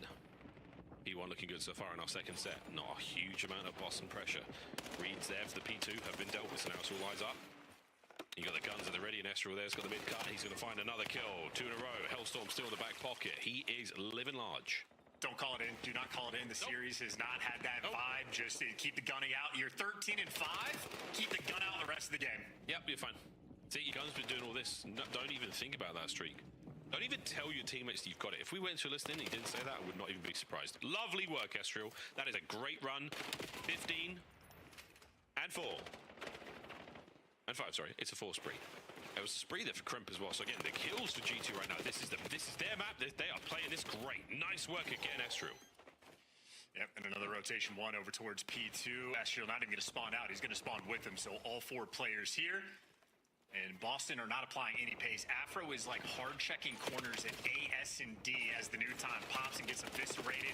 Play kicks off. Everybody's stunned. Tattered tagged up. So much damage being done. Boston, no open avenues of attack. I mean, they're there for the taking. You just got to wrap your hands around it and squeeze. Damn, son. Good work out spot. On a time. Skies. Bueno goes huge for the first. Kremp for the trade. And G2 are back in P2. And keep in mind, it is a very scary map 5 of Scar. G2 Minnesota love it. Kremp gets to run the show, and Kremp currently working on getting the hot hand to try to carry that momentum into potentially the final map. Okay, lock in. Lock in. It's not over yet. Here we go, I'm Boston. locked. I'm watching the gameplay, brother. This is Boston. not good for Boston. Come on, Kremp. Throw yourself off. See this? Damn it. Damn it. Another one on time for Kremp. God, nice spot. Dead, 2. Go rotate. I'm sweating. I'm sweating. So's Mamba, 16 and 11. Nice purge. He's gonna die. Nice call the Hellstorm off spawn and I can feel it. That's what a watch party feels like. Nice! 14 to 14 for Krem. He's getting smoked. Absolutely watch. Let's go, Boston. Oh, bring that guy down. He's weak. He's 1E. He's 1E. Good work. Over 100. They're pulling it back. Boston are not dead yet. Mamba knows there's going to be a guy in the corner, and he's getting blown by his boys before he can make it there. Now we're sort of staggered in Dojo. Estriel still, honest to God, probably should have killed the Hellstorm quite some time ago. I know I was sort of joking about him keeping the gun out, but this would have been the key time to do it. Well, if we're team killing with nades on one side, you might as well team kill with nades on the other. That is the opening for G2 to actually be able to fight for this scrap time, as they're not going to have the rotation. They're happy to get that final 15. A cursed moment it could well be, but if you call on that Hellstorm, I think the G2 just instantly lose. It becomes the ultimate condition for that curse to kick into effect and give Boston the win in the series. So don't do it. Right now, though, clearing the back of the lobby out. Not a soul to be found here. It is simply chairs and a table. Estriel, bit of a stun. Watching out for the mid-map here. Good work, Nasty. What a shot. Our point in the hand of Boston. We're holding it. We're holding it. Whoa, the breakdown. There we go. Purge. Nice. He gets another. Not in the great spot here to deal with the next player, but... Nope, doesn't get it. Estriel, what a break. Yeah, tough sell there. Interesting attempt, but G2 just end up getting those closer spawns, even though Boston got all the kills. A missed opportunity and, well, a 70-point lead that is simply going to be extended. And maybe in hindsight, the best decision was never calling it this Hellstorm. I'm telling you, man. I'm telling you, bruv. I'm telling you. Mamba has been a demon on these rooftops. Still is. Snaps on the purge. He gets a couple of tags in, enough for Skies to pick up the dupies. No victory here. Back to P1. I swear to God, Estriel, don't do it. Don't call in the Hellstorm. It is cursed. Error streaks. It will cause nothing but trouble. No! Oh, It will be the downfall of your house! No! It will be the end of you! How Buster's could you, gonna man? kill them all. It kind of counts. It's still a team kill. It's still a team kill. Oh! Crimp! Don't die here, Crimp. Oh my God, it's not over yet, folks. It's not over yet. It's not over yet, but Buster at the time. Mamba. Oh, There it he's is. down as well. Oh God. Estriel. It was cursed, man. We told you not to touch it. We told you to leave it alone. There are some things that are meant to stay buried. Looking for another one here on time. G2. Oh, are we going to a good five? Lord. What a play. Purge down. Estriel. Master of the dark arts. Was it a curse? Has he sold his soul for a hard point? What was that noise? Nasty finds another P2. Here we go. It's Skies once again making the Vetty plays as the P2 Hill Pops able to stay alive and try to kickstart this one. Every single player now for G2 is here for the break. We're getting baited into death. Boston now one man down, and we're team killing, but it doesn't matter. Afro gone, and so is the map. G2, in fact, sending us to a map number 5. To a 5 we go. Oh boy. It was a scary one. It was a scary one indeed. And now all bets are off. A final map. To Scar we go. The monkey paw is closing in on itself. The fingers are disappearing. It's starting to get... Just is it another day in the office, or is it the beginning of the end of civilization as we know it? You'll have to find out after the break. What a fantastic series this has been. Yeah, and listen, that was the best Hellstorm of the series, but that's also a Hellstorm on a very wide open P1 hill that is a team kill that comes through, and Boston maintained control of P1 after the fact. So, you know, not the worst one we've seen, but still not ideal. Ultimately, though, the guns were super hot. Estriel was literally sniping people with the MPC, 2 minutes of hill time, and he had the third most damage on his team. So G2 simply able to pick him apart, and the P2s especially the difference maker in this map. Brother, the bar was so low with the Hellstorms. The fact that it got a kill is just ridiculous. Well, GG's G2, game 5. Here we go to Scar. Search and destroy. Oh, goodness. Where we began. Time a flat circle. Goodness, I don't even know if I want to find out what's the other side of this break. I'm not sure if it's good for any of us. Here we go, ladies and gentlemen. Boston Breach, G2 Minnesota, game 5.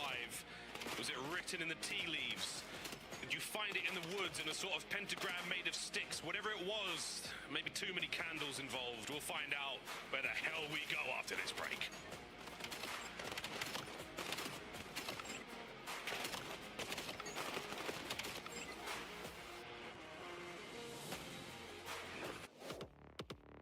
Major 3 is going to be a classic. 4 challenger teams are taking on the 12 pro teams, bringing non-stop action to the ATO. Get your tickets before they sell out at DreamHack.com/Atlanta. Scuff, official controller of the CDL. Brought to you by America's Navy and the special operators who work in the shadows. Dominate the competition on main stage with the CDL Major Hunter Tracer Pack. Collect your chip by scanning the QR code or heading to the in-game store now. Black Ops 7 returns to the Esports World Cup in Riyadh this summer. Scan the QR code to be notified when tickets go live later this month.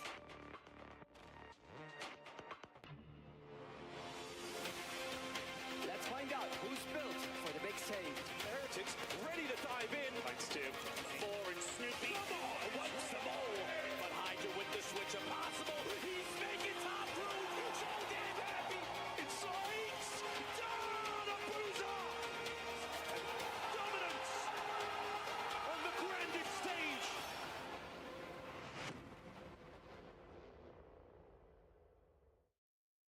I'm gonna go A.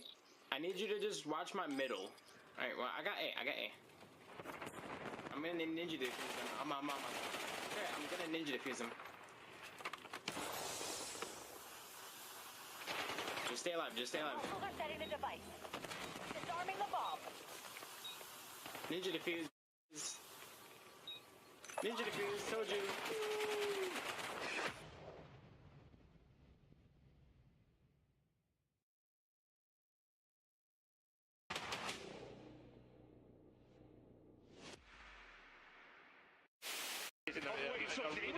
We were hearing you. Good grenade. Oh, you just ice skated on him.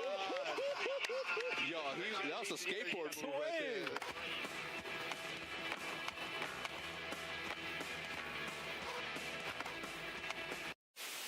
They watch us play search like that? Oh my god, they're shit. I got it so bad. What is this? 9 and 4. Spot? What? Oh, that looks very uncomfortable. Very, very uncomfortable. No, it does. Yeah. You're basically balancing your nipples on a metal pole. For some, that's a talent. Yeah?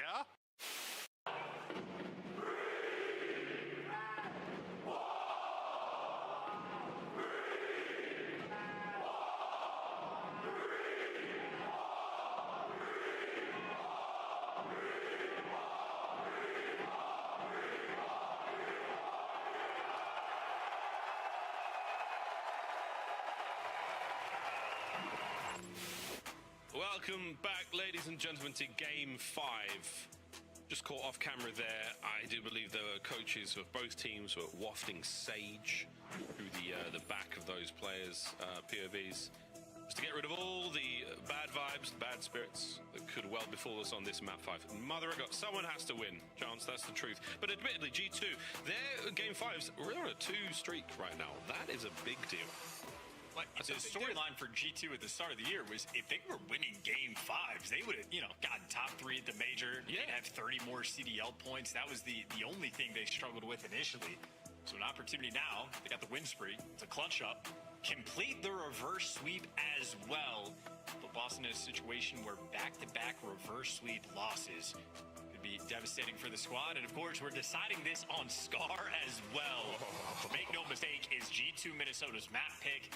They love it. Kremp runs the show. Skies has dirty angles with the snipe. Their nades are on point. They work the middle of the map. They have a pretty big bag of ideas they can bring to the table as well. G2 Minnesota, maybe some of the most success you're going to see attacking the B bomb site as well. Of course, Nasty, against this team specifically, dominates. Did so on map number 2, has done so the entire year. On map 2, we had a bit of a Nasty v Kremp shootout.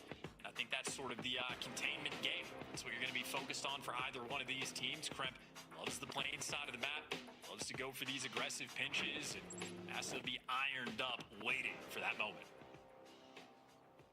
G2 have shown so many fantastic looks on this map, and are we going to see a perfect square up right now? Plain Heady's about to pop? Maybe not. We're going to back up just a touch. 8-2 the record. Don't forget for G2, they're very, very good at this map. This will be an unbelievable victory for Boston Breach.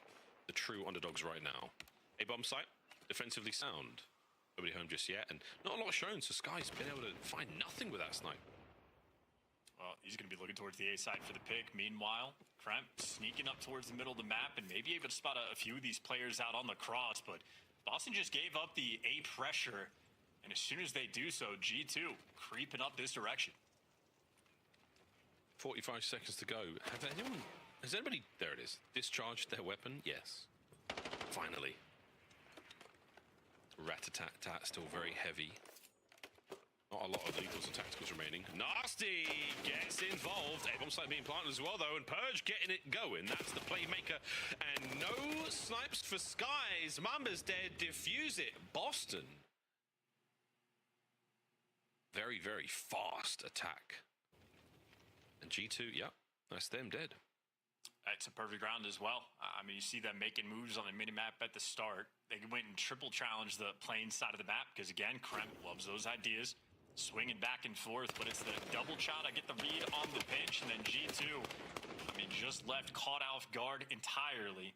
And every single player there on Boston able to get their kill when their gunfight, effectively, a perfect round.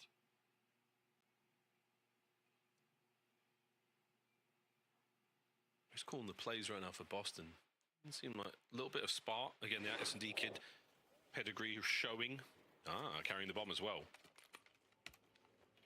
And the snipe. Interesting. Well, it was interesting, and now it's just an M50.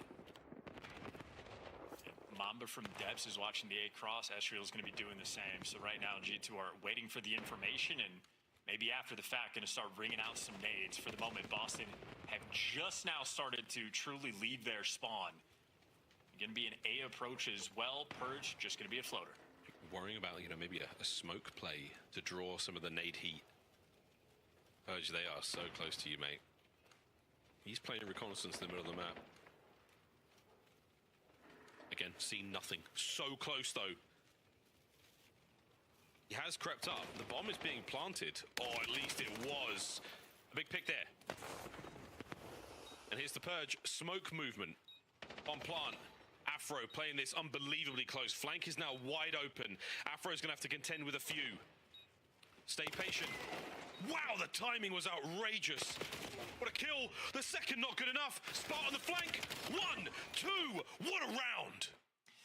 Call that one. Spart swooping in just at the right time. So from sniper to M15 to bomb plant to pinch, Spart able to be very active in that round. That is a 3-0 start.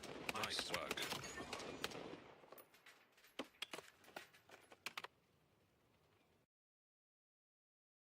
Nervous tension. Now Boston on the play call.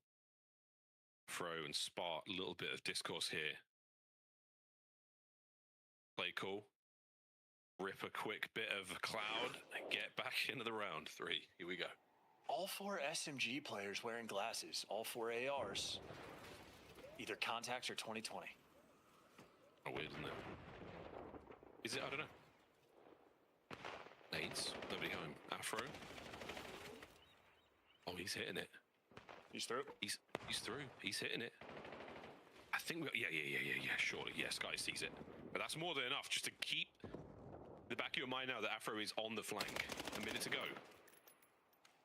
Start with the early source. We're just starting to marinate G2 here. Bomb planted. Oven's gonna ding soon, boys. You better get ready to go. And Afro needs to make a decision on the pinch, too. Does he wait for his teammates to make some noise? Because Kremp is going hunting. Kremp now taking this roll over to sort of ease up the pressure on Skies. This is 15 seconds post-plant gone. Hitman Kremp. Slams it. 25 seconds to go. Hitman Kremp. Oh, he's still at large. Purge finds one. On the bomb site. They've jumped it. They've jumped it. G2. Strike. Yeah, and just, no noise, no pressure from Afro there on the pinch. He gets spotted a single time and then just hides for the next 30 seconds. And it's just not a successful way to play. I mean, if the play calls for your teammates to start making some noise and go for the attack, that's one thing. But Kremp, while he was getting tagged up in shop, like the Boston players were wall banging him, calling him out. We're just not playing off of our information at all. So G2 happy to get on the board. Yeah, you take that initiative, G2. You work with it. I mean, get some tags in, slide around, distract, make them like nervous in the comms, create a little bit of chaos, do anything would be nice. Oh, unlucky. So unlucky. Skies walks away with his life. And he took damage as well. So was it a hit marker from Spart? That is devastating. Good nade, man up. D2 in a solid spot here. Free sees nothing. What? Shot his gun and everything. Backs up. Oh, man. You've got to strike fast from shot. Otherwise, yeah, wall bangs endlessly damaging. Middle of the map, not a safe place to be, Nasty. Good luck here.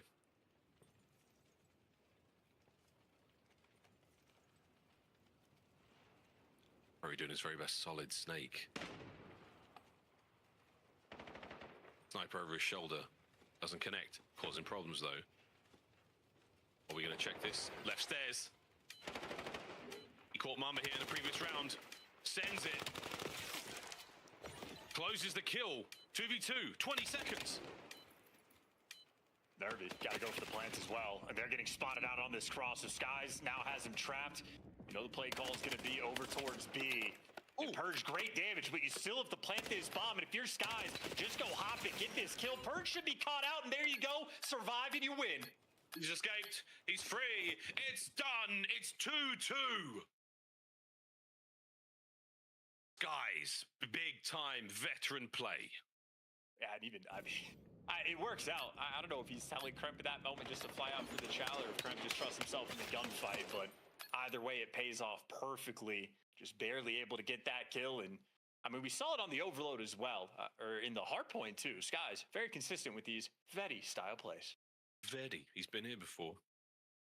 What year is Skies in of his career at this point? You've got a couple of victory conditions in Search and Destroy. Skies calculated the correct one he needed there. Kremp was the martyr that round. He had to fall so the G2 could equalize. Here we go. Skies back at it with a snipe. Nice 3 spree here. Drop closed. No one there. There's a little sticker on the side that says we'll be back in 20 seconds. Year 7 or year 8 for Skies, I believe. Meanwhile, Kremp is headed the round before as well. Kremp's getting hit by nades, but only a single nade. So not quite the coordination you're looking for Boston, but enough players there to back him down from the A site. And if we're re-wrapping from A all the way around to B here, that'd be an insane sight to see. Well, they don't have the nades anymore. Mamba trying to follow up his grenade damage. Kremp through mid. Oh, he's right where he wants to be. Gets 2. Afro still sliding. 2v1. All down to the playmaker. This time, he finds himself in another position where he can somehow deny the capture. What a read! Purge! What a play! Boston take the lead. Hell of a 1v2, and Sky's not able to create a little bit of magic there in that round. Afro also does his job inside a shop. That got very mixy as G2 full wrap back through the middle of the map and didn't even clear out that power position. And despite the fact that the trades go their way, hey, Purge able to deliver. Boston, so far, taking them to task on Scar. There have been some key moments that Boston have needed, and they've been getting them. 3 spree for Purge. Mama's still yet to get involved. Donut's there. He's done a ton of damage. He's been involved in all the plays. Krem is just, I mean, he terrorizes players in this game. Vicious attack, resulting in a first blood now that G2 will do very little with. They're going to chill, wait for the scam. Yeah, very tough to lose that gunfight when you have an M15 in hands. Not ideal, and now Boston going to be digging deep for this one. Attacking the B site as well. Not often done. Nope. And players are just getting caught left and right. Yeah, at the firing squad, G2, it's a free lick back to 3-3. And Afro, he's out and about. He's about to get sniped right in the back. Bueno connects 3-3 here in game 5. And Mamba gets on the board as well. Briefly, the thought of dropping a donut comes across your mind, but gets 2 in that round, so he's going to be a little bit looser coming into this next offensive round. And this guy's getting some connection as well. Might go back to seeing if he can find a pick on the attack as well. And I just know for Boston, what they showed on the last defensive end was actually a ton of pressure over towards the 18, so maybe G2 can toy with the idea of landing some nades on top of him as well. Again, G2, a deep bag of tricks. Yeah, that's the G2 way, man. I mean, their nades on this map are brilliant. Purge, see you, mate. Next round. We'll get him next time. Trophy for Kremp. Wow, he eats a big one. 20 HP. Has to leave. Has to leave. He's got a good nade for Nasty. Connection. Lethals and Tacticals starting to run out. Sky still has his alongside this VS Recon. Hello, Spark. Fancy round 2. Fro gets himself into the clutch box.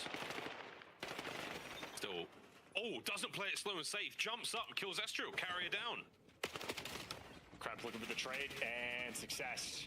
So immediate response there, 3v2, and the bomb's going to be planted. If Mamba could get out with his life, this would be huge, and he does indeed. G2 looking good on the minimap. Yes, guys gets in position as well. Spark, nice trade. Shots, Nasty. What a kill on the last man. 11 HP. Boston take the lead again. And a snappy, quick 2v3 retake there is well. Nasty hitting some clean shots. That headshot, squishy sound, oh so nice. That is a blink and you miss it. The mini-map looked great, but you just didn't buy the time. And I mean, hey, talking about a round Boston so very much needed. Don't miss, don't lose. Got the sniper down low. He hits him with a single pistol bullet. Well, you win that round. Instead, squaring up with the boomstick, and Nasty just built different. He got 2 purple hearts as well. He got naded mid-cut. Decorated.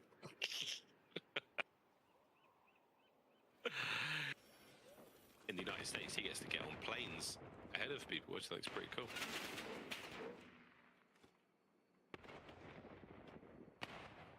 Boston are in. We've got some shop presence. It's a cheeky angle, Purge. Oh, they're about to nade the life out of you, Purge, quite literally. Here come the nades. Yeah, Purge might have to leave P1 soon. And Krem, is he crawling? No, he's running now. Oh, yeah, Nasty spotted out. Oh, Sky snipes Purge. It wasn't a nade, it was a bullet. Oh, my goodness. Afro in trouble now. You're in G2's playground. They set the rules. Woo! See a spot. IRL dodge. Fearful. Nades, no connection. Nasty evens up the odds, and the AR is trying to bail you out of this 3v4. It's unbelievable. Afro. Keep an eye on as many players as possible. Flank dealt with. 2v1. Oh. Last man upstairs. Wait. Afro, make a run for it. 25 seconds. Krem's got the shot, flank covered. He has dealt the damage. What a dirty angle from G2. And Kremp, in the meantime, might very well break the S&D kill record for a series this year. He's going to be creeping up on it at the very least. Gives you 3 in that round. That was a 4v3 in favor of Minnesota. That turned into a 3v2 in favor of Boston. That turned into a 2v none because Kremp found pick after pick. And he did it with the M15 as well. Might be wearing the glasses, but he might be the strongest M15 in the lobby.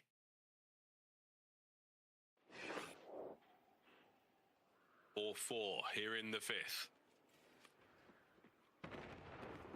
G2 nades don't meet their mark this time round. It's going to be the 3-man plane hit. First time we saw this from Boston, it was in the opening round. And that's a big opportunity from Skies. A slight whiff. And the Boston retreat is now on. And G2 don't do the sort of default response in attacking A with that sort of hefty defensive pressure over towards B. And now as they're starting to wrap it towards A, I think Boston may be ready for the pressure. This is very similar to how round number 1 was shaping up. Uh-oh. Krem, a little slow to the draw, gets picked up easy. Even with the death, though, G2 are not going to be slowed down. They're going to get this plant. No one's able to check this. There's a trophy there to save the day as well. Oh, and Skies connects. That helps. 3v3. That's beautiful work from Skies. No one needs that pick, and he's back down.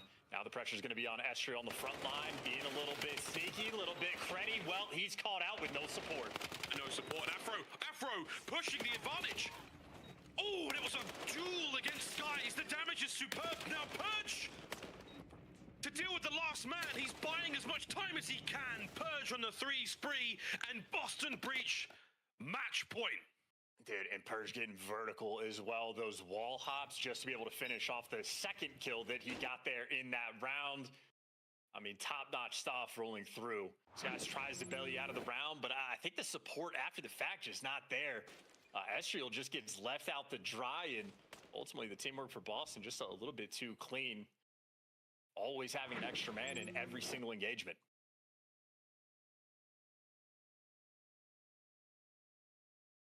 Heart rate has to be through the roof right now for Boston. You are so close, you can taste it. 2-2. Waiting out the nades. We know this spot is checkable. In the G2 playbook, the trophy's already getting put to work. MVP of the series. Thank God no one's gotten a Hellstorm. Thank God.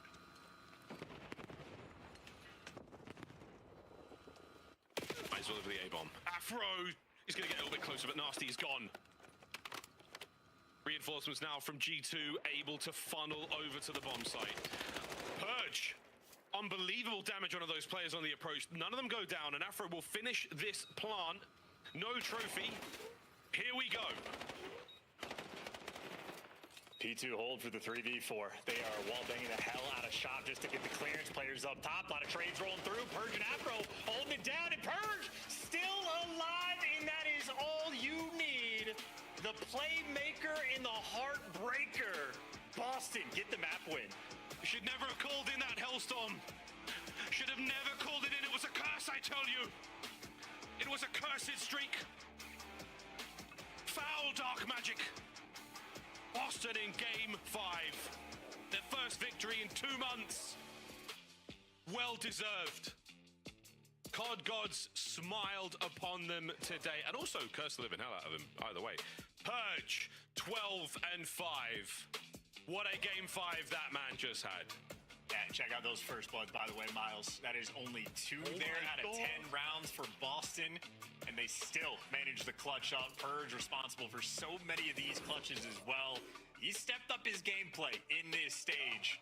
Hasn't translated to a ton of wins, but they get a big one there. At least maybe to help them out in the standings a little bit. They still finished 1-4 overall, but maybe they'll have a little bit more belief, and certainly that is a dagger towards G2. Mamba, well, he leaves the game. We all saw the performance. It was a donut for quite some time, and owes an apology to EasyMac. Sorry, EasyMac. Sorry, mate.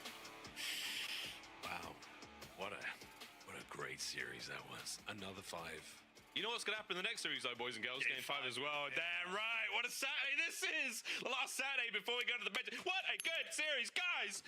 Was it a cursed streak? Get that man a monster. Yeah, we're going to need one of these here. A monster. We're going 5. Wait, what time is it? It's 8 o'clock. Congratulations, Boston. He's going to be turned. G2, what just happened? Let's talk about this, because you go and you beat Miami Heretics. You look incredible. Then you come in here down 2 games. Bring us to a game 5, and then you fall apart at the end. Purge, the playmaker, only died 5 times, Allie. They only lost 5 rounds from Boston. I just couldn't believe my eyes. I think this entire series, and I don't think a lot of us, especially at home, could. I mean, for the majority of this, the fact that we even went to 5, the fact that it even ended the way that it did. I mean, shout out to Boston Breach, shout out to Purge especially. There was a few moments where it was like, okay, he's everything, he's the 1v2, and then he's the 3 first bloods for the next 3 rounds on the side of G2. And then you get that 1v2 out of Nasty, and then you get 12 kills at the end. So silencing a lot of haters, I feel like, in this series. Yeah, huge performance out of Purge. I mean, towards the end of that, he had a couple first deaths, but his team just kept clutching up. The default A plays out of them, absolutely awesome. But yeah, the 2 clutch is huge. Spark, getting behind them inside of Delhi, get the 2, and then Purge as well. I mean, those are just rounds if you're G2 that have to be yours.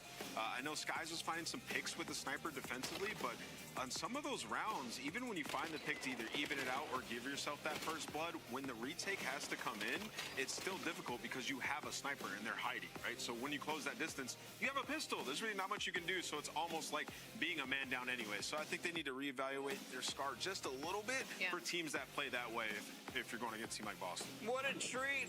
Our last Super Saturday before Major 3. We've already had 15 games. What is your 3rd scuff play of the game, though? It's time to take a look at some of the highlights and the big moments.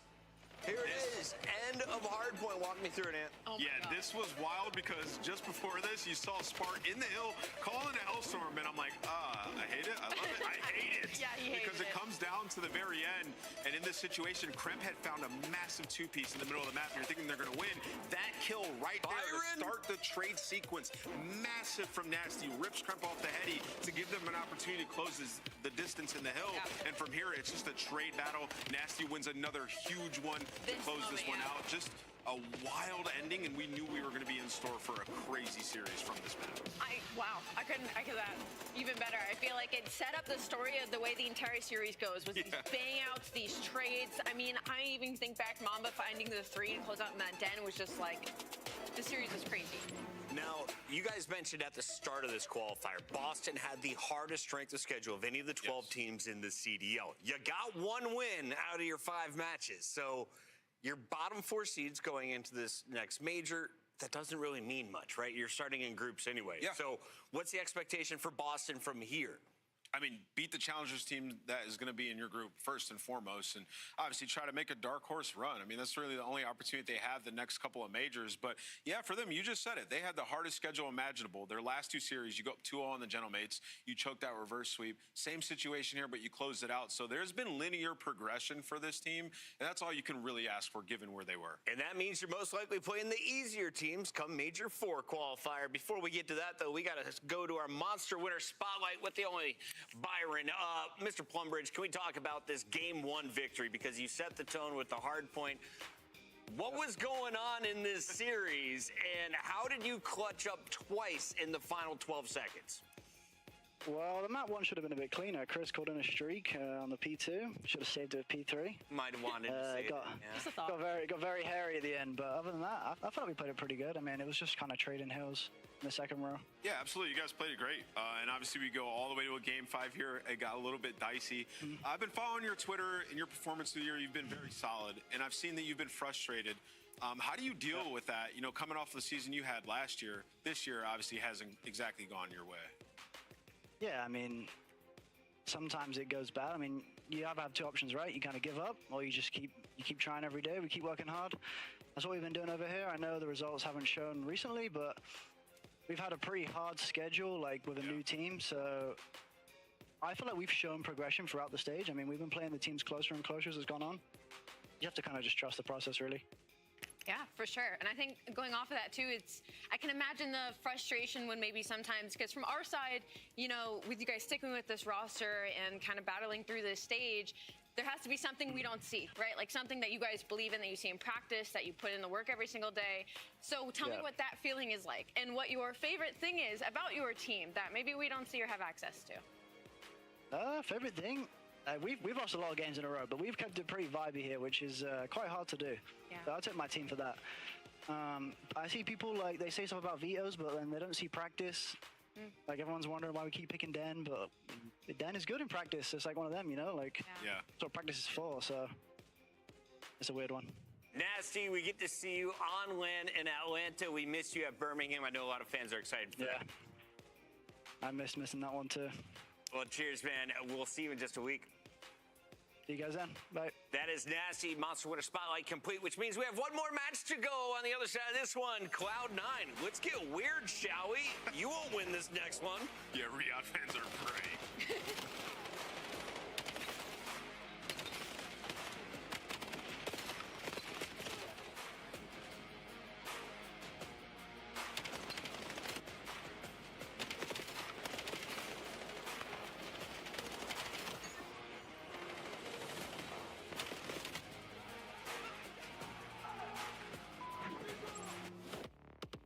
Major 3 is going to be a classic. 4 challenger teams are taking on the 12 pro teams, bringing non-stop action to the ATO. Get your tickets before they sell out at dreamhack.com/Atlanta.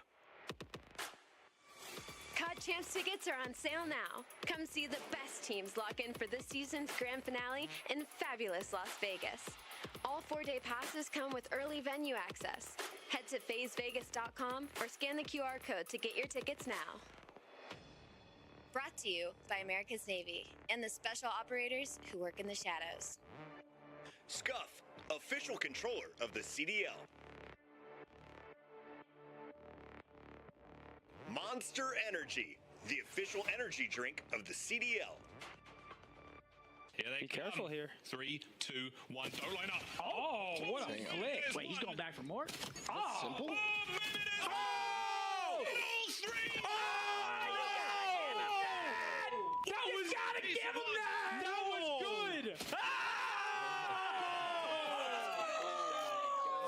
Oh my god! Holy sh! That was crazy. Bro, give that to him. Give that to him! Right where you wanted him to. Looks like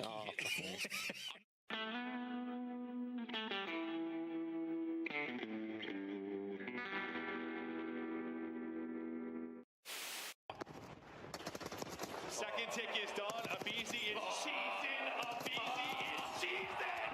That is filth. Series isn't over yet. FaZe now a chance to smile.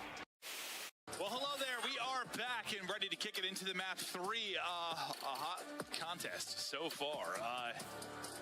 Yeah, it's hot in the building. It's hot in the series. Hey, you got shorts on today. You're hot. Yeah, no, I knew it was gonna be warm today. I had a feeling, so I had to pull out the quads. Look at these things. You think anyone's blinded? I've been see through them. I've been hitting the Peloton though. There's some muscle there. I'm telling you, these things feel like a couple of rocks, man. Okay. I'm so sorry about that, everybody at home. Hopefully, no one viewer discretion is advised. Had their vision affected by the bright lights of my quads.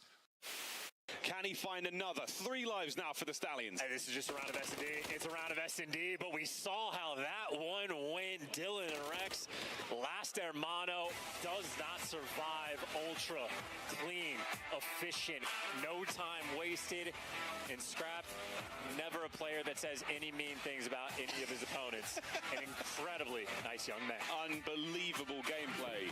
Welcome back to the Call of Duty League. We're here for the Major 3 qualifiers. And Boston fans, we've got a fun update for you. It's time to take a look at our standings. And for the first time, I think Boston is above 12. Hell yeah. Should we check it out? Sure. Oh, it's usually them in C9. So. Yeah, so Cloud9. It's your chance to jump over Boston with a 3-0 win over the Falcons today. So the standings are interesting because for the Falcons, you had an opportunity today. FaZe losing to OpTic was not ideal because even in a best-case scenario, you're going to finish at 3-2. You have a loss to FaZe, so you lose that tiebreaker. You also have a loss to Koi, who's sitting at 3-1. So I have a feeling the Falcons are finishing somewhere between 5th and 6th place here, Allie. That was a lot of math. You just killed that. And I think you might be onto something. But for Falcons, I mean, this should just be an auto win, right? Like, you're looking on the other side. Like, especially with the way that you've been looking recently, you've got to win this series. Yeah, I mean, this is a series that they just have to win. And, you know, fortunate for the Riyadh Falcons that they've seemingly bounced back. But let's switch gears and talk C9 a little bit. You know, these guys, it's been very tough. I mean, hardpoint. What do you mean? They've won 18% of their maps. Yeah, they're on a 19 hardpoint losing streak, 1-25 in the last 26. I don't remember how long the Riyadh Falcons streak last year was in hardpoint, but they got to be pushing limits. So for them, in my opinion, yeah, that's just the number one thing. Is like, we got to get C1 to go through the hoop. We got to win a hardpoint with these series. Okay, yes. And then, you know, maybe to try to talk on some positives. If they are going to have any strengths going into this series, Search and Destroy, maybe it hasn't been that terrible for them. They're honestly a pretty good attack team. Their post plants, they get that bomb down, they're winning it about 70-75% of the time. It's about average in the league right now. And we get some crazy performances sometimes. Like Encourage, we got like 10 and 7 out of him. So they're able to put up the big numbers to steal a couple away. On the other side of this matchup, you have people who have won world championships. Yeah. They get paid very well to play very well. They've done a good job some of the time.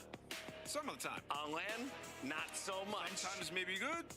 Sometimes maybe I'll let you guys figure out the rest. But yeah, but this team, the last series, definitely the best that we've seen from them, kind of getting back to their Stage 2 online performance. Only team to beat OpTic in Stage 2. Exactly. And there are some measurables that are good for them right now, right? Like their opening duels in Stage 1 and 2, they were 12th and then 11th. Was not good. Now they're all the way up to 6th in opening duels. Getting Exton onto the sniper has, you know, eliminated him dying early a lot, which has helped them a ton there. 3-3 in S&E this split, which is actually good for Riyadh. And now they've won 4 straight hard points where they're feeling comfortable on the new maps. The gridlock looks good. Saki's 2-2, which is good enough. But this team, good enough, it doesn't matter. They're trying to win a championship, right? So they need to blow teams like this out the water. This needs to be a 3-0 statement headed into the major. Now, I need to call us out because I think in the Monster Winner Spotlight, it said they were 40 points above 9th place. I think it's just 30 points because Carolina actually pulled off an upset to start the day.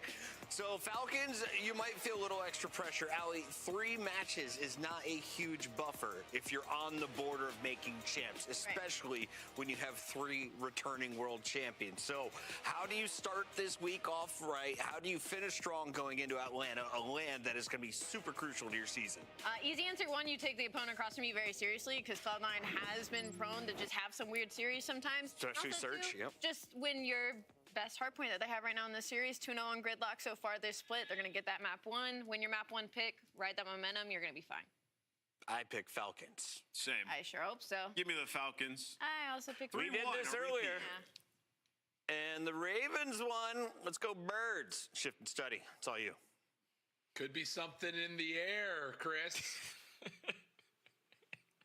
Birds. That's what might be in the air. I got Jay on complete tilt right now. Oh, here we go. No, I think the desk hits it perfectly, though. Win condition relation in terms of what we want to see from Riyadh, a team that's still floating in the mix of possibly threatening top teams. These are all things that are good. For Cloud9, not having a chance to play on LAN yet, now going up against an opponent that's on the rise, no better time than now, Jay, it feels like, to step up and try to, put the league on notice. That don't take us lightly in a week. Oh, yeah, 100%, man. But these guys have lost 26 respawn maps in a row. Like, I don't even know how you're going to stand a chance versus this Falcons lineup who looked stellar yesterday versus Miami. The superstars superstarred, and they have also been able to figure out their search and destroy. So if you're Cloud9, all right, you're going to have to show me something, because every time you look at the numbers for these guys, when you're playing against a level of competition that you're going up against, yeah, all the numbers are going to look really bad. Yeah. Let me just see what you got on Gridlock. All right, let's find out. Let's get it going. Again, apologies for the voice, friends. We're going to have moments of very 13-year-old pubescent boy moments in this mode. Stealing it. Cell able to get things kicked off, though, with some opening damage as Cloud9 will spawn on the favored side. Riyadh just kind of taking their time, and I like this. Wait for the hit to develop, and then you can try to surprise on this flank from Pred, but it's being watched, and this has been a great start for Cloud9. Yeah, I don't really like that break off there for the Falcons, because you were trying to give them all that time to eventually draw the attention from Cloud9 in one direction, but there was no contest. So that allows Cloud9 to watch all those pin tangles and shut down your first break opportunity. So already C9 doing good stuff, Al.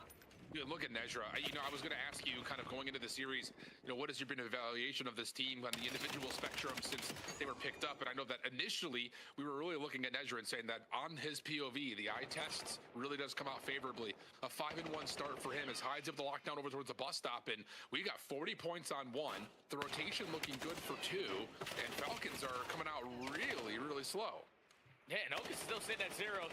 He's the guy for C9 who usually has a tremendously slow start in a hard point, but that's ideal. We're not even going to die in the first minute of the game, but this is where it can start to get frantic. But Falcons get the break, now secure the backbones. How do C9 decide to break their way on through? One player scams through the front side, didn't wait for the pressure on the back end, and now you're still scattered on this break attempt. Yeah, split spawns though here that can lead to a natural pinch for Cloud9. They don't even need it. Nezra and Hyde finding the 2 kills. Cell is traded out, and Cloud9 will get the break. 25 seconds remaining, and the Falcons really do not want to see this go over for free. So you're trying to put a little bit of pressure on the pinch, but honestly, it's very limited in nature. So you're going to chalk it, rotate, and that's a really strong start for Cloud9 already. You're dealing with 80 to 14, and that means that for the Falcons, you have to hold this setup and start chipping into this early lead. Look at how spread they are. This is going to allow Pred to potentially get isolated, but thankfully he does find a kill. The rest of the Falcons players, you know where the pressure's going to be, but I don't know if you're going to be able to read that spawn out of Ocus. There's already a kill that goes down on one end. Ocus is going to break you down from the backside. He gives you a one-on-one while Nezra strikes for 1 kill, and that's going to lead to a clean break there from C9. Yeah, Falcons are having a really tough time locking spawns right now, and some of it is thanks to the pressure that Cloud9's been able to put into the kill feed. It's kind of leaving a couple of limited numbers from inside the hard point, but so far it's been near perfect for Cloud9. Let's see how they're calming it out with New York. Nice, 4-4. Keep him on the side. I blocked. Yo, I got you. Hold my outer. I'm pushing him in. Blue weak outer. I'm repitching this. Okay, oh shit. They might spawn minus. Oh, we I'm only playing. I have shoes. Two win shoes. Yeah, one's weak shoes. I have cross. Yeah, I probably did. Yeah, I have beep. Nothing deep. One cross mid. One mid. I'm pushing the alley right now. I'm setting your top. Shoes. I saw one top chairs. 30. What's up? I'm ready. Nice. Front out. Weak. Front out. Two front. I'm just holding 30. I have my front door. I give up the back. Up the front. I'm telling alley. One shot still. I'm holding alley. One alley. The top exit. Top broken. Top broken. Two top broken. One cheers. I'm pitching the front. Two in the back. Heads front. Top broken. Brown. Sweating. One top. Playing time. Really weak time. Bring up, shot him. One more time, you leak. I'm stunning. Right. One shot, top. Yo, two more in the back. Let's get top. Go on, move. Actually, one shot. You got that, There's one in the back. Absolute top broken. Okay, yo, one's taking open underpass. He got me. He's going new. He's on the white shot. One's back square. He's on white shot. Dojo. I'm rapping for the scout with you. We got you. Stun me. One's up Dojo. Yo, money. Underpass. Sit underpass. You want time. He's hiding. Close line, bro. There's one P2. One shot. One shot, top broken, Pred. Passion, Jay. Straight passion out of Cloud9. Still enjoying the lead, but I will say, kind of off of that P4, now going to 1. Falcons have built themselves some territory to make up some ground. Yeah, that was pure passion, like you said, on the C9. These guys are roaring. They want to be the team to potentially upset another top lineup. But at the ending of that listening is when Falcons made their best move so far on the map. You clean up house off the rotation. You dominated one side. You've been able to keep yourself into the game and now win the rotation as well over towards P2 because that's a good 50, 40 seconds off of that P1 to give yourself a chance at the next. Yeah, big wins right there from Kismet on the old time, and then Okus taken down by Xnid. On the rotation to new, one more player to find, but it's Nezra, and he is so slippery, already in and out of 18, but does not expect Stellium playing deep by the tree. So setup is in, spawns once again, a little bit scattered, but the read on the backside from Xnid should keep guns up here from Riyadh. Problem is, Hyde wins his 1v1 from the front. So you've got, whoa, what is that spawn? Xnid spawns right on top of the 18-wheeler. Looked like he was going to spawn up towards P3 with Kismet, but not the case, and Xnid may have just saved this middle time here for Riyadh. Yeah, some of these spawns are making a goddamn sense to me so far here on Gridlock. There was even one opportunity where Oka spawned on the backside of Courtyard for the P3 break that led to a good chunk of time there for C9. But Xnid makes the most out of his ability and allows his teammates to now only be down by 20. Stellium was the last man standing until Pred comes off the respawn. So you're going to forfeit this time, and now it's a race to new. Yeah, and you're going to get Kismet in a 1v2 situation here, but he's got the ability to play pretty much however he sees fit. He's going to come up right behind 1. No turn immediately from Hyde, and a chance for Kismet to find all 3. Not the case. Encourage cleanly gets the first and shuts down Pred. So now a 4v2 as Cloud9 are quick to reinforce. Have to hold your life here if you're Stellium. But if there's ever a player you wanted to just pick him apart, it would be Cell. But Hyde finds the shutdown. Encourage another. Pred by himself, taken out. And that's now just up to Xnid trying to hold over towards Shower. But he looks like he's about to get pushed out as Cloud9 are locking down P3. Yeah, nobody from the Falcons team initially to start this P3 hit a route to potentially block those back spawns. So even with all of those kills that came in from Kismet, C9 had a very close opportunity to instantly flood right out back on in.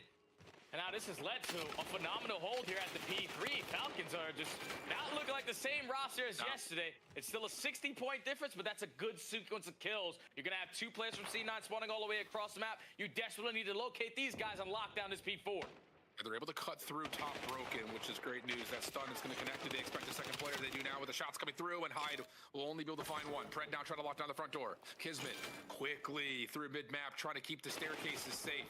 Jumps on in. Lots of responsibility here, though, for the Falcons. Still dealing with limited numbers because the kill continues to turn up in favor of New York. Xnid looking for routes. Cloud9 soaking up the time. 40 seconds to go on this hard point, and you need to find these kills, and you need to find some contest time immediately. If you're Riyadh, we're running out of time on the map. Yeah, they found the first kill, but now these routes are taking so damn long that it's going to allow C9 to just regen their health and prepare for the next wave. This has been an outstanding hold from the front side of the time. Falcons, with the raw talent that they have, they should be able to flood their way through the back door and just win every gunfight. But Cloud9 have came to play today. They breached the 200-point mark, and Okus is on 5 in a row. You know, the thing about that statement from you, Jay, we'll have a moment to reflect on it at the end of the map, but honestly, a lot of these floods that try to bully out Cloud9 have been in 2v3s, 2v4s. It's just the Falcons, because they have not held on to spawns ever, are continually fighting an uphill battle. To make matters worse, Okus on 5 in a row, calling it a hellstorm, and Cloud9 will get close, if not above 230, before Falcons can really do even anything, and Hyde's putting on pressure through mid-market. So once again, you just don't have all 4 players here for the Falcons to contest. A couple of kills will come through. Encourage off the regen, looking for timing, looking to find a chance to pop on up. Damage onto the first, able to win it, but the trade is in, the Falcons will stay alive. Look at what C9 are thinking. Let me hit this long route, approach from a different angle, or potentially just secure this side of the map going into that P2 because you're up by so much. We're going to give this one more opportunity at a break. Nezra taking his sweet time approaching from Broken Bridge. And now he doesn't really have to make anything happen. Let me just stay alive on this side of the map. He's able to fire, wow, clean shots onto Celium.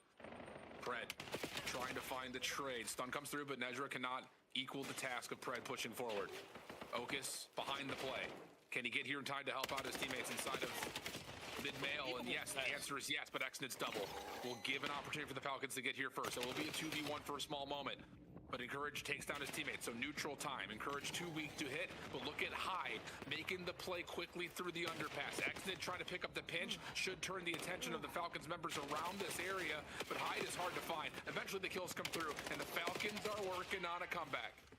Okay, Falcons are doing the little things, picking up the long pinches, shutting down the very aggressive front lane. This is not going to lead to some good time here for the Falcons. Keeping themselves into the game. It's 15 seconds until C9 are able to end a 19-game losing streak in HP, and Falcons are making it easy. Oh, man, and they're making a couple of mistakes here on Cloud9. That late rotate is going to allow an opportunity for the Falcons to cut across the middle of the map, but the big gunfight wins come through. So now Pred on 4 in a row. He needs to create an avenue for this rotation to start to move. Encourage trying to hold them back. No damage in yet. Hard point opens. You only have 15 seconds, so you've got to go. You have to push through. Trade is out. Put her on the back. Everything's shut down. It's down to Celium, and he has to find a way to contest the hard point. It's not going to happen. Cloud9 are going to get their first hard point win in what feels like forever here on Gridlock. It was 19 losses in a row. 71 days in a row. And Cloud9 take down the likes of Falcons on a map that they got blown out last week, and Falcons did the same exact thing yesterday to Miami, but every single stat that they needed to work on, they did. They won a majority of the rotations. The way that they were setting up breaks was beautiful. The small talk was on point. Yes, sir. Such a young roster. You finally see one go through the hoop. Cloud9 get the map 1 win. You know, the thing about it, and I feel like we really see this exemplified on maps like Gridlock and Sake. You know, we talked about it a lot of challengers this last week, Jay. We talked about it quite a bit even in the FaZe OpTic series, but on rotation, whoever's there first, how key those fights are. And it felt like in almost every single moment, Cloud9 were valuing their lives, making themselves the most difficult kills in the map, and coming away with not just 1, but sometimes 2 kills to win those rotations to new. I mean, really the only time that they did it was right here at the end, going from 1 to 2. And that's the only time they didn't really feel like they won that outright. Because even when you talk about like splitting the difference on P4, it's like P4 is just so mixy by where the spawns are right now that, yeah, you want to have the spawns set up, but if you don't, it's not like you're out of the world of possibility of hitting the hill. Map points like P2, P3 especially, you really feel it there. And that's where I think we're really walking away impressed by Cloud9 stepping up the way that they did. Yeah, because C9 usually in those sequences when they don't put themselves in the best position possible, everyone's going to go out there and chow. But in this map, there were situations where it just came down to someone valuing their life. We've seen Hyde do it so many times at top Sushi. We've seen Nezra hitting so many pinch routes, valuing his life on the backside of P2. They were just having one player stay alive in all these crucial breaks. And that's what led to great time, especially not having the spawns at that P4. You're able to lock it down from the front. So such a young roster. You needed to have so many improvements in the mode. You showed a little part of everything that you needed to get this map win. So now, Cloud9 are going to be feeling different, man. You get a map 1 win, you get a hard point win, you eventually cut those losses, end that losing streak, and now you're going into your best mode so far in the season in Surge. You got to be feeling fantastic if you're C9. Absolutely. And, you know, I love when we see graphs like this, and it's obviously easy to tell where things go right, especially for Cloud9. But it's, for me, it's when you see those steady climbs, that's those 40-20 hard points where you're still walking away at the majority of time, largely, especially on this map, because you're the first ones there. I mean, if you're the first ones there, you're going to get 25 seconds worth of time, it feels like, every single time. So, good advantage building for Cloud9. Great to make sure that they weren't allowing Riyadh to string together rotations there at the end to put together the comeback. And now we talk about the raid, search, and destroy, Jay. And honestly, again, you talk about Cloud9 and their success that they've been able to find just generally across what they've been doing in search and destroy. They've gotten a lot of reps in this particular roster on this particular map. And some of their losses have not really been bad. I mean, they've won 2 round 10s and they've lost 1 round 11 in the most recent 3 that they've played. So they've gotten a lot of inexperience, pardon me, like high-level competitive experience throughout just the qualifiers, and that's where you kind of hope that maybe Cloud9 could show us, again, more polish here. Yeah, they definitely should be able to, because they're going into a map that they have been working on ever since this roster has been formed.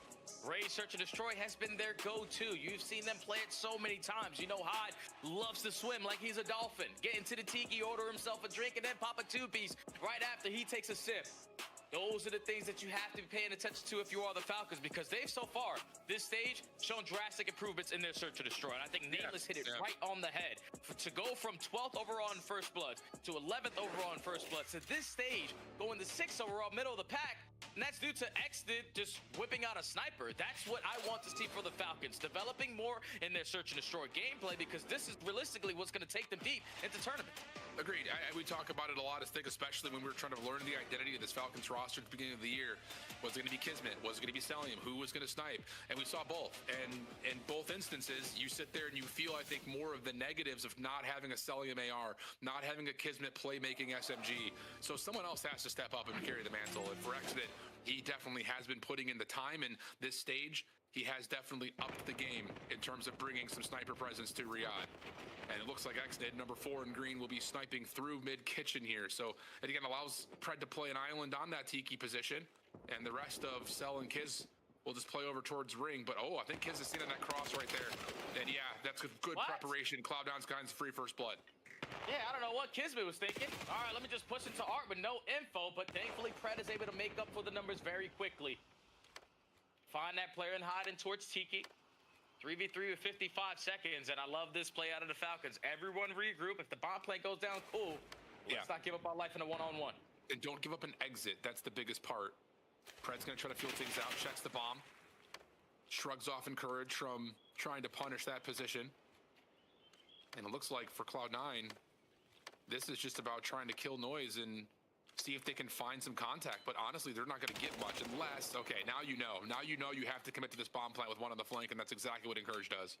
And Falcons are not going to be in a position to instantly potentially catch the guy who got the bomb down, but Pred with the smoke grenade just commits through water steps and gives you 1 extra. So 3 on a round, working on the ace, and his stun connects onto Nezra. Celium locates him. A perfect retake from the Falcon. Yeah, good to stun check the water in that back corner, too.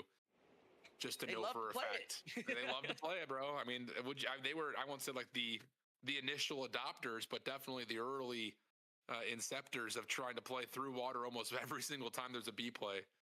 So yeah, really good to counteract the first blood. And you're right, like I think Kismet just gets into a position where it's just, he doesn't have the liberty to make that play, but he also doesn't realize that he got seen on that cross. Like if he goes in and surprises and kind of gives you a bit of a jump scare, maybe there's a chance for the SMG to win at that range, but unfortunately seen through pillars. But Pred, the one to really follow up and make sure the defense holds.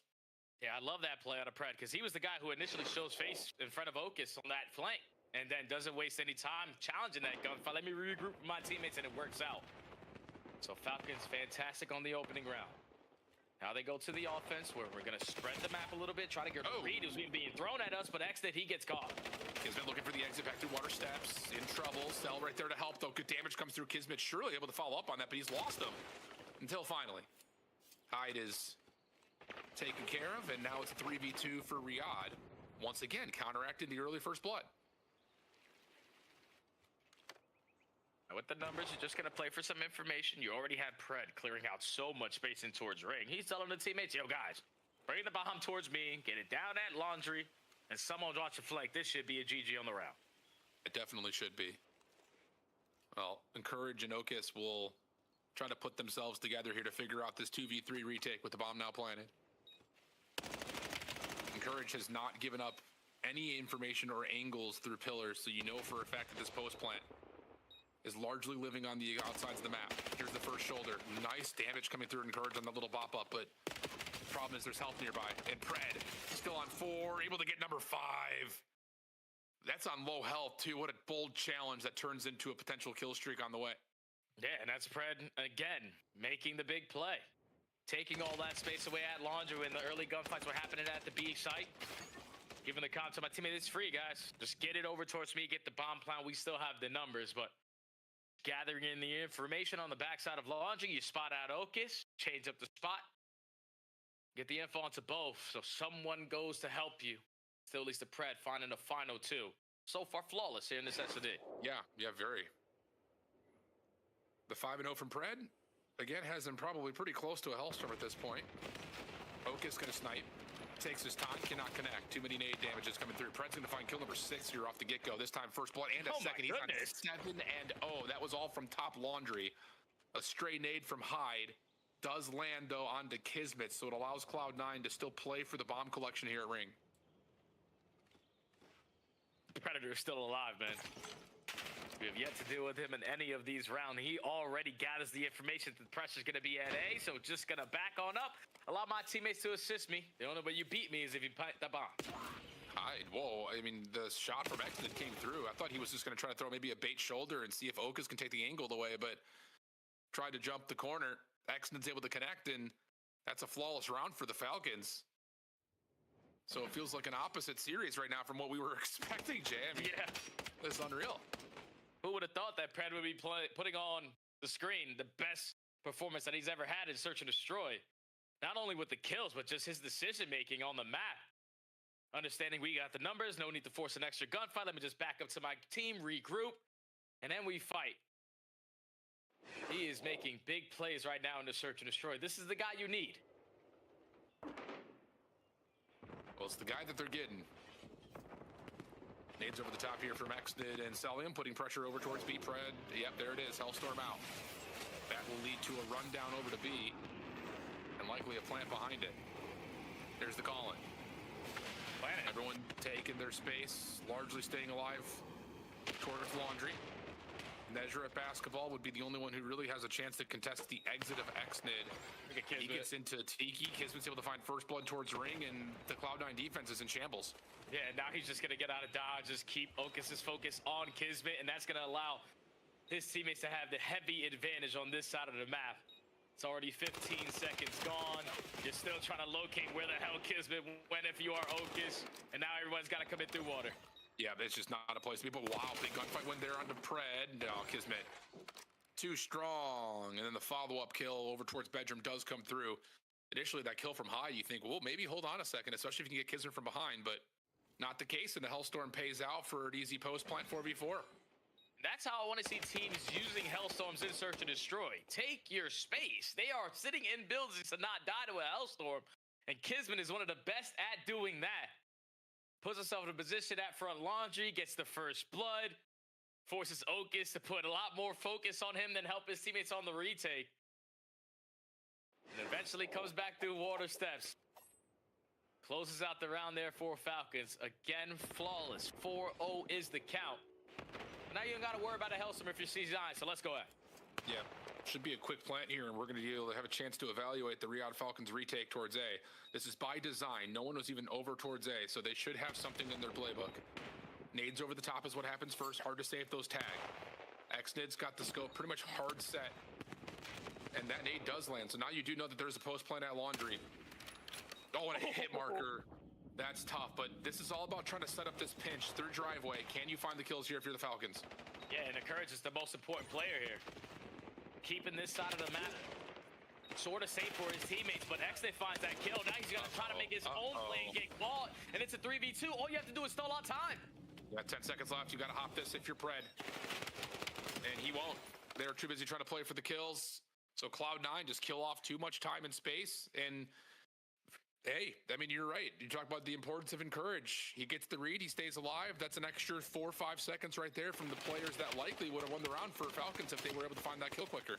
Yeah, he just keeps them at bay, man. He knows that his teammates are going to be safe on the backside of Laundry because they have the numbers. But the longer I'm able to finesse at Ring, the longer I'm able to alleviate that pressure from the front side of Laundry so my teammates have an opportunity to still clutch on up. So, even though he doesn't find a kill, the life was more valuable for C9 to get there first on the board. Can they build with that? You've got two players that are combined 0 and 10 right now, so you need to see some kill participation to get things going. And how about this mad dash from the Falcons, even through the Van Bomb.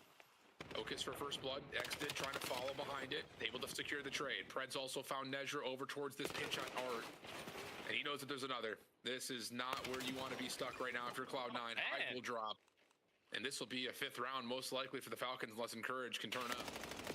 And it's again Pred being a deciding factor. The Soul Man wants a pinch, is able to win both kills again on the backside. Even after Okus finds that first blood, he's instantly traded, and that's how C9 wanted to play that.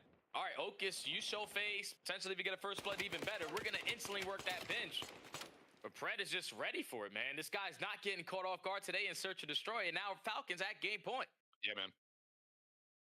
Quick response here so far from the Falcons. So what do you have in store here if you're Cloud9? Now moving to the defensive side. And for the Falcons, honestly, I mean, or pardon me, the offensive side, for the Falcons, you've got the ability to do pretty much whatever you want right here with this much amount of space, and they're looking to push up through B.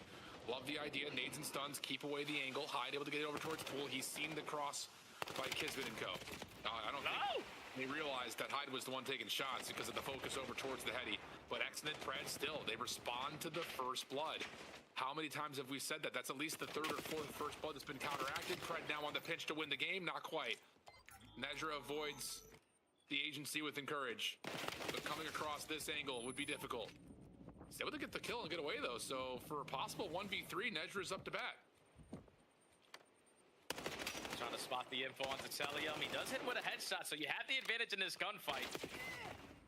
Celium, he's so difficult to take down, so you got to choose wisely when you chow. There goes a lot of shots. NPC coming through, trying for the wall bounce, not going to happen, but Nezra able to isolate 3 separate 1v1s to keep Cloud9 alive. Yeah, that's how you avoid a donut and now gain some momentum if you are Nezra. 1v3 is good enough. Force an extra round, but yeah, Falcons sort of gave that one away, though. It's like Pred, once he strikes that pinch, he's able to win that first gunfight, instantly traded. But then Exton is in a position where Celium can't trade him, and that what allows Nezra to reset the play and then get the jump on him with the NPC. Good plays out of the rook. Telling you, man, he's got a bright future ahead of him. Passes the eye test. I agree. Just comes down to, does he have the intangibles? Something that surely is probably the biggest progression point in their current circumstances. Ooh, a little sloppy there for the first time this map from Pred. So Encourage will find another first blood for Cloud9. But the Falcons, who have been so good at working these 3v4s, even in untradeable positions off the first blood, are looking to possibly get a free B plant. Yeah, but Nezra's going to be in a position to stop that one. And then give you one extra. Set up your teammate for the final kill. Okay, C9. We're starting to gain some momentum. You give a guy a 1v3, you feel like you can do no wrong, and that's what Nezra has been taking care of. Finds a double here, sets up Okus for a freebie. Nezra just continues to shine here. Great timing to spot the bomb planner, because if you let that bomb go down, it's anyone's game, but reads the first guy, prepared for the second. Nezra is now giving this team life. Yeah, dude. 5 in a row plus the assist on that last kill that Okus and Encourage got one, too. Yes, sir. Nezra still has about a quarter of the way to get to the Hellstorm. Look at this play. What an isolation. Pred will fall. Do you expect a second in rocks? No, you don't. Encourage needs to get this trade, and X-Nit's just dancing with him, dude. I mean, oh, wait, he doesn't hold his position, though. Doesn't wait for the help from Kismet. So a little over antsy right there is X-Nit, and we've got a 2v2. Essentially get this bomb down, or you're going to scout for some information before you even think about the objective. Both players from Falcons, nice and comfy around that middle of the map, but they have already cleared out A, so choose your timing wisely when you start to go for that B. Yeah, I think they're thinking that with Kismet still alive, they may be able to catch him on a long wrap. Problem is, you're playing with Cell, and these guys are going to sit and wait to play retake, which now they'll have the info. How do you set up your post plant? Encourage with an M15 only is going to play Tiki. Nice shots, nice damage, able to get the first. No chance for Cell to chow that. Ocus trying to show some crossfire support. Stun hits, a couple of tags are in, and Cloud9 are still alive and kicking. That's 3 in a row. That is 3 in a row. Now you are 100% feeling the pressure if you are the Falcons. First couple of rounds are clean, but now we're having a couple scam situations go down, and C9 are breaking you down right after. Great timing from Encourage to choose the timing wisely to get that bomb planted, and then finesse in Tiki, gather the information, and also find the kill, because he peppered both players with so many bullets. But the fact that he's able to get one sets up Ocus for the final. Cloud9 force another one. 2-2 split defensively. Heavy hit on the way, but Ocus is sniping this time.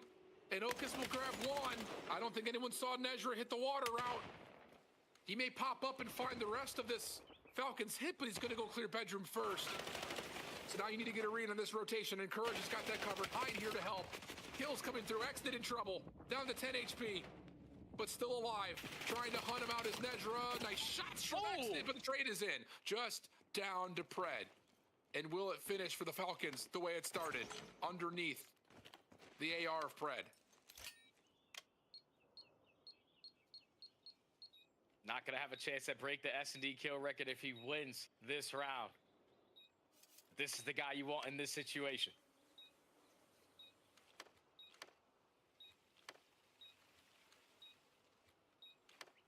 Time off the clock has Pred re-wrapping through driveway, so Cloud9 will not operate with any information on him.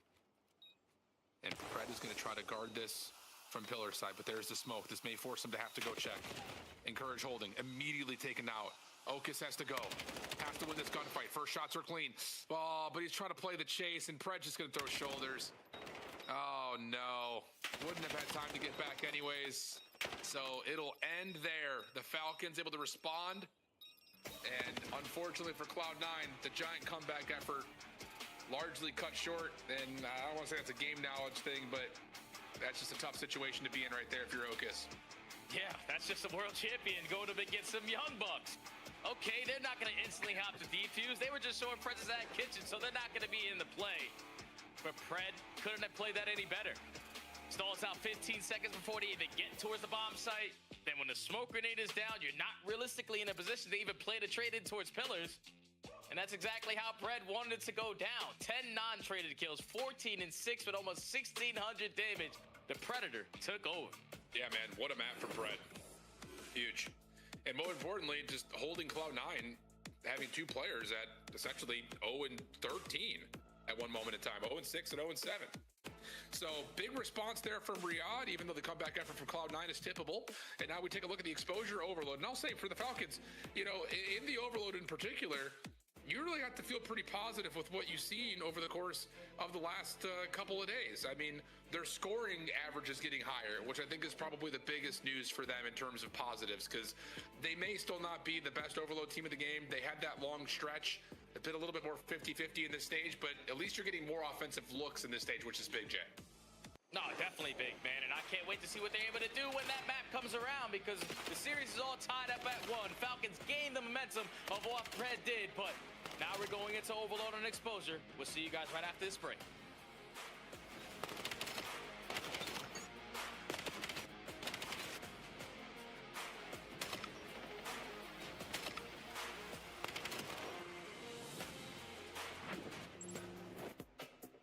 Major 3 is going to be a classic. 4 challenger teams are taking on the 12 pro teams, bringing non-stop action to the ATO. Get your tickets before they sell out at DreamHack.com/Atlanta.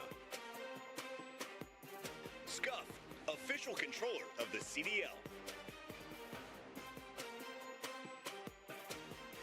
Brought to you by America's Navy and the special operators who work in the shadows.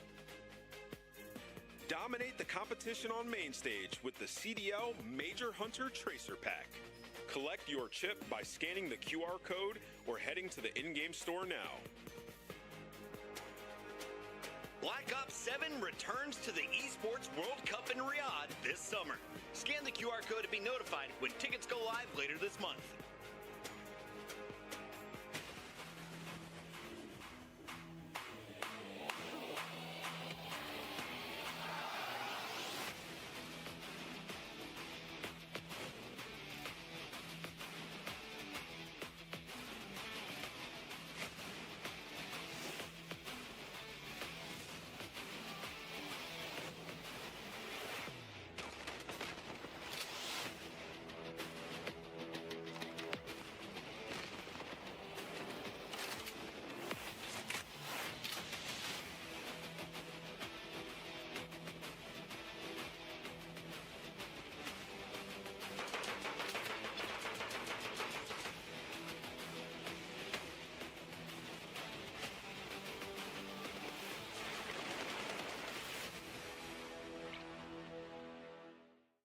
can't do anything. These two hills right here, these two hills, Oh, shit. Oh, there's one hallway, No way, this guy. Damn. He comes right behind him. Oh, God. Purchase drop. Beans is the clutch god. And he's got a message.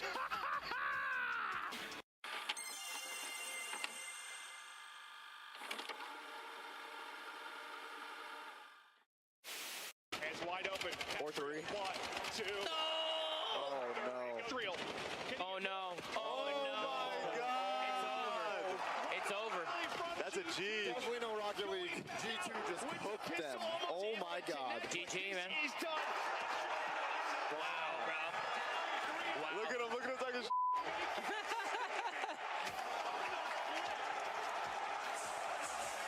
Oh, He said, "I run you, motherfuckers." That's it. Oh God. oh.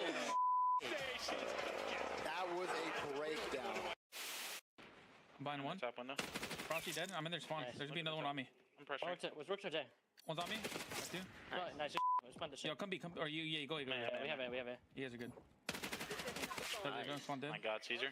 Okay, Frank, I'm just trying to shoulder everything. Get all four. Oh my God. That was dirty.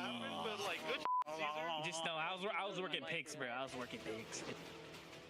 Welcome back to the friends. 1-1 map count as we focus on our series, but got to point out to some other individual players to keep your eye out for as we get to Major 3 in the Pro-Am.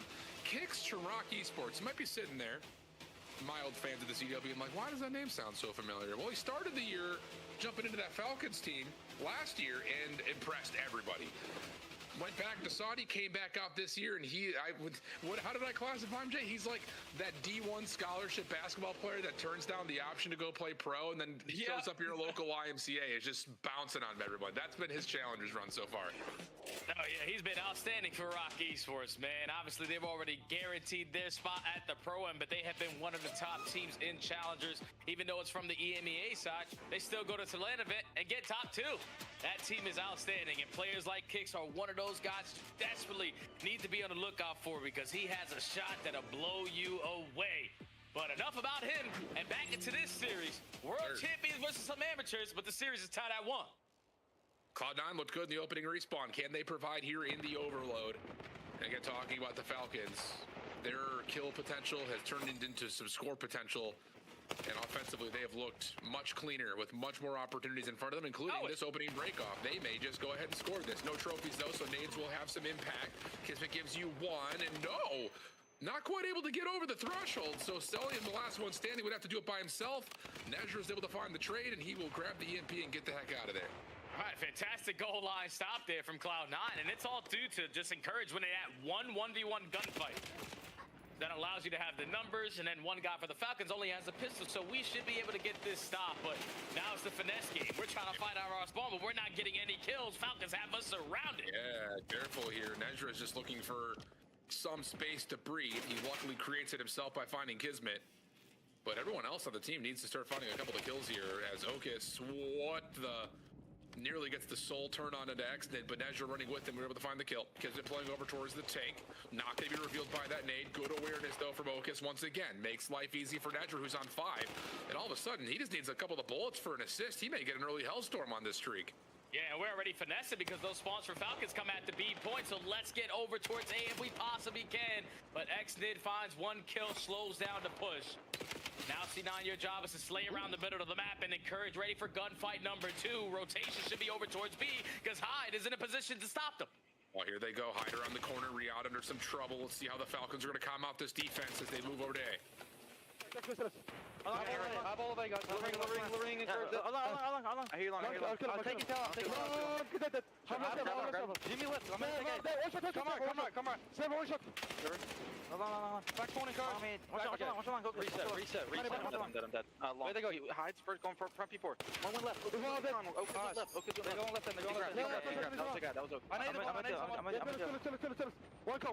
do that, TG.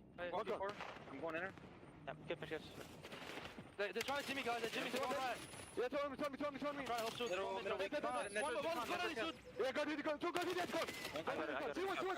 C1. I need C1. He ran right. Dead. Long. Aim long. I got it. I can't, bro. Stop server. Go on A and D. Yeah, hit it. It's gonna be right in front of you. Kids. 1, 2 tower. On the right. I got one. Nice, kids. Top three.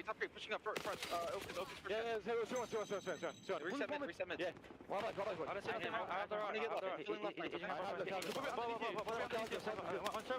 Okay, one side out of the play. Out of the play right. Okay, go left.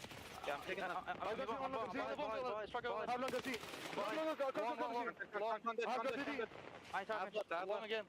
I'm not gonna lie, Jay, when we listen to their comms, it feels like a train that's about to go off the rails, like just coming around the corner at too high of a speed, barely hanging around, but Falcons have found a way to manage, and now they've got a route here to possibly just get the free score at B. Yeah, and I'm a former pro. Like, I used to do listens. I used to be in that main stage, having that kind of communication. I don't understand a single word they be saying half the time, besides, all right, we should go left and we should go right. Falcons don't seem to be on the same page initially to start this game, but now they are just running it up. Another 3 dead in the feed. Score number 2 is guaranteed, and C9 got to play the reset and desperately need to get a counter cap. Yeah, man, they're just outslaying him so heavy right now. I mean, Hyde's 2 and 11. You've got a 6 and 9 to Nejra, who's usually the big X factor for this Cloud9 team. Yeah, and Hyde cannot get out of spawn. Xnage just back here, camping it up. Yeah, and that's going to be a 3rd score with still a minute on the clock here for Falcons to escalate and advance an accelerated halftime. Kismet still hanging. Good stun. Gives him a chance at more, but he will be turned away. So EMP goes back to mid. Cloud9 a chance to try to recover and get one on the board before the half. Yeah, they just need some kills to go their way, man. So all you were looking for was the opening, and Hyde is able to give you one, but it's an instant response there from Celium, plus an extra from Kismet. So all the map control in favor of the Falcons. You got to sniff out the last guy. Nezra knocked down a half HP in a dream. He gets taken care of, and now Falcons in the final 30, looking to end halftime very early, because here comes a Hellstorm. Yep, Celium's going to call that on it. It lands onto Okus. Information for Xnid's timing on this pinch. He's going to find the one up top at platform. Only one more to grab. And that would be Nejra behind the point, and he's tagged up, but he finds 2 somehow. Celium able to get the response, but the EMP's down. You got to find a way to grab it, win a gunfight, and whoa, big win from Cell. Does he have the space to get through? No. Hyde finds the kill. EMP collected, but overtime will only be short-lived, and we're going to exit to a 3-0 half for the Falcons. Okay, so Falcons slay their way to a 3-0 halftime. Simple as that, because C9 had 2 goal line stops. But it's like, when they are setting up their offensive approaches, instead of working in the middle of the map, we need to work one of the absolute sides. That's going to allow you to influence the spawns a certain way. But every single time C9 tried to do that, they lost that initial gunfight. So Falcons, just with the slaying presence right now, is way too much to handle for C9. Well, it started right from the get-go, right off the initial break-off. It just never really felt like Cloud9 were playing at the same potential, I won't even say speed, just potential of the Falcons, largely thanks to the slow start from Hyde, but had a better finish there to that first half. See if he can get hot. Trying to get himself cemented in this map. Nicer opening win from Bread. Follow-up from Kismet, and then there's 3. Oh, my. Another really solid break-off here for the Falcons. Encourage is in some trouble. Kismet looking to see if he should play for the kill at ring or try to stop the spawners. He'll pick the spawners, and he picked correctly. Last one is Okus. He's low, trying to spam the corner. Celium finds the pistol win, and he will score for the 4th. Yeah, this is what happens if you are a team that struggles in a mode, and then you get to the map 3, you're going to give the opposite team their best map. Falcons are 9 and 3 on exposure overload. This has always been their go-to because of the slaying presence that they can show. SMGs get lost. Celium has always been one of the more difficult kills to take care of, but they're just way too much to handle on this map. You're not reading these routes, and Xnid sets up the double on the pin. Score number 5 is free, and Falcons just are waiting for another 3 minutes and 50 seconds for this map to end because this ain't even close. Nah, not even close. Really good patience right there from Kismet, though, knowing he had Xnid on that long pinch. He was thinking about taking the challenge with a player low on health, but works out beautifully. Now it's initially for the Falcons trying to defend the dirt pickup. Fred gives you the opener, Sellium gives you one even cleaner. Nezra, the last one standing, taken down by accident, turns and almost able to find most of Ocus. But Kismet will grab the EMP and now try to put some pressure on the other side of the map. See if he can move away this Cloud9 defense. He's just finessing. Forcing C9 to camp a couple corners. Potentially he's going to wrap to my position, but the juke moves is potentially going to work out for score number 6 because now there's a lot of pressure over towards this A point. And here comes Exit again on the pitch. He gets shut down, so a stop does come in from C9, but you need to get out of your spawn. Yeah. Even explore the midway part of the map, that would be nice. Go get the EMP over towards the P2 tank. Gunfight doesn't go their way, though.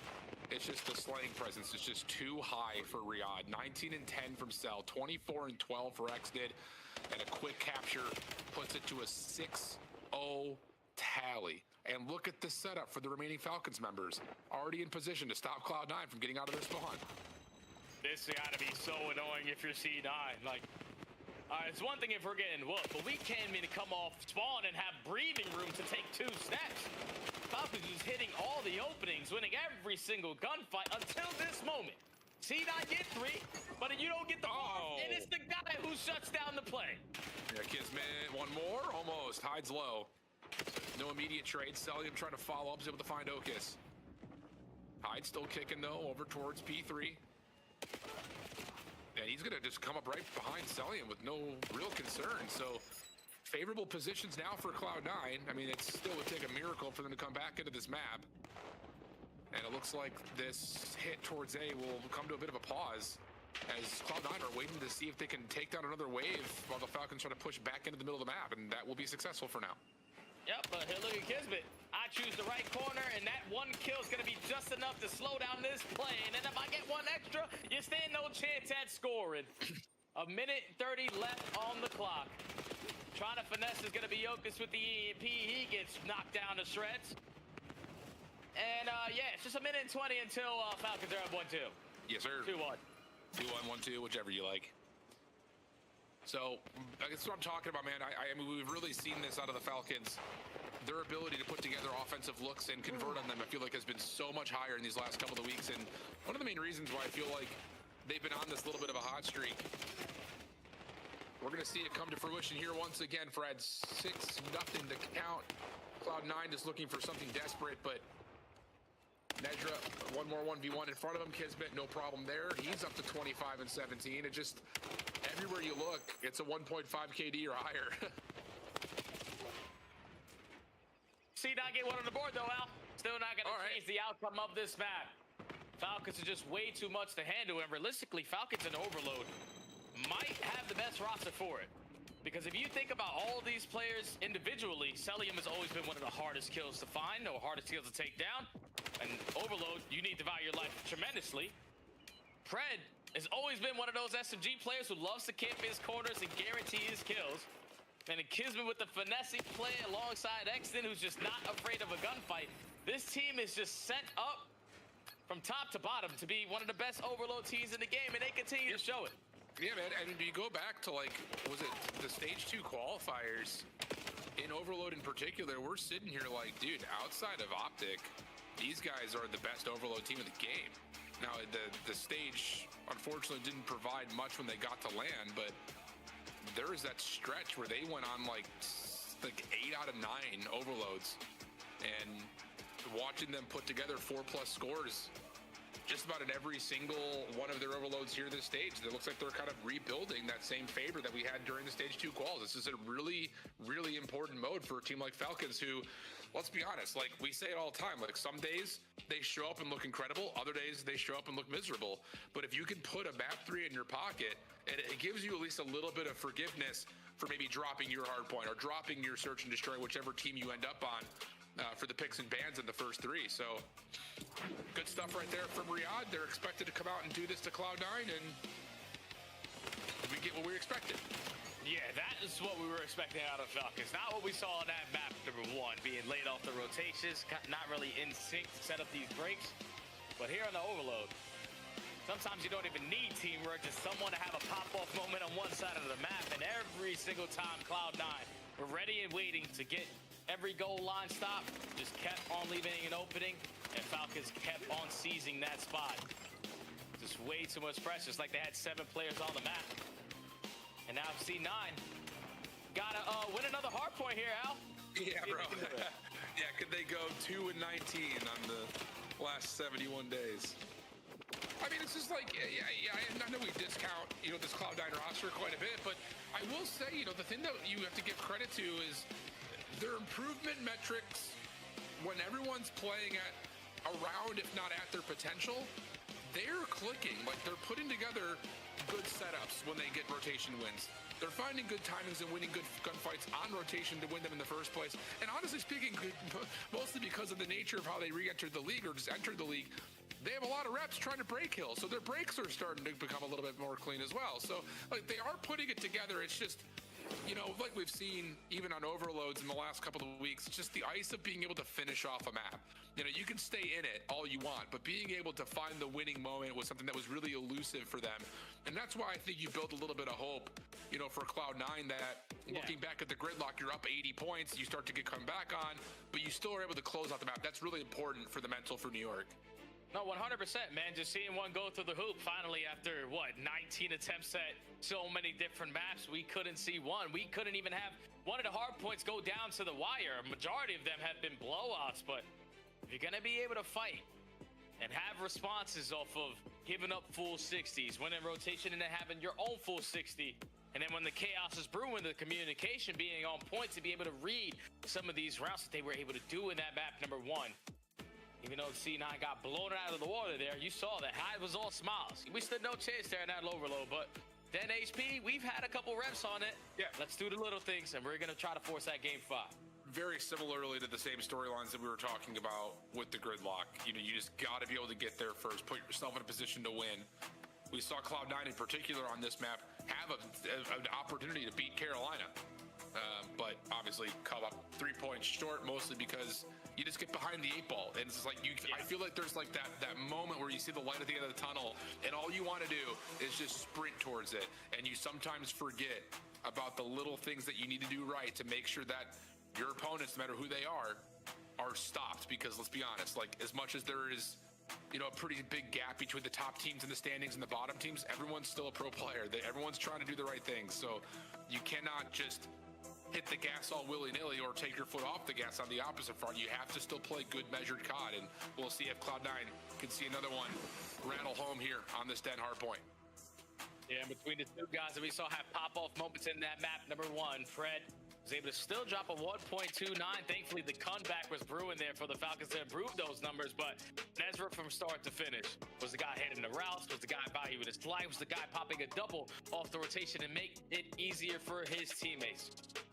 Both of those guys know what is in store going into Den. Cloud9, do you got it in you, man? Do you got it in you to potentially make this the longest CDL online day in quite some time? For real, 4 matches of potential map 5s. Could happen. You got to remember back to, the macro point that we're talking about was not only was Cloud9 great on rotation, but they never really allowed the Falcons to spawn up together. Multitude of 2v3s, 2v4s, the Falcons were just forced to take. So can you also create that type of spawn pressure if you're Cloud9? It's a long list to check off, but so far, a good start. Falcons able on their second lives to come back through and recover some time here on P1. At least they should be able to, with Pred guarding the front doors. Yeah, they have all the map control. Mid-cut is being covered by Extid. Pred creating the extra layer up the front side of bottom window. And this is not going to allow Falcons to take the lead and keep the rotation in their back pocket. But C9, with the numbers, you have to fly through the middle. You don't want to hit these long rushes. That's exactly what Falcons are expecting. So, contested this whole time, C9 are going to give themselves a better chance. All right, they'll have a lead going into P2. And depending on the timing of Pred's spawn, he'll spawn up towards the rooftop. So, as long as you can take care of selling him in the back, you should be able to win the spawns if you're Cloud9. And easier said than done, like you mentioned from the overload. Cell's one of the toughest kills on the map, man. He is just floating. He eventually does get taken down, so Exton will spawn all the way out towards pillars. Cloud9 spawning in with a natural pinch set up by Hyde's position. But he gets taken down. Now they hit from the back. Has to start to create. Kismet going to give some space and try to take it right back.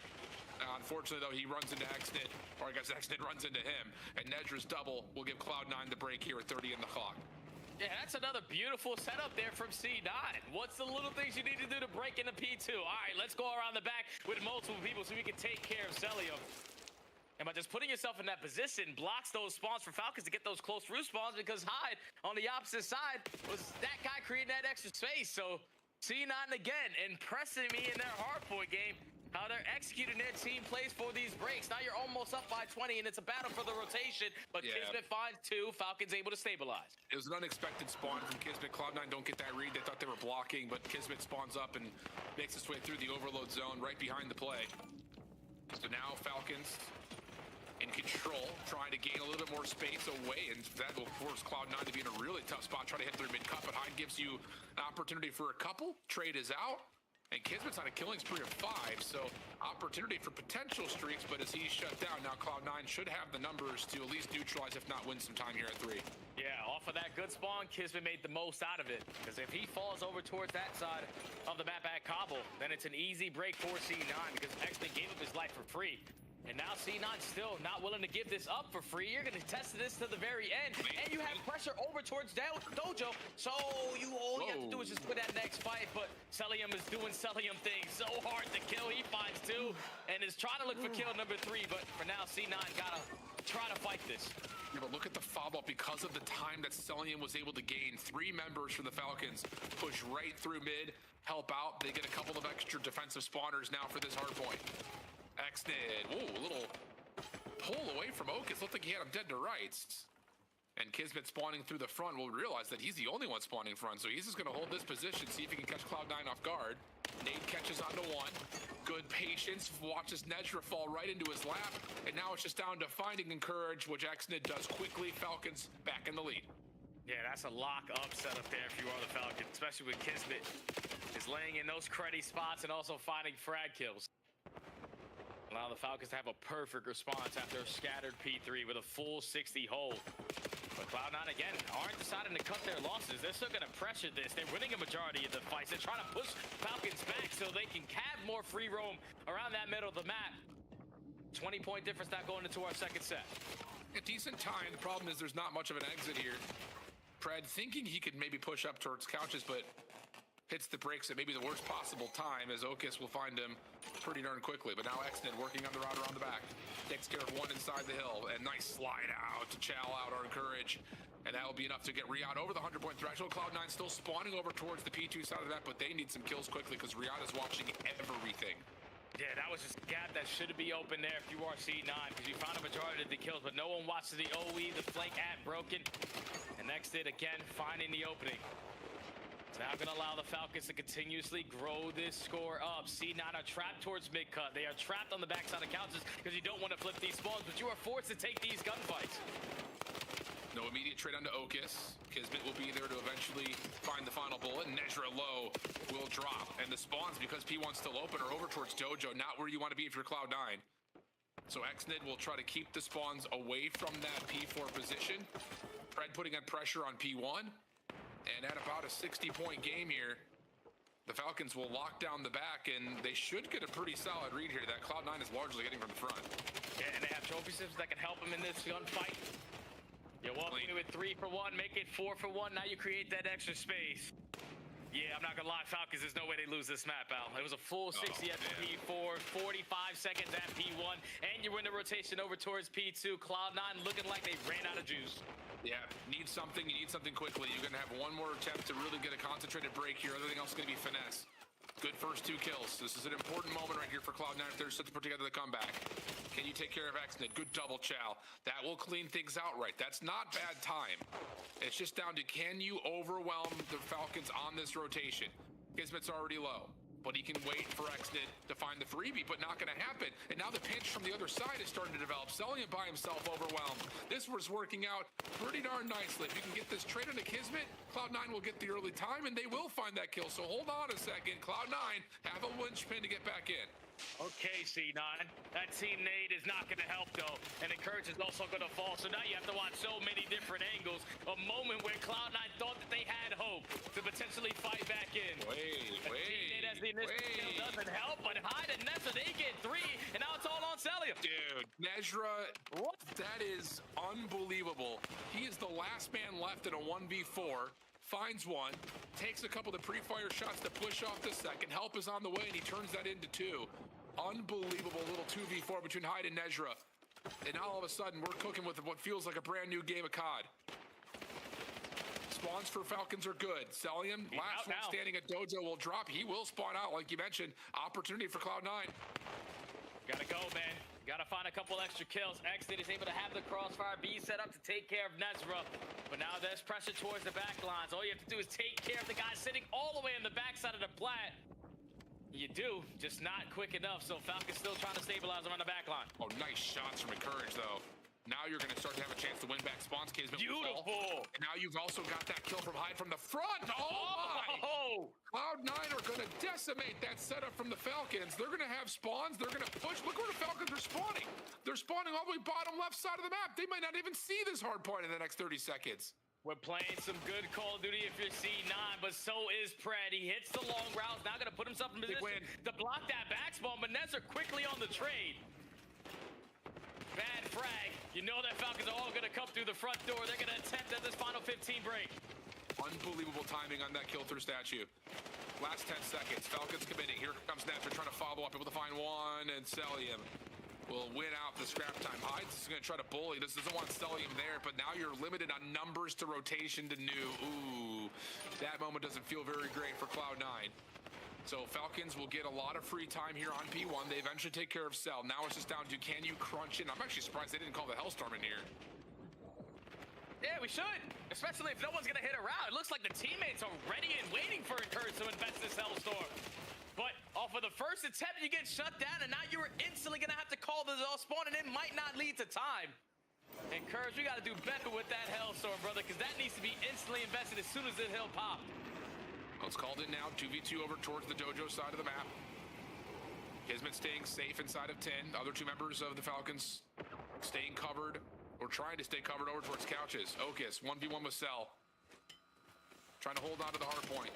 Not going to happen. Just not where you want to be against Celium, who's able to turn and smoke Encourage. Oh, my. Pistol now out. Pred there for his trade. But keep your eye on the minimap. Hard point about to open at 2.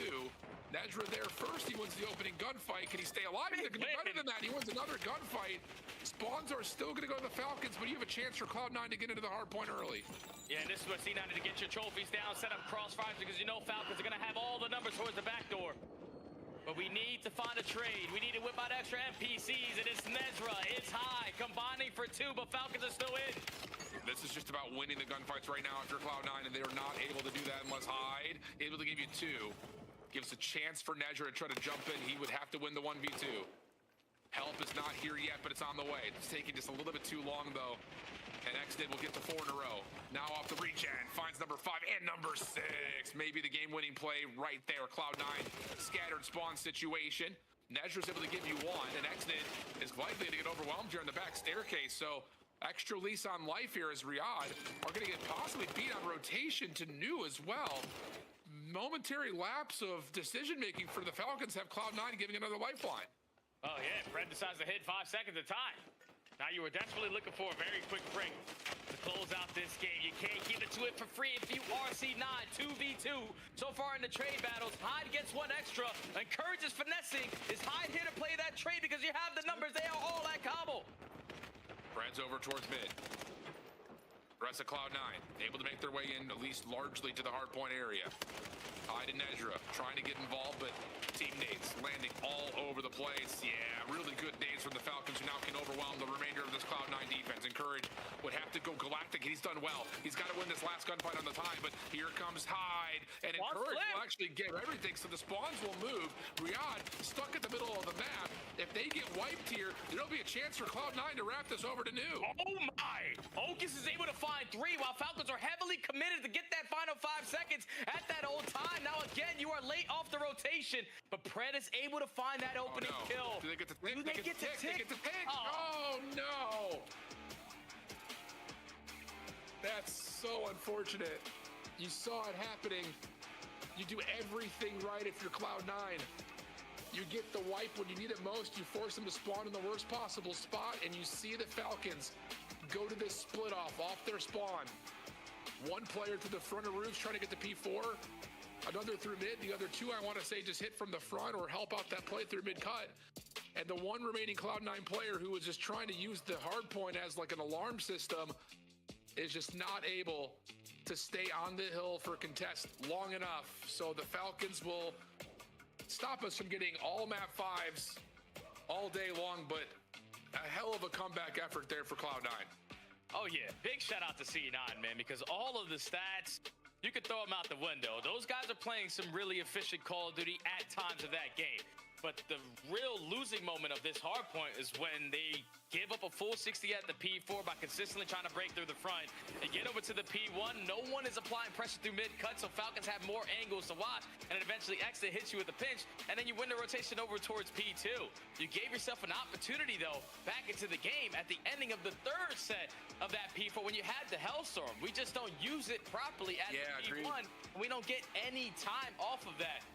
I thought C9 did everything right. Oak is finding 3 off the roto. We are setting up for the new hard point. We play this old time until we can't lose.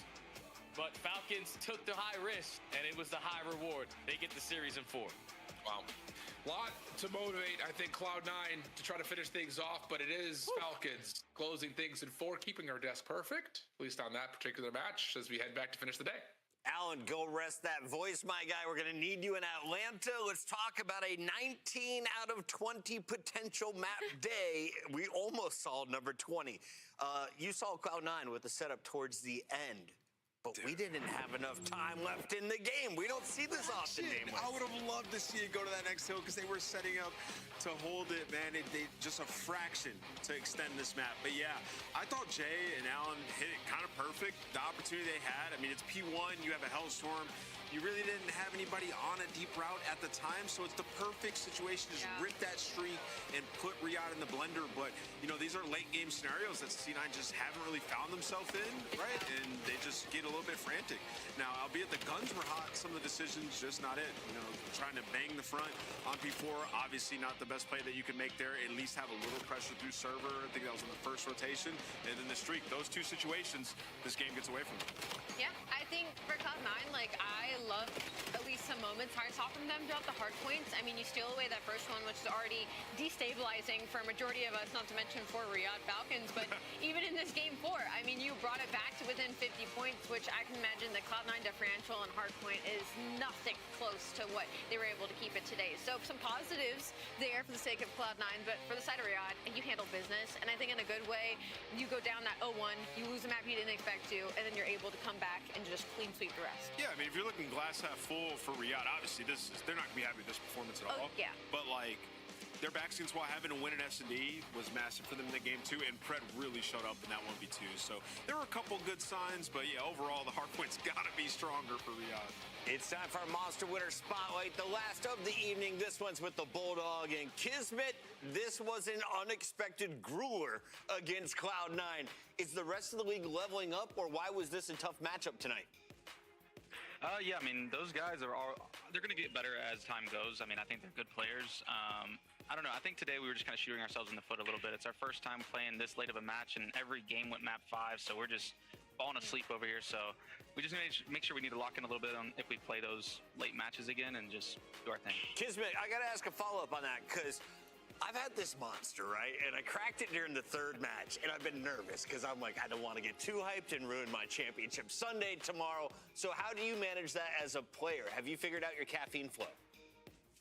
Yeah, I mean, I rarely drink caffeine. I hate, like, that jittery feeling. I just drink water, to be honest. I'll drink caffeine if I'm, like, really tired, but I just usually stay away from caffeine. Yeah, wait till you hit the broadcast desk. You're going to need a lot of it. You're going to need it. Kiz, all right, so can you bring us and everybody at home into the mind of a pro for a second? You know, for the Riyadh Falcons, LAN hasn't been that great for you guys so far. What is going to be different? What are you guys focusing on headed into the major? Obviously, this is your last game.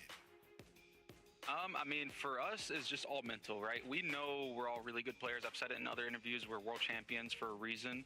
Shout out to Edward. He's one of our coaches that helps us with, like, mental training and things like that. So just trying to make sure that we stay mentally focused and not letting the moment get to us, because I think that's kind of been what's happening in the other two majors. So really focusing on the things that most people overlook, and hopefully it clicks for us. Hopefully, man. Good luck. Yeah, being a world champion, being a veteran, I want to ask you what the skill gap feels like right now compared to past games between all of the teams. Like, what is that difference like? Because it feels like it's really close between everybody.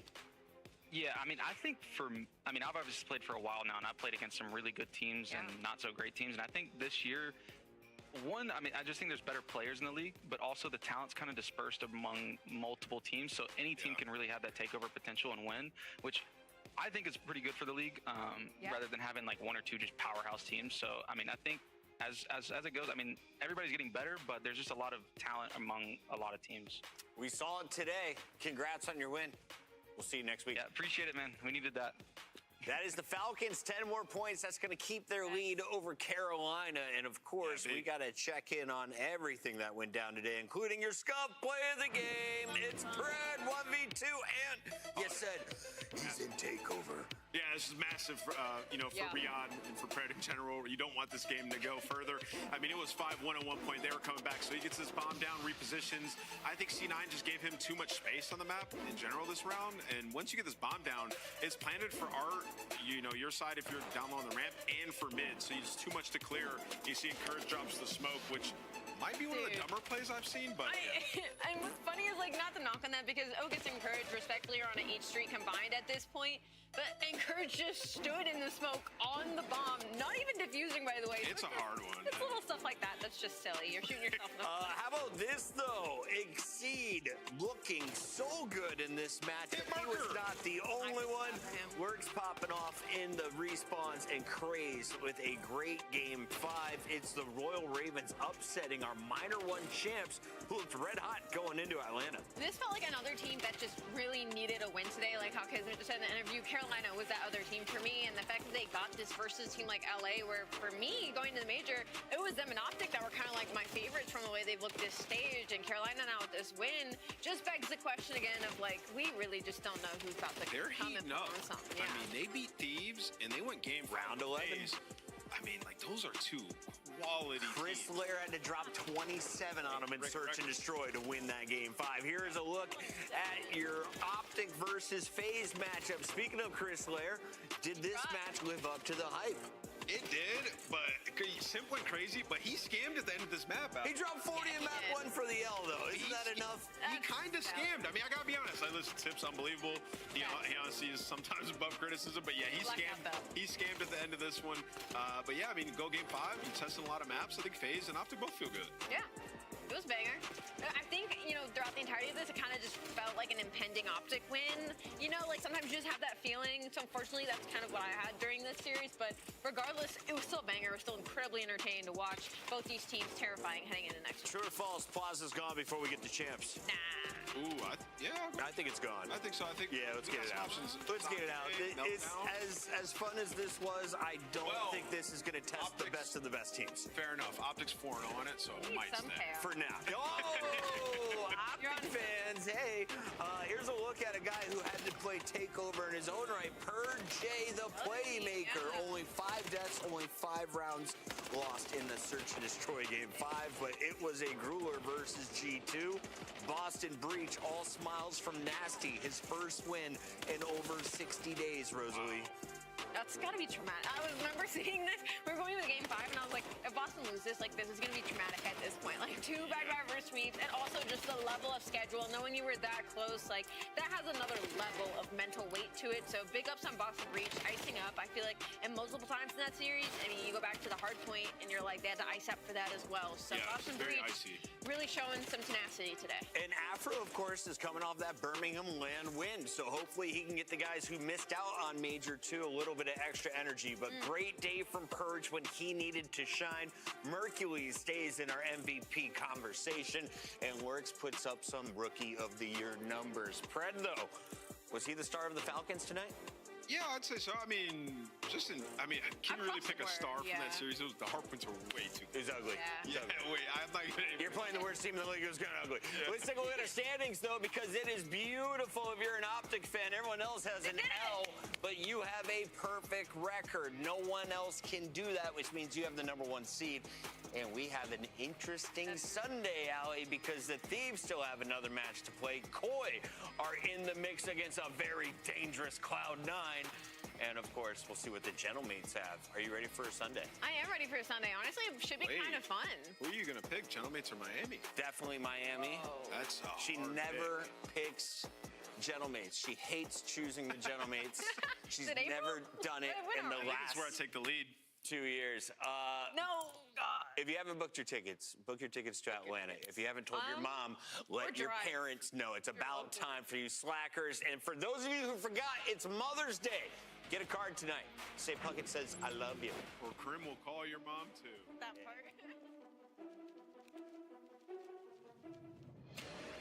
I'm coming back with a new rap.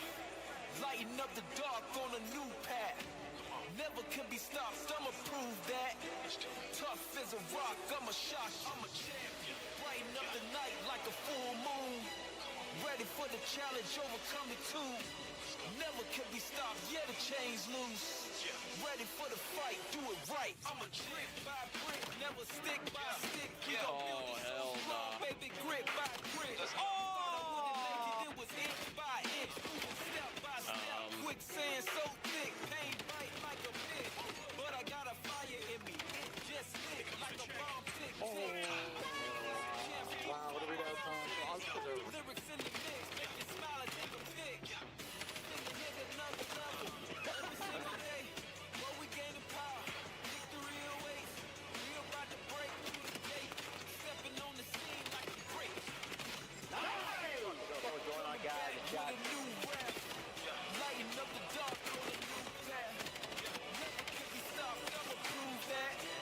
Tough as a rock, I'm a shot, I'm a champion. Brighten up the night like a full moon. Ready for the challenge, overcome it too. Never can be stopped, yeah, the chains loose. Ready for the fight, do it right, I'm a champion.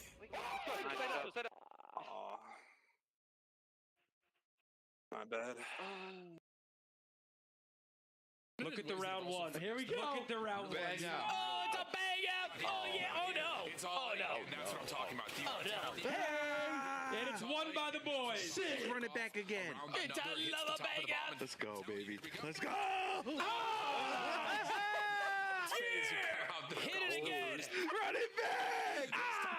Do it again. Do it again. Yes.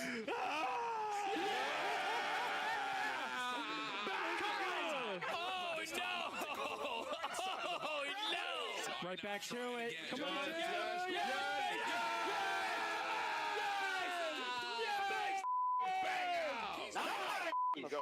Go, baby. Kid, I don't know what happened. Yo, what's going on, guys? It's Shotzi. Welcome to another 5-0. Come on.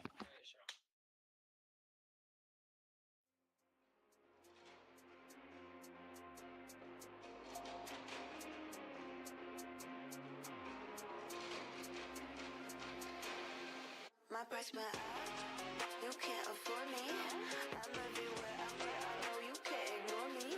I cost too much, yeah, pay just to see me. They're taking notes, so yeah, I know they wanna be me. Money makes a girl act different. All couture, yeah, I made it out the kitchen. I don't wanna listen, to a boy with a severe lacking vision. I'm on a mission, yeah, I don't get stuck in traditions, nah. I'm on my business, y'all are my witness. Fill my cup with a splash of citrus. Make lemonade, that's what gets me paid, yeah, yeah. Turn a sour day into a power play, yeah, yeah. Superpower, babe, let me light the way. Give me space now, you should know your place, yeah, yeah, yeah. That money comes easy, no risk, no tax, no forcing it. Big stacks to the ass where I'm sourcing it. First class, I can sell a whole course in it. That money comes easy, I'm the one with the cash and flex, yeah. I'm the one that transfer the big bucks, yeah. My price went up, you can't afford me. I'm everywhere, I'm where I know you.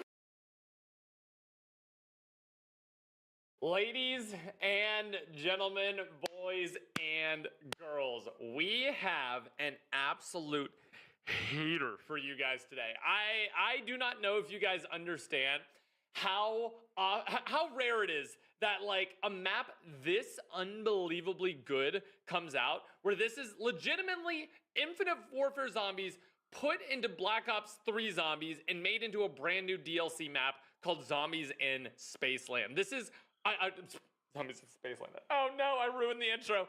Zombies in Vegas. Sometime in the 2010s, Las Vegas, Nevada. Defeat Mephistopheles is the action. Nightlife. Without the undead, of course. I'm so excited, bro. I'm actually so unbelievably excited. That is literally the intro from IW Zombies. And look at this itch here. Dude, it looks so good. It literally, dude, this straight up is... You all made it here in one piece. Welcome to Las Vegas!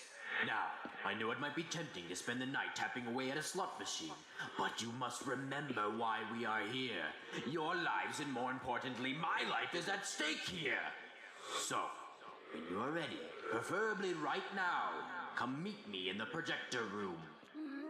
Okay, projector room. Dude, this is so sick, man. This is a early access build. If you guys want to go support the Patreon as he works on the full map, that's going to be down below in the description. My notification just says Zombies in VEG ... and for some reason I thought it would be VeggieTales. Yes, welcome to Zombies in VeggieTales, everybody.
Hi, I'm Jonathan Rogers, Game Director on Path of Exile 2, and welcome to GGG Live. We have a huge amount of stuff to share today, so it's going to be a good one.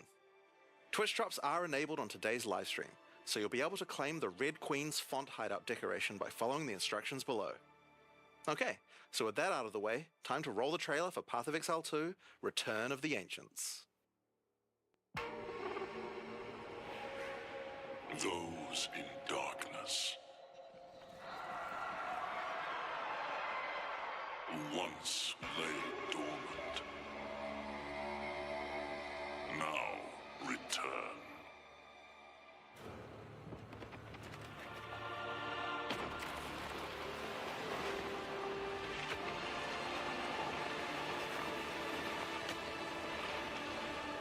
We who came before rise again. Behold, the first edict.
We become one.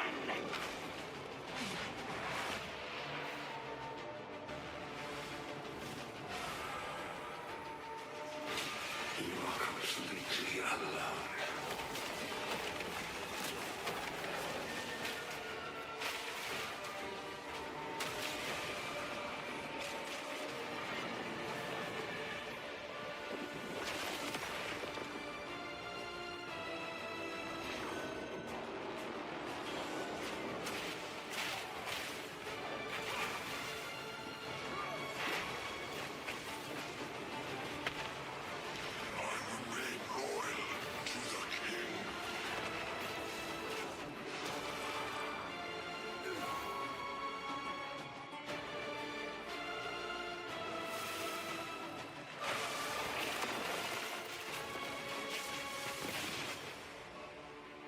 Hunt like it's your last. Continue the search.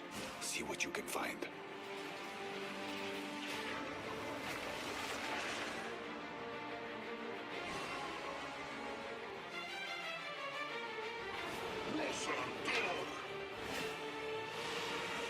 Now see how your story ends.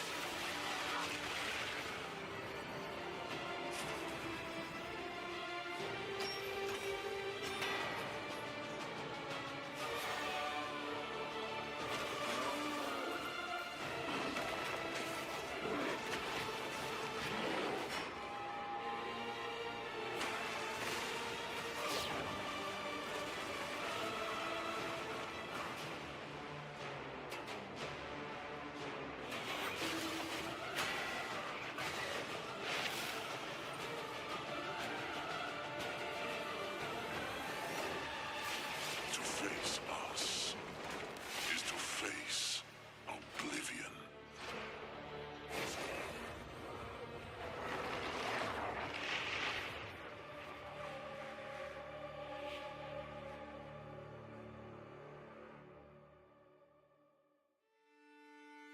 So as you can see, there's just so much going on in Return of the Ancients, it's hard for even us to keep track of it all. Now we promised that this one was going to revamp the endgame, and I'm very excited to talk about it. But first we've got to talk about the League, so to do that I'm going to hand things over to Mark. Hi, I'm Mark Roberts, Game Director on Path of Exile. Now, for those of you who are new to Path of Exile, each time we release an update, we also release a new league. Not only do we have a new economy, but we also introduce new content through the campaign, which gives you a fresh play experience right from the start of the game, as well as new mechanics, storylines, and in-game bosses. In the Runes of Eldur League, you will encounter a man being attacked by the undead in Clearfell. After saving him, he introduces himself as Pharaoh, a young blacksmith trying to bring back the ancient art of Ezomite runesmithing. He has been collating his discoveries in a tome and is keen to show you how runesmithing works. By inscribing symbols on these ancient Ezomite remnants, you can create all manner of old magics. Unfortunately, on doing so, the corpses of the nearby undead are revived and infused with some of the latent power, making for a difficult fight.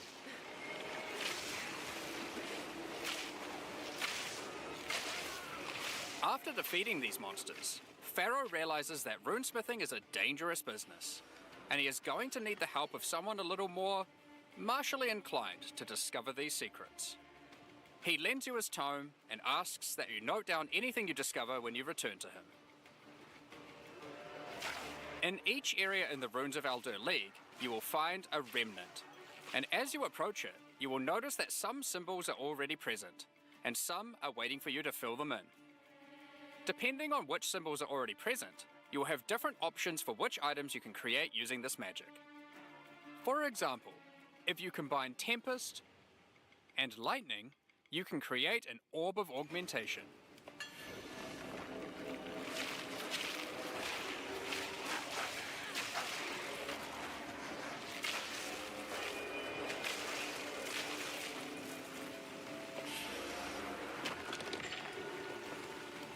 But be careful. The symbols used to craft the items also empower the monsters around the remnant, who will be revived as undead to fight again with different properties depending on what runes you used. So, if you use a fire rune in your recipe, the monsters will be empowered with fire. Or if you use a moon rune, lunar beams will rain down as you fight the monsters.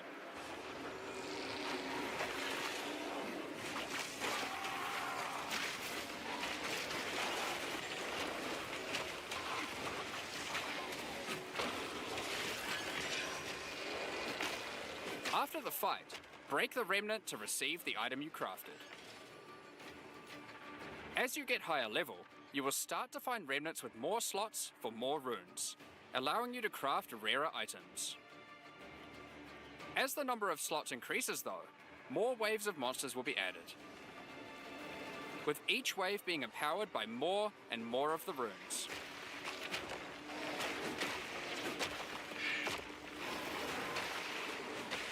And this can get pretty dicey, because some of the runes can have powerful effects.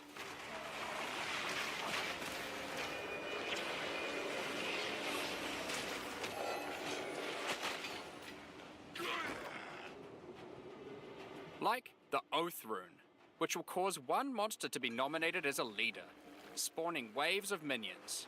The leader itself will be invincible, but killing its minions will deal damage to it.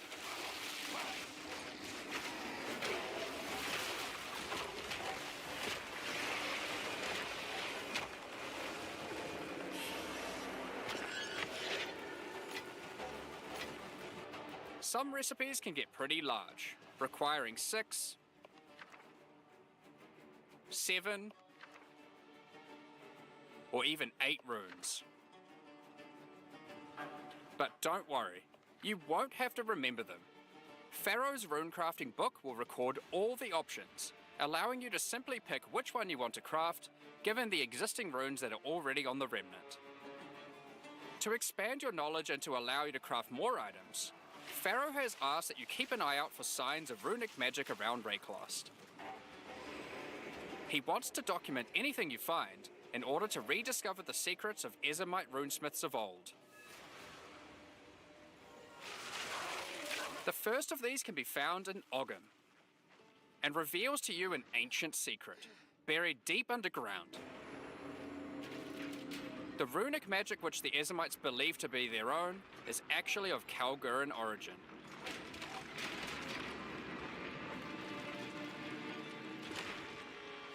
Thousands of years ago, the Kalgurans came to Rayclost to find sources of Verisium, a metal on which engraved runes allow control over reality.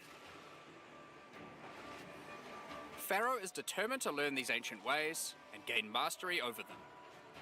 If you can bring him more Verisium, he will be able to use it to smith power into any armor, granting you Runic Ward, the power harnessed by the Kalgurans since ancient times. Runic Ward is a new resource that protects you from death. Should you run out of life, your Runic Ward will kick in, sustaining your body until your life can return. It effectively acts as an extra life pool. Of course, should you take enough damage to run out of that, you will still die. Every single piece of armor in the game can be upgraded this way, even uniques.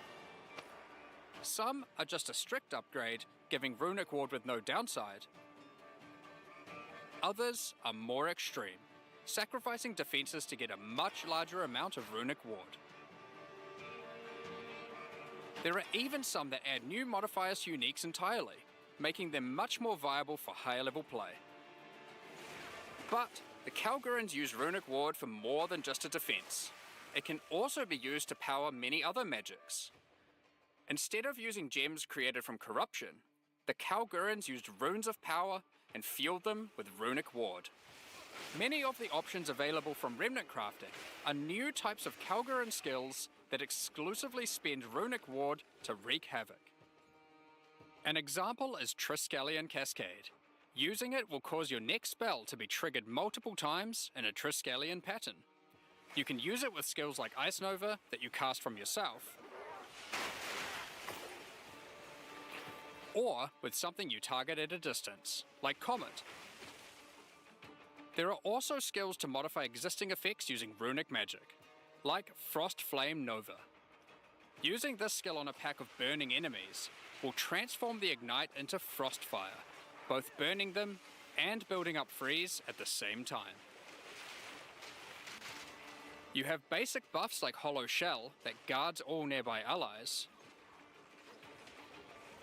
to more complicated mechanics like the Mark of Repulsion that creates a mark capable of pushing away all nearby enemies. Instead of spending mana, like skill gems do, all these skills cost Runic Ward, and unlike gems, they don't have a color. This means that they don't care about attribute requirements, or what kind of weapon you use. These skills are designed to be used on any class, and so often interact with mechanics that apply across many characters. By combining different runes together, the Kalgurans were able to support their runic abilities, and you can as well. There is also a set of runic supports that can be combined with regular skill gems in interesting ways. Concussive Runes allows you to add these concussive shockwaves to any skill that stuns, while Runic Infusion lets you spend ward to directly empower the damage on any skill. Now, there are other quests during the campaign too, that unlock even more interesting crafting methods. Buried deep in the jungle in Act 3, you can find the Mystic Refuge, containing even more secrets for Pharaoh to learn from. Using this knowledge, he gains the ability to reforge unique weapons. With this technique, many low-level unique weapons can be upgraded to do significantly more damage. Now, we've been able to take a bunch of uniques that had interesting modifiers, but were not in-game viable, and give them a bit of a boost to get there. And it's not just low-level uniques. All Kalguran uniques are able to be runeforged this way too, and they can do some pretty interesting things. Like Searle's Grit, a new unique, which when runeforged can get one of several different outcomes. Now, there is still so much more that you can craft with remnants. There are also 100 new runes, as well as many other new crafting currencies. This is the runes of Eldur after all, and some of these runes have quite powerful effects. For example, this elemental conversion rune will convert all the existing mods on a non-unique weapon from one element to another. Using it, you could combine a weapon with all 3 elemental damage mods into a single element, making a weapon with massive amounts of cold damage. There is also a rune that lets you destroy your rune sockets to turn them into a dual socket on your item. And there are even crafting meta runes that can unlock new types of mods when used with regular crafting. For example, this Rune of Chronomancy will unlock a set of time-related mods to be crafted on your boots. Once placed inside, use regular crafting orbs to attempt to get new mods like cooldown speed or increased skill effectuation. You can also create a new type of currency called alloys. Using regular metals alloyed with verisium, new modifiers not normally available can be directly crafted onto your items. Using imbued alloy could improve your ailment damage, for example. There are honestly so many options here that unlock all sorts of crazy crafting projects. So I think people will be experimenting with these for a long time. Once you get to King's March in Act 4, Pharaoh finally meets Danig, a real Kalguran runesmith. And riddled with excitement, he wants to learn how to merge modern Kalguran techniques with the ancient knowledge that he has found. From here on, Pharaoh joins in the Kalguran expeditions that Danig has been leading. With the ancient knowledge that Pharaoh brings to the table, the Kalguran expeditions that Danig has been going on will change significantly. For those of you who haven't played it, the Expedition League mechanic involves carefully placing explosives, uncovering the buried dead, and recovering verisium from them. By choosing where to place the explosives, you can choose which kind of challenges you would like to face, or rewards you would like to claim. But unlike before, expeditions now contain the remnants from Runes of Eldur, allowing you to do some specific crafts along the way using the new League crafting mechanic. One very important difference from the simple remnant encounters, though, is that the empowerments that the remnants grant apply to every monster down the explosive line for the rest of the encounter, stacking together. This can lead to some pretty extreme situations. If you stack too many remnants, you might be in for a fight beyond your abilities, but the rewards can be very worth it. Each mod on the monster is improving the items that they can drop. Once you get to the endgame, you will find that the Atlas has changed substantially. To the south, you will now find the coastline of Rayclast, with the ocean beyond. King's March has not fared well after the Cataclysm, and lays in ruins.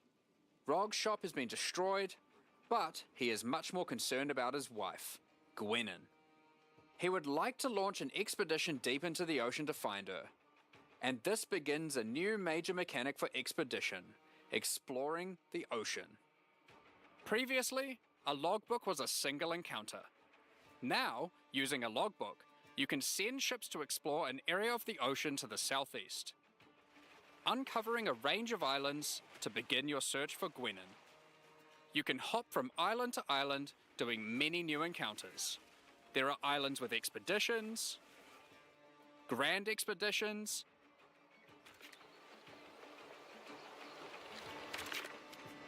new bosses, and all sorts of other unique things to find. Eventually, you will find the island that Gwenin has been holed up on. It turns out that she has found the tomb of an ancient Kalguran, Medved. While she appreciates you coming to her rescue, she is still keen to blow open the doors of the vault and take whatever you can find inside.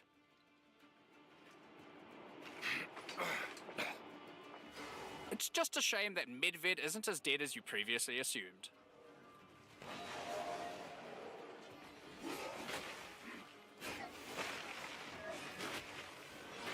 Now, after you have defeated Medved, you will find another logbook, and this time you can use it to choose which direction you want to explore.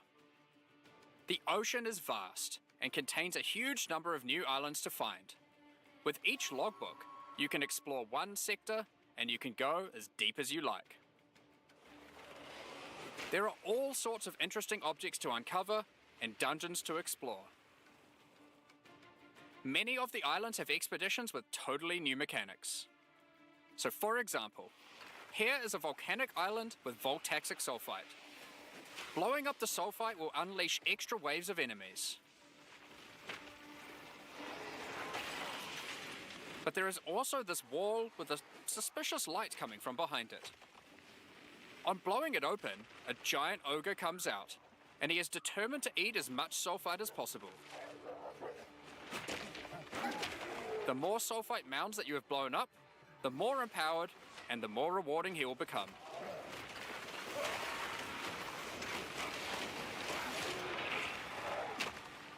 These islands contain all sorts of little secrets that you can find and blow up. Free trapped wisps, blow open root doors, even raise ancient precursor technology. And of course, more bosses. There are more and further vaults to blow up, and one of them in particular is pretty important. The Tomb of Uhtred, the Star Drinker.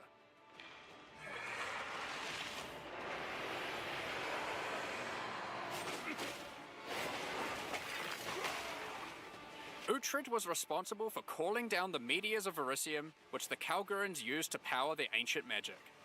And upon defeating him, he calls down a truly gigantic one into the ocean nearby. On visiting it, you find that it is shrouded by a strange energy emanating from the Verisium core of the meteor within. There is something growing in there, and it can't be anything good. In order to gain entry, Danik suggests that the Triskelion Flame, an ancient Kalguran artifact that can absorb and cancel the effects of Verisium magic, could be used to enter. But to find it, you will need to locate the Tomb of Olroth, leader of the Knights of the Sun.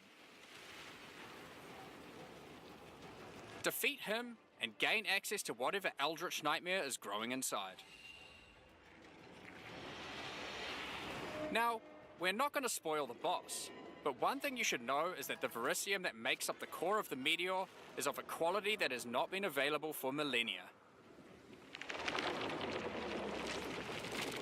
Bringing this to Pharaoh and Danik should allow them to forge some objects of power, the creation of which has been lost to time. So that's the League, and there is a lot going on. To sum all that up, there is a new encounter with over 30 new monster types and over 30 new rune modifiers to enhance them. You can create more than 100 new runes to craft your gear, as well as dozens of other new currency items.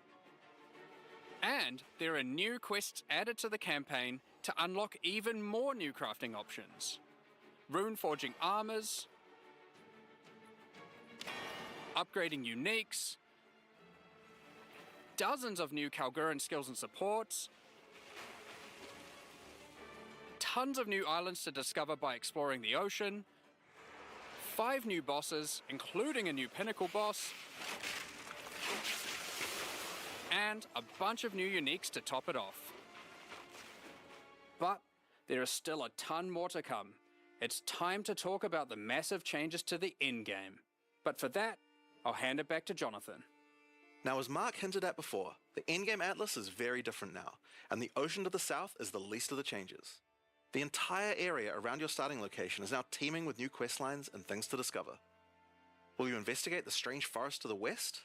The cracks in the earth to the east? Or perhaps visit the ruins of a Val city in the north?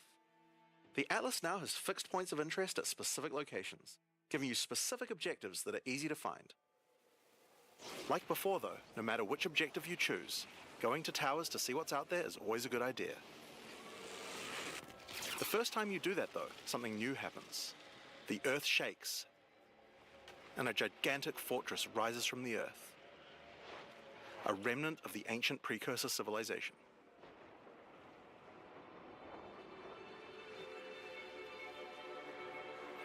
The cataclysm of the beast has caused an ancient protocol to be invoked.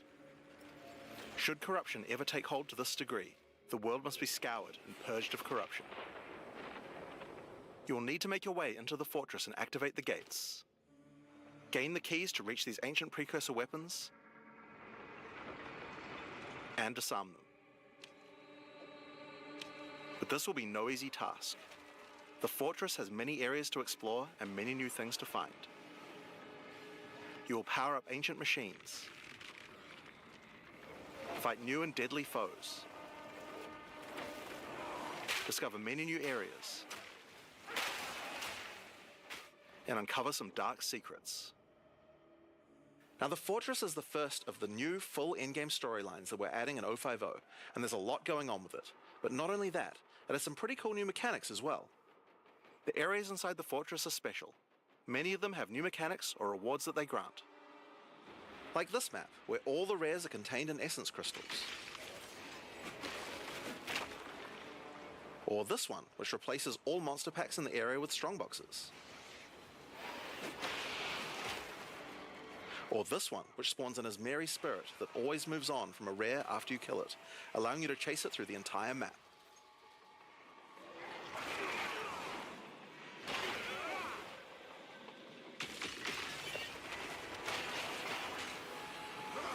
Now, just like the normal areas of the Atlas, you'll need to fight the map boss of each area to complete the map. But unlike a normal map, the ones in the Fortress each contain precursor nodes after the boss, and activating these nodes will give you points for the new and improved Atlas passive tree. Now, we had an Atlas passive tree before, but it was one of the areas of the endgame that just wasn't up to scratch. The Atlas tree now works quite a lot differently.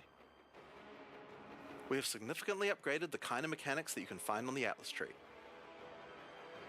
Like this one, that gives a chance to make rogue exiles you fight retreat from combat and move to an adjacent map. Before you fight them again, they'll upgrade their gear and come back with a grudge this time. There are also a lot of nodes that combine mechanics together in new ways, like this one which lets Asmeri spirits possess strongboxes. All the regular monsters that come out of them are touched by the spirit, and the rares are all possessed, giving you some incredible loot potential.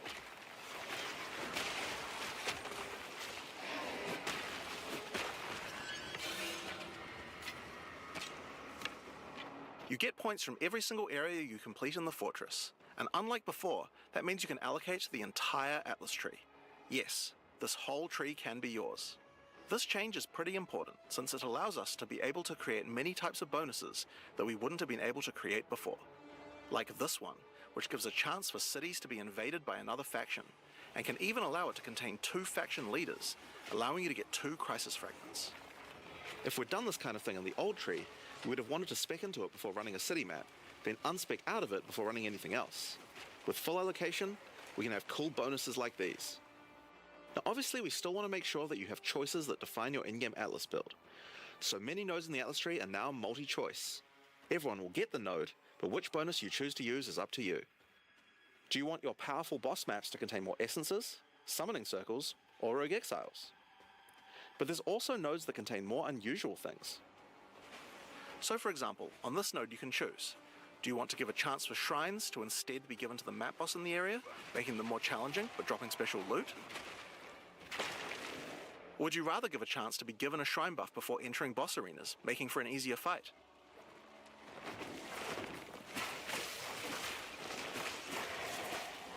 Now, I could probably nerd out about cool stuff in the tree all day, but we should probably get back to the Fortress. Now, one of the really important things we wanted to do was make it so that all the boss fights in the endgame are now accessible with a quest line.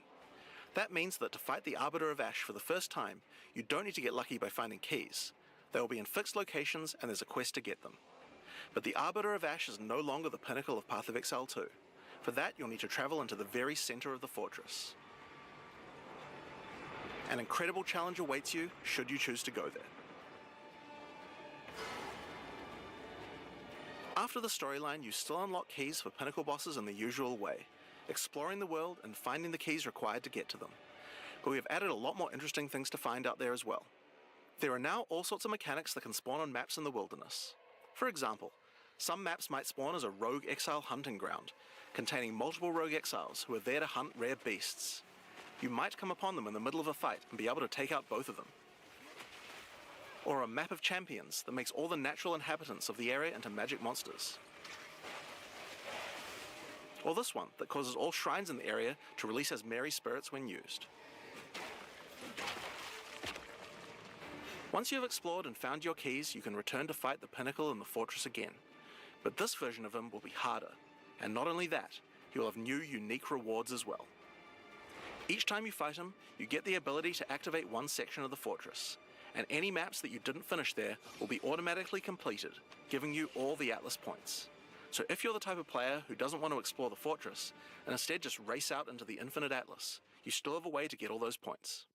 So that's the Origins of Divinity storyline. It's a huge amount of new content with a ton of new areas, 5 new bosses, including a pinnacle, with a bunch of new unique items. But not only that, it also completely revamps the Atlas tree, and includes a ton of new map mechanics that you can find both inside and outside the fortress. But this is just one of the new storylines. So let's talk about the next one now, Masters of the Atlas. Now earlier we talked about how the multi-choice nodes in the tree allow you to still have an in-game Atlas build, but we didn't think that was quite enough. You have an Ascendancy class for your passive tree, why not an Ascendancy class for your Atlas tree? Well, that's where the Masters of the Atlas come in. Throughout Rayclast are many opportunities for those with the skills to find them. Atlas Masters are willing to train you in these skills if you're able to help them in return. One such master is Jado, a member of the Order of the Jinn, an organization that secures powerful artifacts to prevent them from falling into the wrong hands. Jado will send you on missions to investigate strange occurrences on the Atlas and recover the artifacts causing them. And for each one you recover, he will gain more trust in you and teach you more ways of the Order of the Jinn. At level 1, you could choose to massively increase the chance for rare and unique chests, or make it so that all map bosses drop an additional unique item, or make corrupted waystones have an additional modifier, but at the cost of making them send you to a totally unknown location.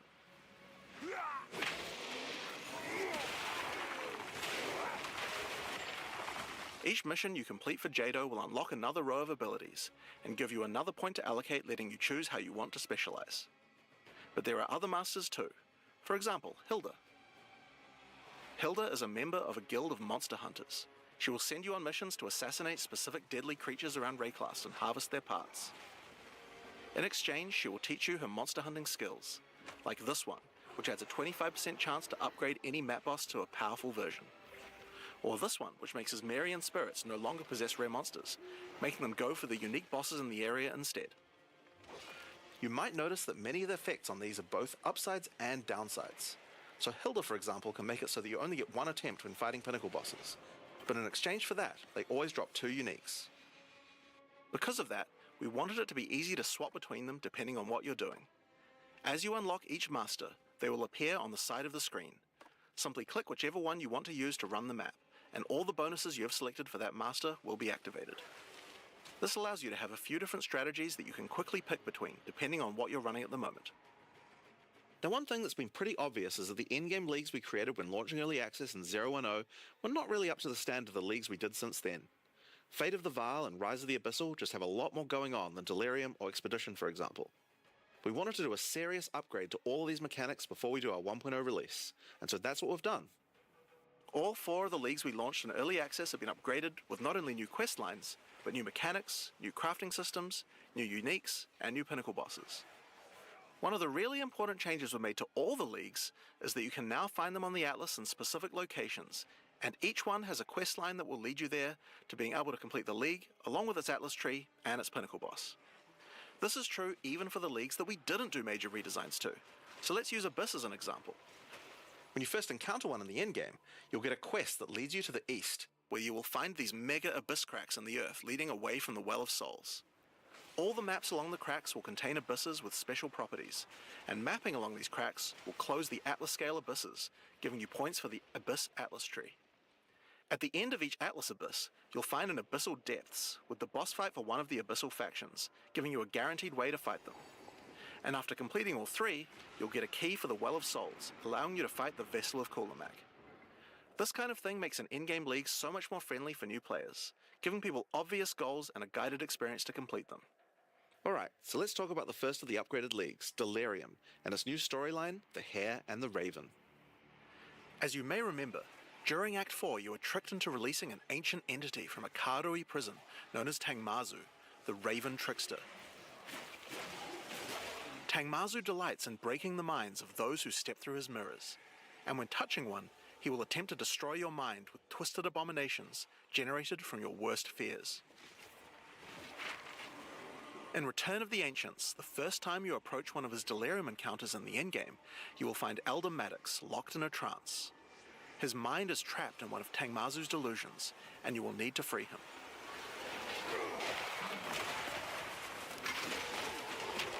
Once free, Elder Maddox demands that as you caused this problem, you should put it right. He asks you to travel west to the Withered Willow, the location he believes that Tangmazu first gained his powers. But be careful. As you travel there, the Raven Trickster will attempt to break your mind. Each map around the Withered Willow features delirium encounters. Now this is more than a simple quest upgrade. The mechanic of delirium has been overhauled and expanded. At the bottom of the screen, there is now a bar that indicates how deep into delirium you are. You can see which direction leads deeper by looking at the fog, and the deeper you go, the more challenges you will face. By looking at the bar, you can see how long you have until the delirium ends. And you can also see special encounters that you will face if you're able to go deep enough into the fog. At the end of the bar is always the boss of the map, but we now have a variety of other encounters that you might find as you explore the horrors of your own mind. For example, you might encounter a purple mirror shard that when shattered will cause all the enemies to become more nightmarish.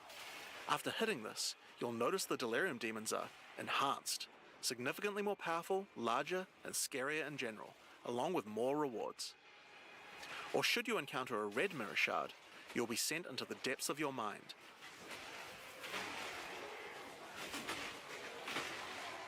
And must escape it while fighting off hordes of your worst fears.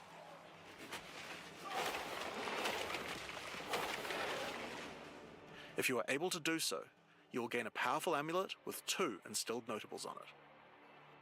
Once you reach the Withered Willow, Elder Maddox discovers that a shard of the mirror is missing. You will need to track down Tangmazu and restore it if you have a hope of discovering how to defeat him, and that means entering the Raven Trickster's mirrors in an attempt to locate him. Each area around the Withered Willow contains delirium encounters, so that's a good place to start. As you do deliriums, some of the special encounters will drop liquid emotions. Normally these emotions can be used to instill amulets to add notable passive buffs to them, but in Return of the Ancients, emotions have a new function as well. Each one now has the ability to add crafted mods to jewels, allowing you to add specific mods to an item slot that can be quite difficult to roll. For example, Liquid Despair will allow you to add critical hit chance, while Liquid Suffering will allow you to add movement speed or Air of Effect to your jewels, but there are many more. Once you've done enough delirium encounters, the location of a Grand Mirror, an entrance into Tangmazu's realm, is revealed, but it won't be that simple to enter. Using his powers, he reflects the map boss for a ridiculous empowered fight, then destroys the entrance into his realm of madness.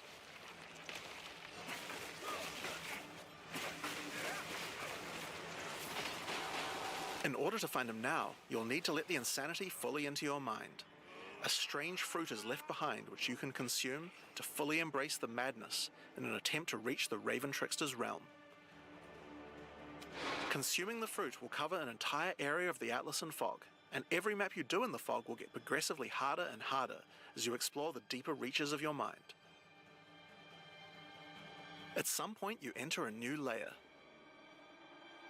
A simulacrum of your memories, twisted and perverted by the Raven Trickster. Should you be able to complete the simulacrum, Tangmazu will believe that you are worthy of a true challenge, and will let you take the remaining shard of his mirror, allowing you to enter his realm of madness back at the Withered Willow. If you dare to face him, it will be a fearsome challenge.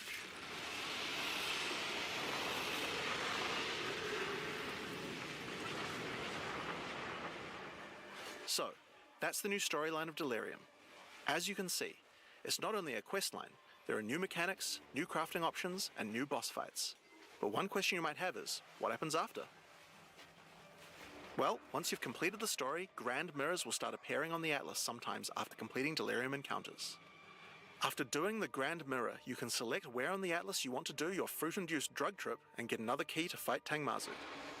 But this time, the fight will be quite a bit harder. And not only that, the fight will be able to drop a bunch of new uniques that were not available in the questline version. We'll show some of those later. After doing a Grand Mirror, the decision of where to spread the fog can be important, because there are some potent emotions that only come from certain map bosses affected by Delirium this way. Like all emotions, they can craft special mods onto jewels, but these potent emotions can create mods that you can't get any other way. So for example, Potent Liquid Melancholy is an emotion that can only come from human bosses, and allows you to add a variety of on-hit effects. Also, you might want to try instilling amulets with these emotions. they could have some interesting effects with some powerful notables that do not normally exist on the tree. Like Storm's Rebuke, which makes Armor Break boost your cold and lightning damage. But also notables from a clearly deranged mind, like Calm's Blessing. This skill allows you to ancestrally boost fire spells after using a Warcry. How about using an Ancestral Flame Blast? Now, just like before, you can also upgrade the League by getting points for a dedicated Delirium Atlas tree. But this now works in a much better way and has much cooler effects. The maps in the Delirium area of the Atlas give you Delirium passive points for completing them, so it's easy to see how to progress. Some nodes will add new types of mirror shard encounters to your Deliriums. Like this one, which will pause the Delirium for some amount of time, allowing you to more easily get to higher depths. Or this one, which adds extra Delirium modifiers to monsters when you pick it up. There are also nodes that can add new types of drops, like this one, which modifies Simulacrum encounters to add special liquid emotions, which can craft time-lost jewels. And nodes that apply to the Atlas mechanics of the League, like this one, which causes the Grand Mirror to spread Delirium fog over a larger area of the Atlas, potentially containing multiple Simulacrums. Alright, so that's the changes to Delirium. The core mechanic now includes a bunch of new things to find, new monsters to kill, and has new mechanics on the Atlas. It also has new crafting system for jewels, and over 20 new unlockable notables for amulets. Not only that, but you have a new Pinnacle boss with a bunch of new unique items, and a massively upgraded Atlas tree just for Delirium. But there's still a lot more to come, so let's talk about Breach next.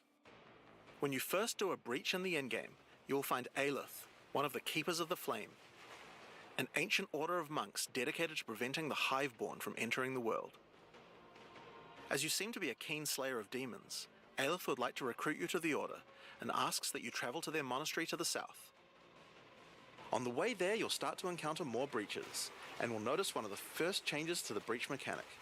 You still have to kill monsters as fast as you can to keep the breach open, but now you can visibly see how much time you have left to keep it open, and how each kill extends its duration. Once you've reached the monastery, you will learn more about the Keepers. In the 25 years since the events of Keepers of the Flame in Path of Exile 1, the war with the Hiveborn has not gone well, and they have managed to establish a foothold in the world nearby. A gigantic area has fallen to the Scourge, and the Keepers are unable to get inside. Inside the monastery is the Genesis Tree, a powerful asset to the war effort, stolen from the enemy and gifted to the Keepers by the Dreamer himself. Using the tree, Aelith could create a breach stone and penetrate the Hiveborn foothold, but without Hiveblood, the tree has withered. To get Hiveblood, you will need to take advantage of another new mechanic of breach. If you can keep the otherworldly portal open for long enough, the breach will stabilize and will enter a new phase. The Hiveborn will send their toughest miscreations to defeat you, and the breach will not close until you can annihilate them, dropping Hiveblood that you can use to restore the Genesis Tree.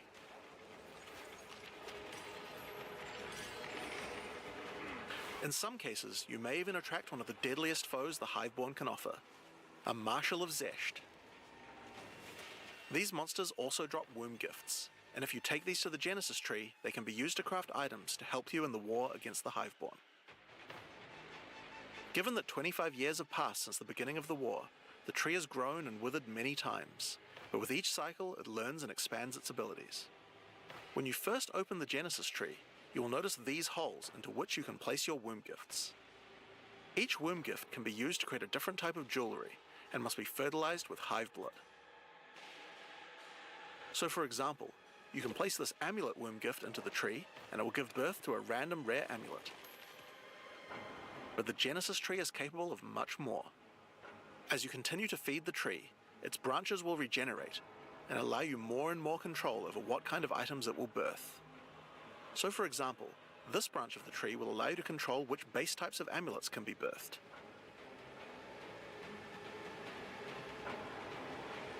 And as you go deeper, it will even allow you to create new base types that you can't get anywhere else.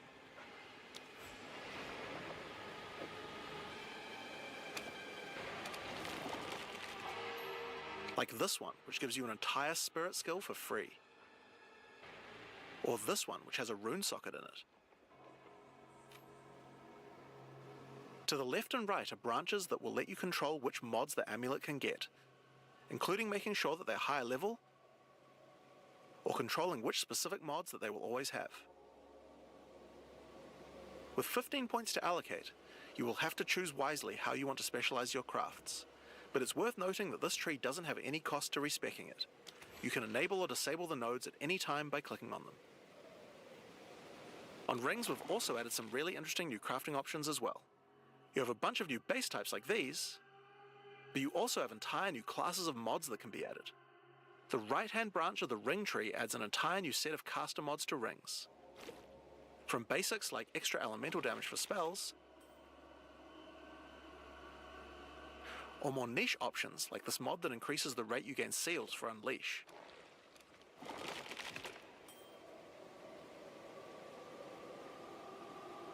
And on the left-hand side, you can unlock an entire new set of mods for minion characters. This stuff is actually pretty important, because casters and minion builds didn't have as many slots with interesting item crafting compared to attack builds. The Genesis tree narrows that gap. There are also trees for belts and currency. I won't go over them too much here, but there are all sorts of goodies in these too, like being able to create new catalysts for jewels, or a belt that gives lightning damage. Once you've done enough breach encounters, you may finally get a womb gift capable of birthing a breach stone.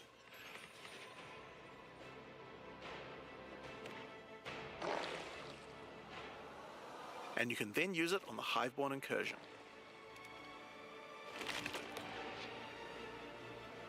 Once used, the true extent of the Breach Demon's foothold becomes clear. They have not only transformed the land, but constructed huge sky hives as well.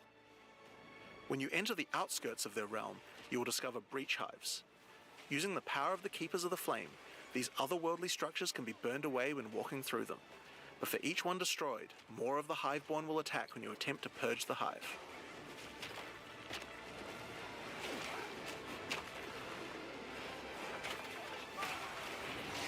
These encounters are particularly rewarding for womb gifts, so you'll want to do as many of these as you can. But your real goal are the sky hives deeper into the domain. These twisted creations are securing the demon's entry into our world.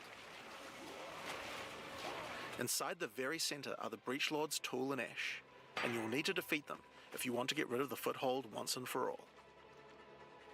Now, once you've completed the questline version, there is still more to do.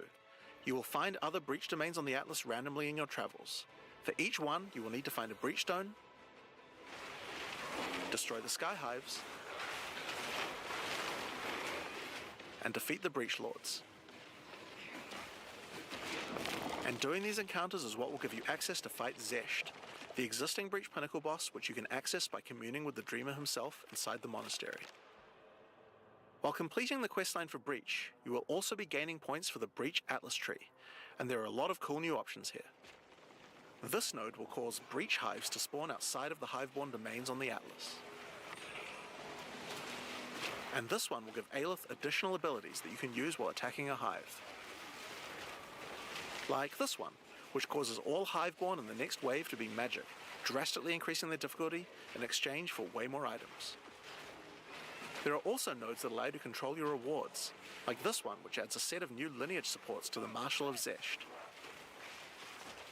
Or this one, which lets you control which womb gifts you will get. There's also some nodes that affect the Genesis tree, like this one, which will cause Zesht to drop his head, which when returned to the Genesis tree, will grow a grasping orchid on the side of it. You'll have to experiment to find out what this thing is good for. Putting rings on its fingers seems to make it happy. So that's a rundown of what you can expect from the new Breach questline. There's a new stabilization mechanic for breaches, hive encounters,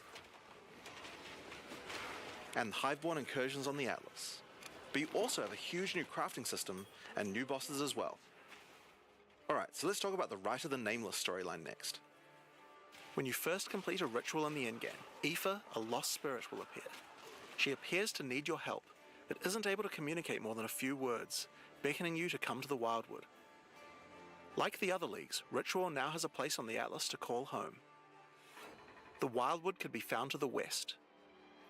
When you first arrive there, Aoife's spirit will guide you in, where you will discover that inside the Wildwood, spirits can take physical form. Aoife has been bound to this place by the King in the Mists, and requests that you free her, but in order to do so, you will need her body currently in possession of the King.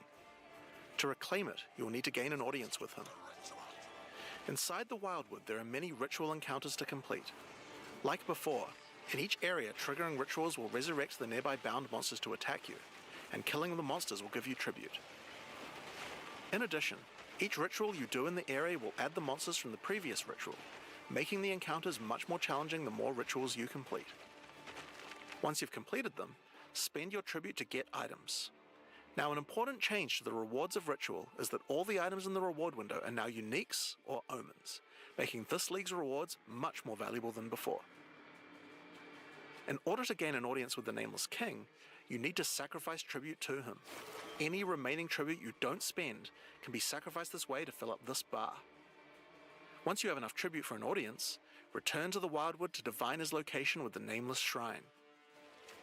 His location will be revealed deeper in the Wildwood, and you will need to make your way to him, kill him, and get Aoife's body.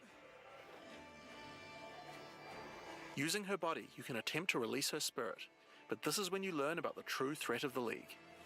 The Wildwood is built on top of an ancient prison. The King in the Mists didn't gain his power out of nowhere. He was granted it by an ancient being of darkness known as the Bodark, and the Nameless King's use of this power has been causing the prison to weaken. In order to prevent the Bodark from entering the world, a champion will need to enter its prison and beat him back, but those with a name are unable to survive there. In order to do so, you will need to transfer your name to another with a new mechanic in the Ritual League, the Rite of the Nameless. The rite will begin in a nearby forest. At first, it appears to be a regular ritual encounter, but that will soon change. The final ritual of the area will include the map boss, and defeating him will give you a piece of the effigy onto which you will transfer your name. But the ritual is still not complete. Once the map boss is defeated, the atlas will open, and you will need to pick another adjacent map to continue the ritual. During the rite, each adjacent map will have different rewards to tempt you.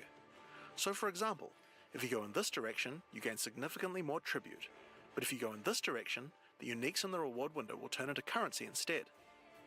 You can also sometimes get offered specific items that will be added as rewards, so in this case, you'll have to choose if you want to get 5 Chaos Orbs or a Mage Blood. A difficult decision, I'm sure.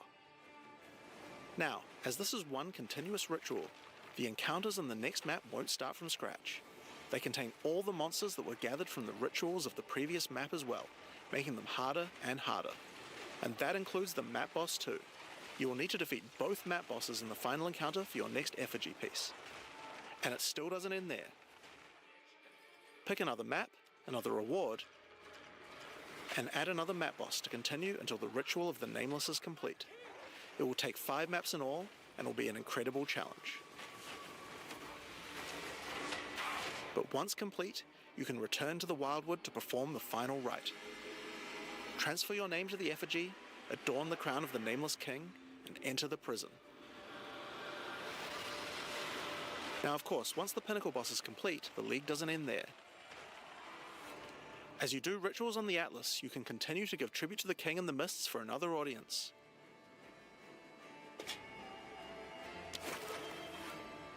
Pick another forest to begin the Rite of the Nameless once more, and this time with a harder Pinnacle boss and new unique items to find. Of course, we've also significantly upgraded the Ritual Atlas tree.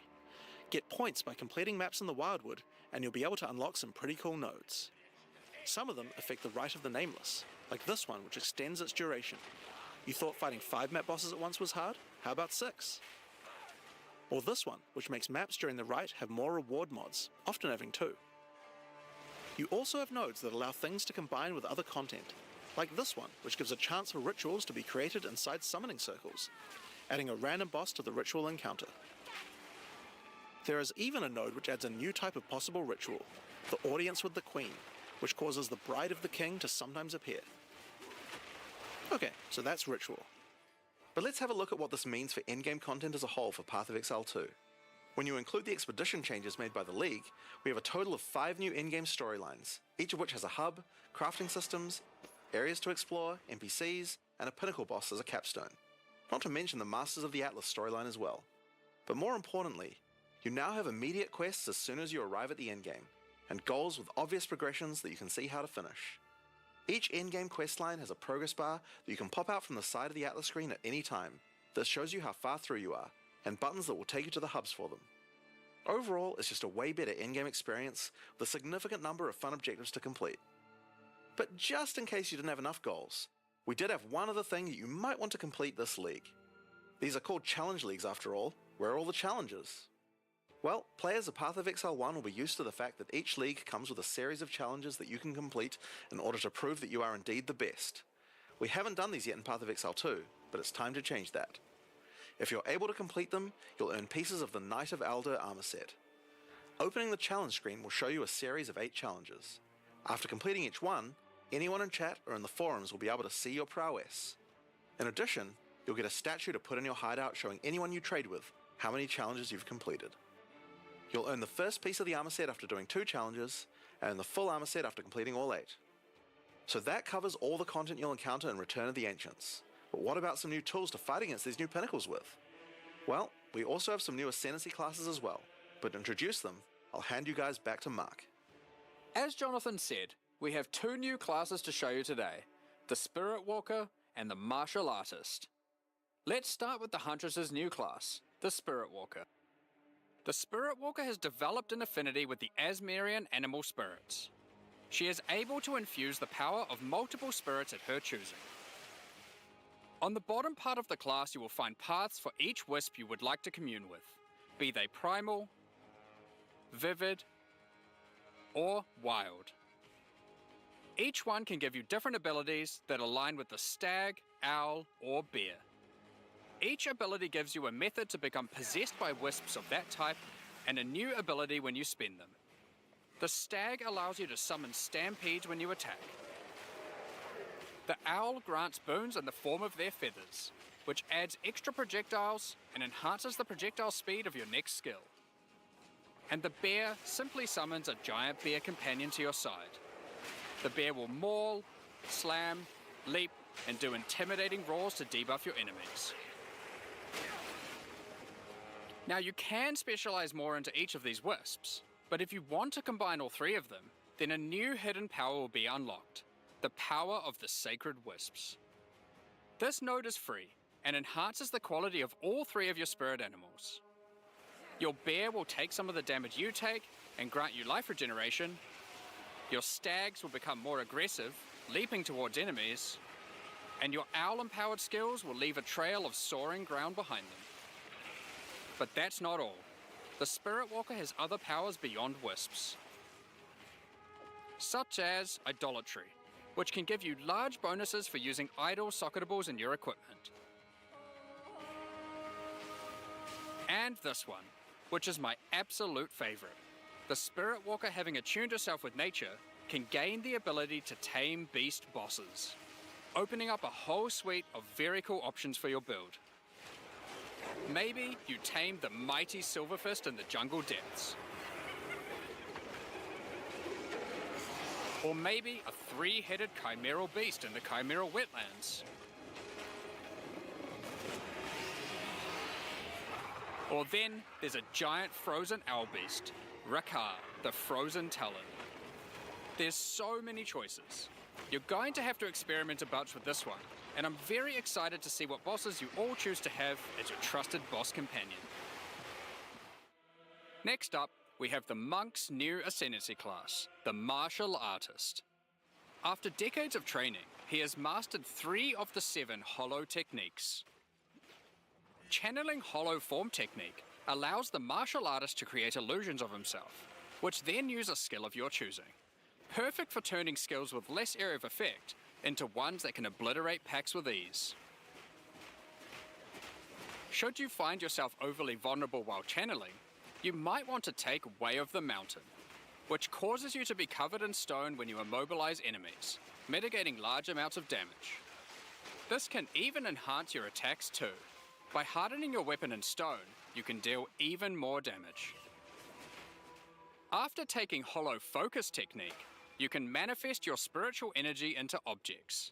In this case, bells. which will appear around the martial artist and can be shattered by any of his attacks, even ones from the hollow form technique earlier. Hollow resonance technique furthers that by adding a manifested bell to your back, which rings each time you deal a critical strike, damaging all enemies around you. Through all the martial artist's thorough training, he has mastered the flow of internal spiritual energy too, and has engraved runic tattoos around his meridians. By doing this, he can gain the benefit of extra runes. Just open your inventory and add the runes. There is one that counts as a helmet, 2 as a body armor, 1 as gloves, and 1 as boots. Finally, your hands, the ultimate expression of a master of the martial arts. Taking Way of the Stone Fist will cause your gloves to become a new base type when equipped. Each modifier on the original pair of gloves has an equivalent, more powerful,